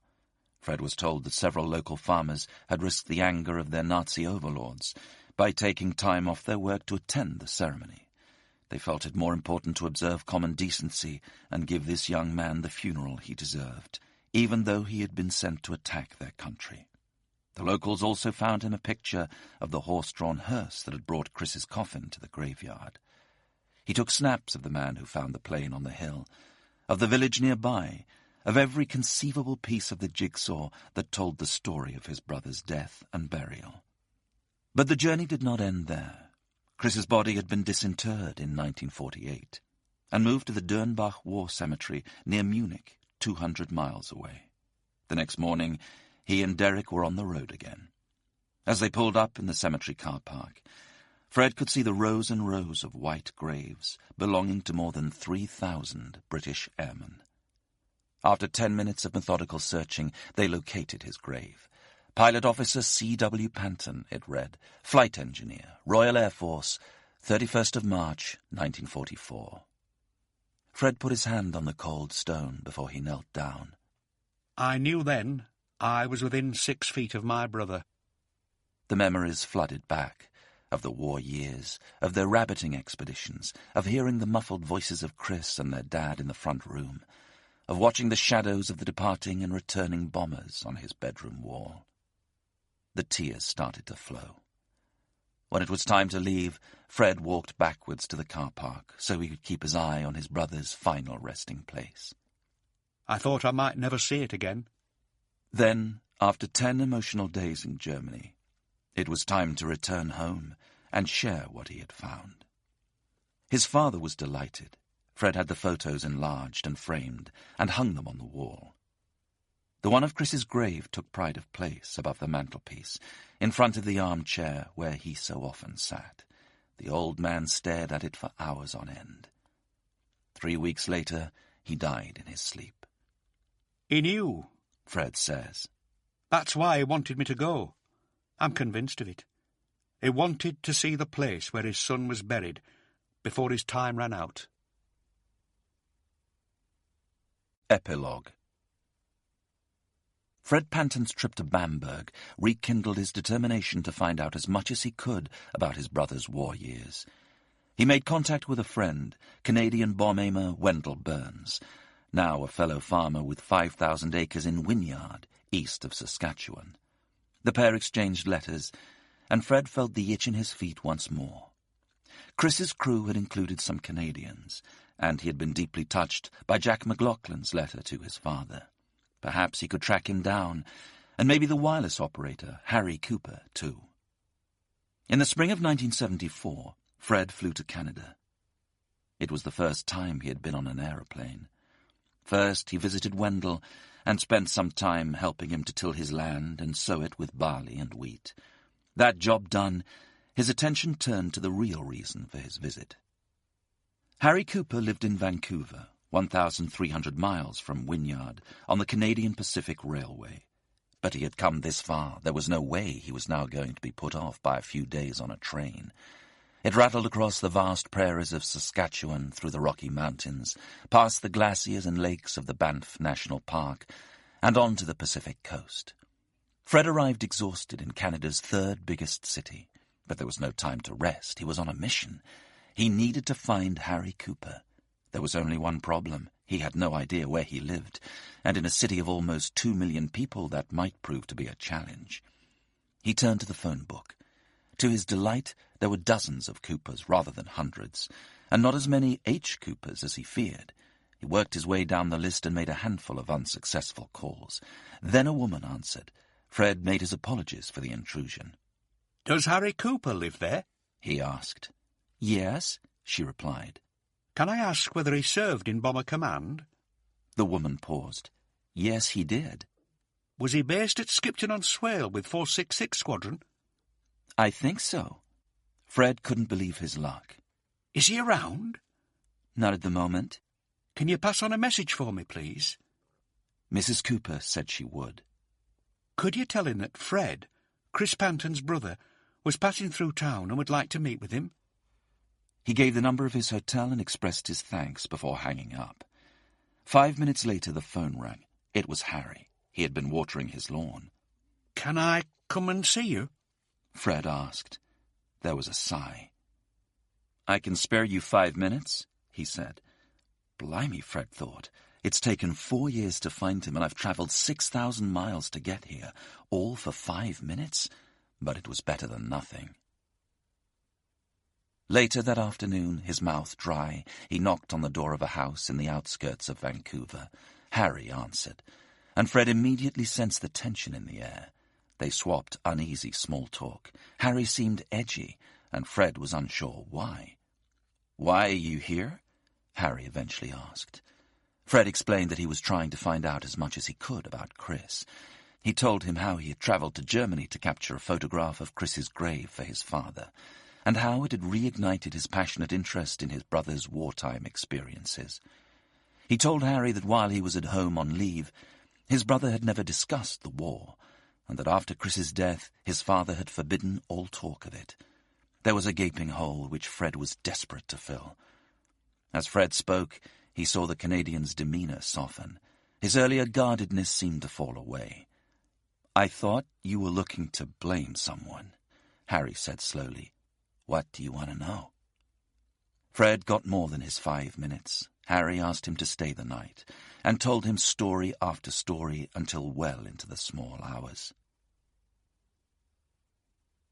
Fred's return flight to England was due to depart from Toronto, 2,700 miles and almost the width of the continent away from Harry Cooper's house.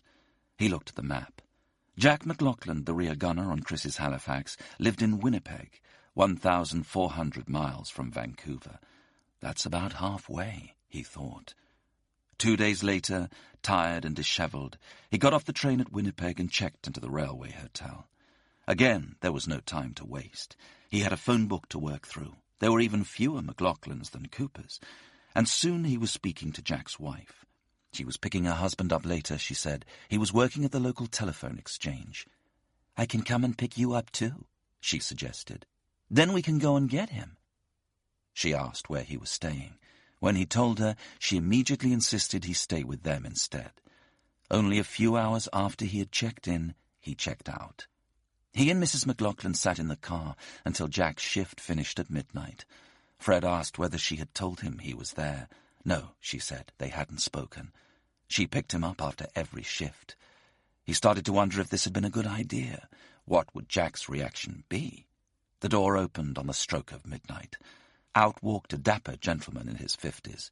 The two of them got out of the car. The man got nearer, a quizzical look on his face.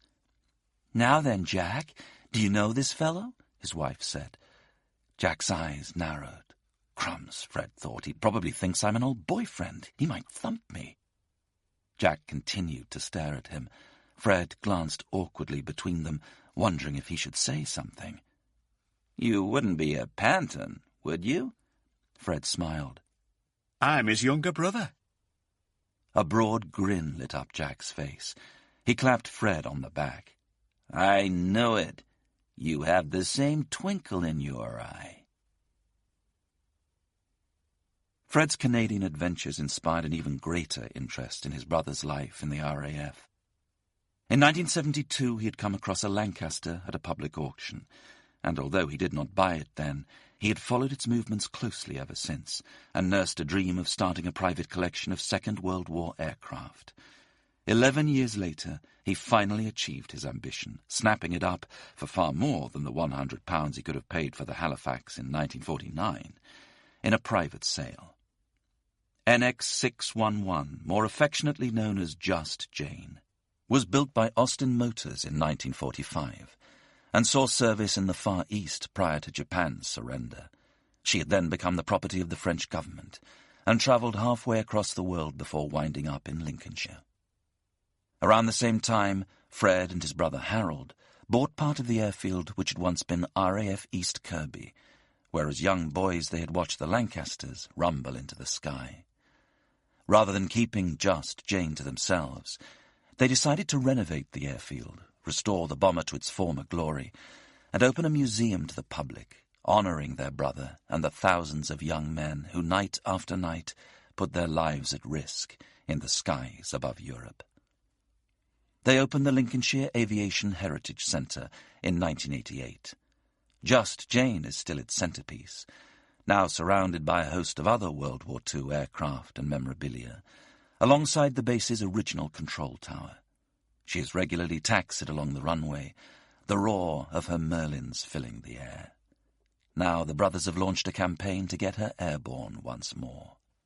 The museum was built at a time when the men of Bomber Command had no memorial of their own, and indeed were relegated to the margins of history. But now the public, alongside surviving veterans and their relatives, flock there to pay tribute to their fallen heroes. Every year it hosts a reunion for Chris's squadron, and the others that were based at the airfield. Every year the number of familiar faces dwindles, claimed by the passing of the years. But the memory of what they achieved and the sacrifice they made never fades.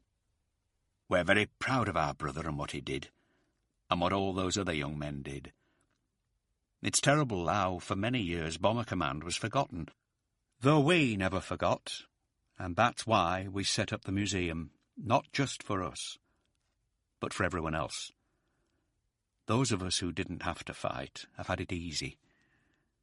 Sometimes it's good to stop and think and be thankful. Postscript. The Nuremberg raid haunts the memories and dreams of the dwindling group of men who survived it, and are still alive to speak of it. The horror of that hour of the long leg is seared into their souls.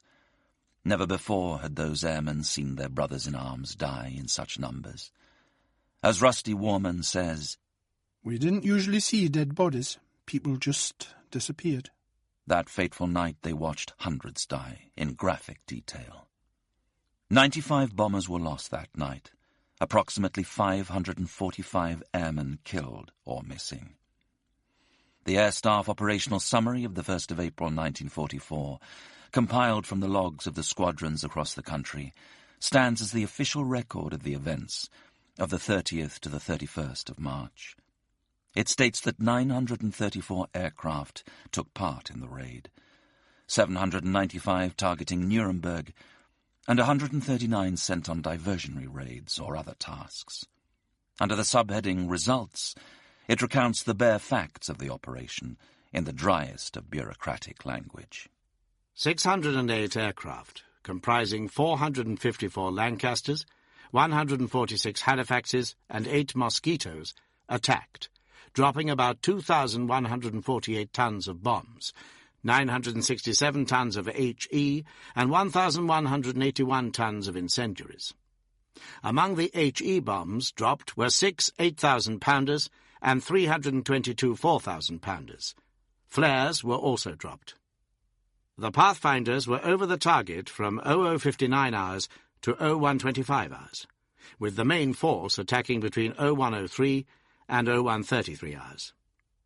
The route to the target was comparatively free from cloud, but over the target 6/10 to 10/10 cloud in layers up to about 16,000 feet was encountered.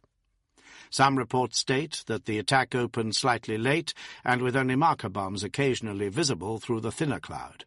Most crews bombed on the sky marker flares, which are reported as being somewhat scattered, with the concentration improving in the later stages of the attack.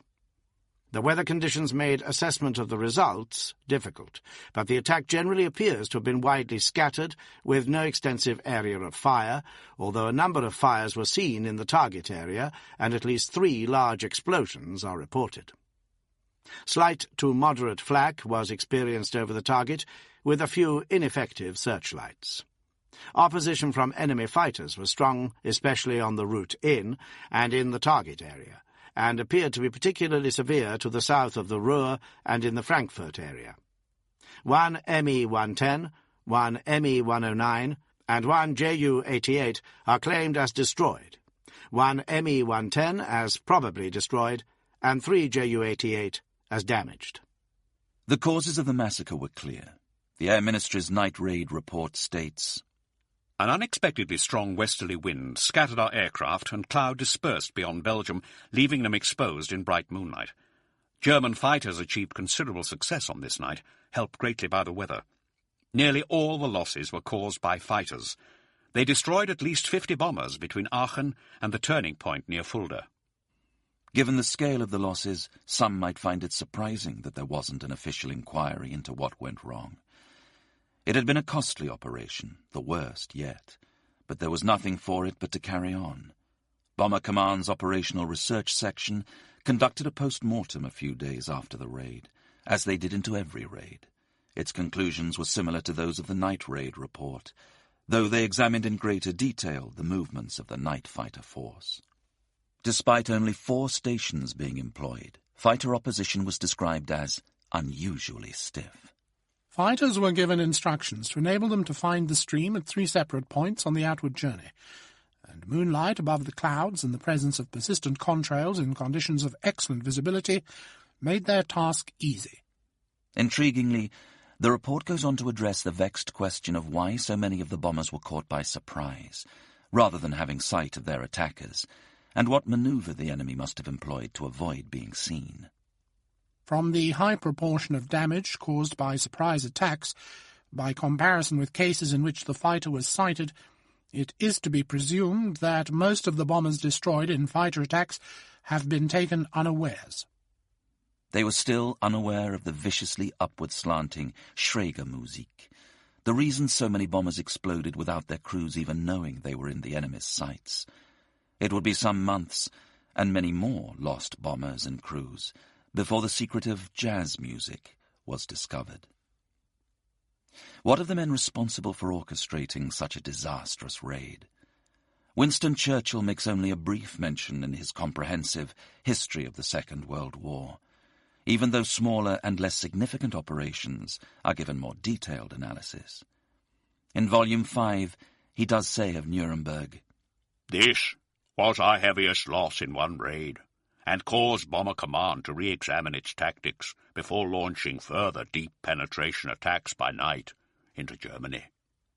But he declines to mention the pivotal part he played in developing those tactics.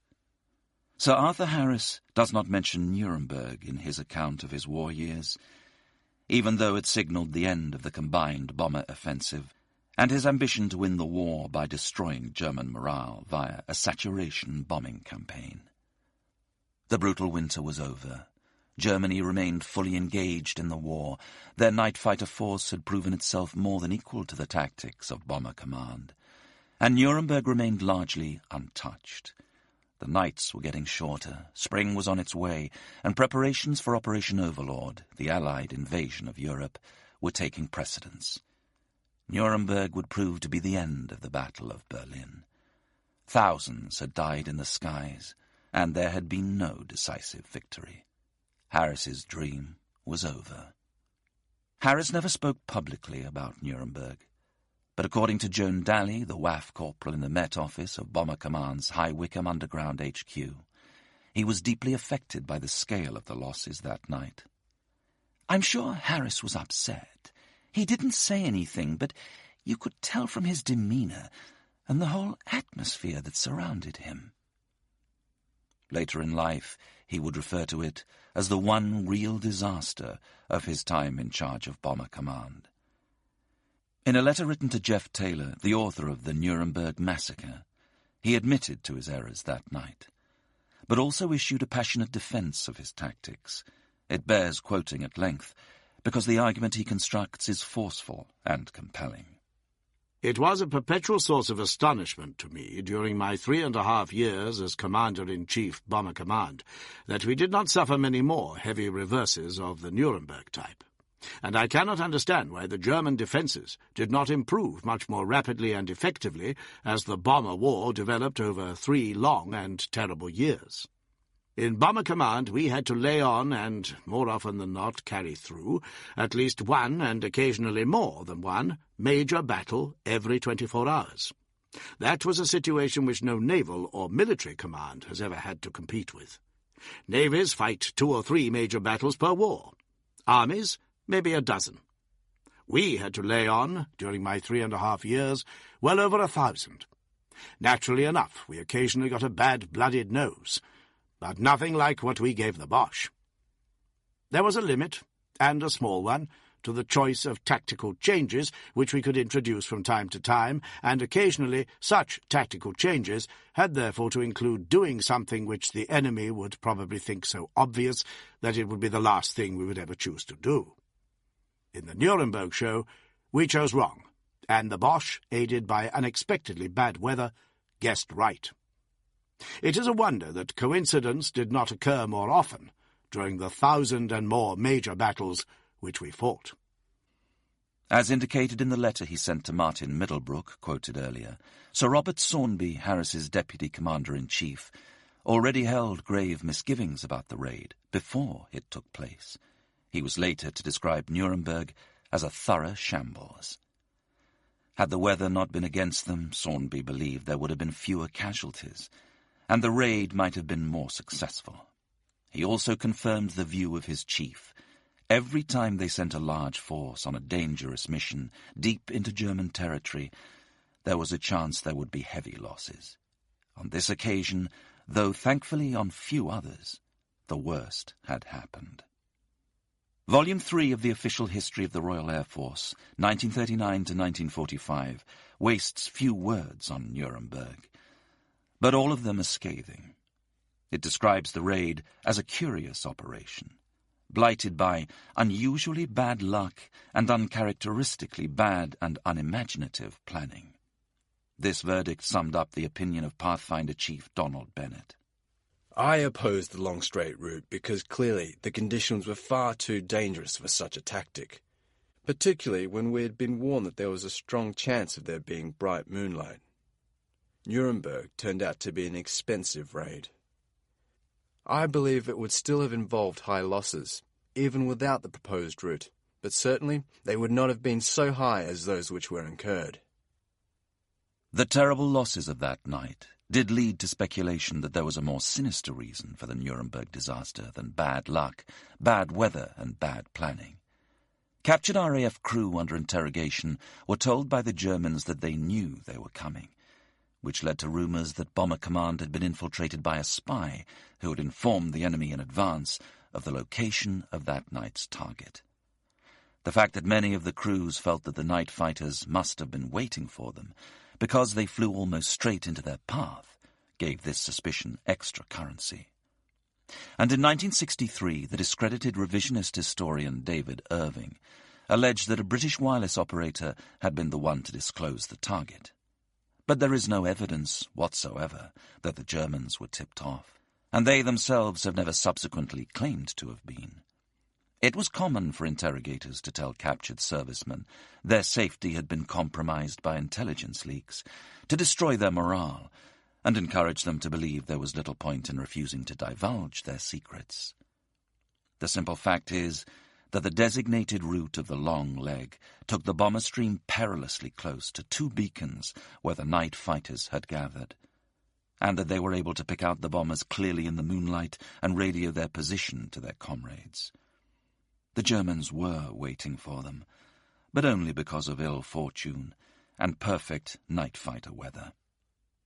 Much has been made of the decision to send the stream so close to Ida and Otto, but others had done so. It was impossible to map a route across mainland Germany that avoided every beacon. A combination of the hunter's moon, the visibility of the contrails, and the lack of cloud cover gave the Luftwaffe an advantage previously denied them, and they, and arguably the entire German armed forces, did not enjoy a night like it for the remainder of the conflict. As Sir Arthur Harris was the first to point out, the cost of a Nuremberg-scale raid was always likely to be high, given the relentless cycle of Bomber Command combat that winter. Their sustained offensive did help to stretch and weaken German defences over a crucial period. And though another hard lesson was learned that night, that the enemy could not be defeated solely from the air, they had been subdued, and a platform laid for the land campaign that followed. The 30th of March 1944 was a truly terrible night for Bomber Command. Yet those who ordered it were engaged in a relentless war, and seeking any means to hasten victory. And that meant sending brave young men time after time, to risk sacrificing themselves for those they loved most. You have been listening to The Red Line by John Nichol, read by Andrew Wincott, Gareth Armstrong and David Timpson for Harper Audio.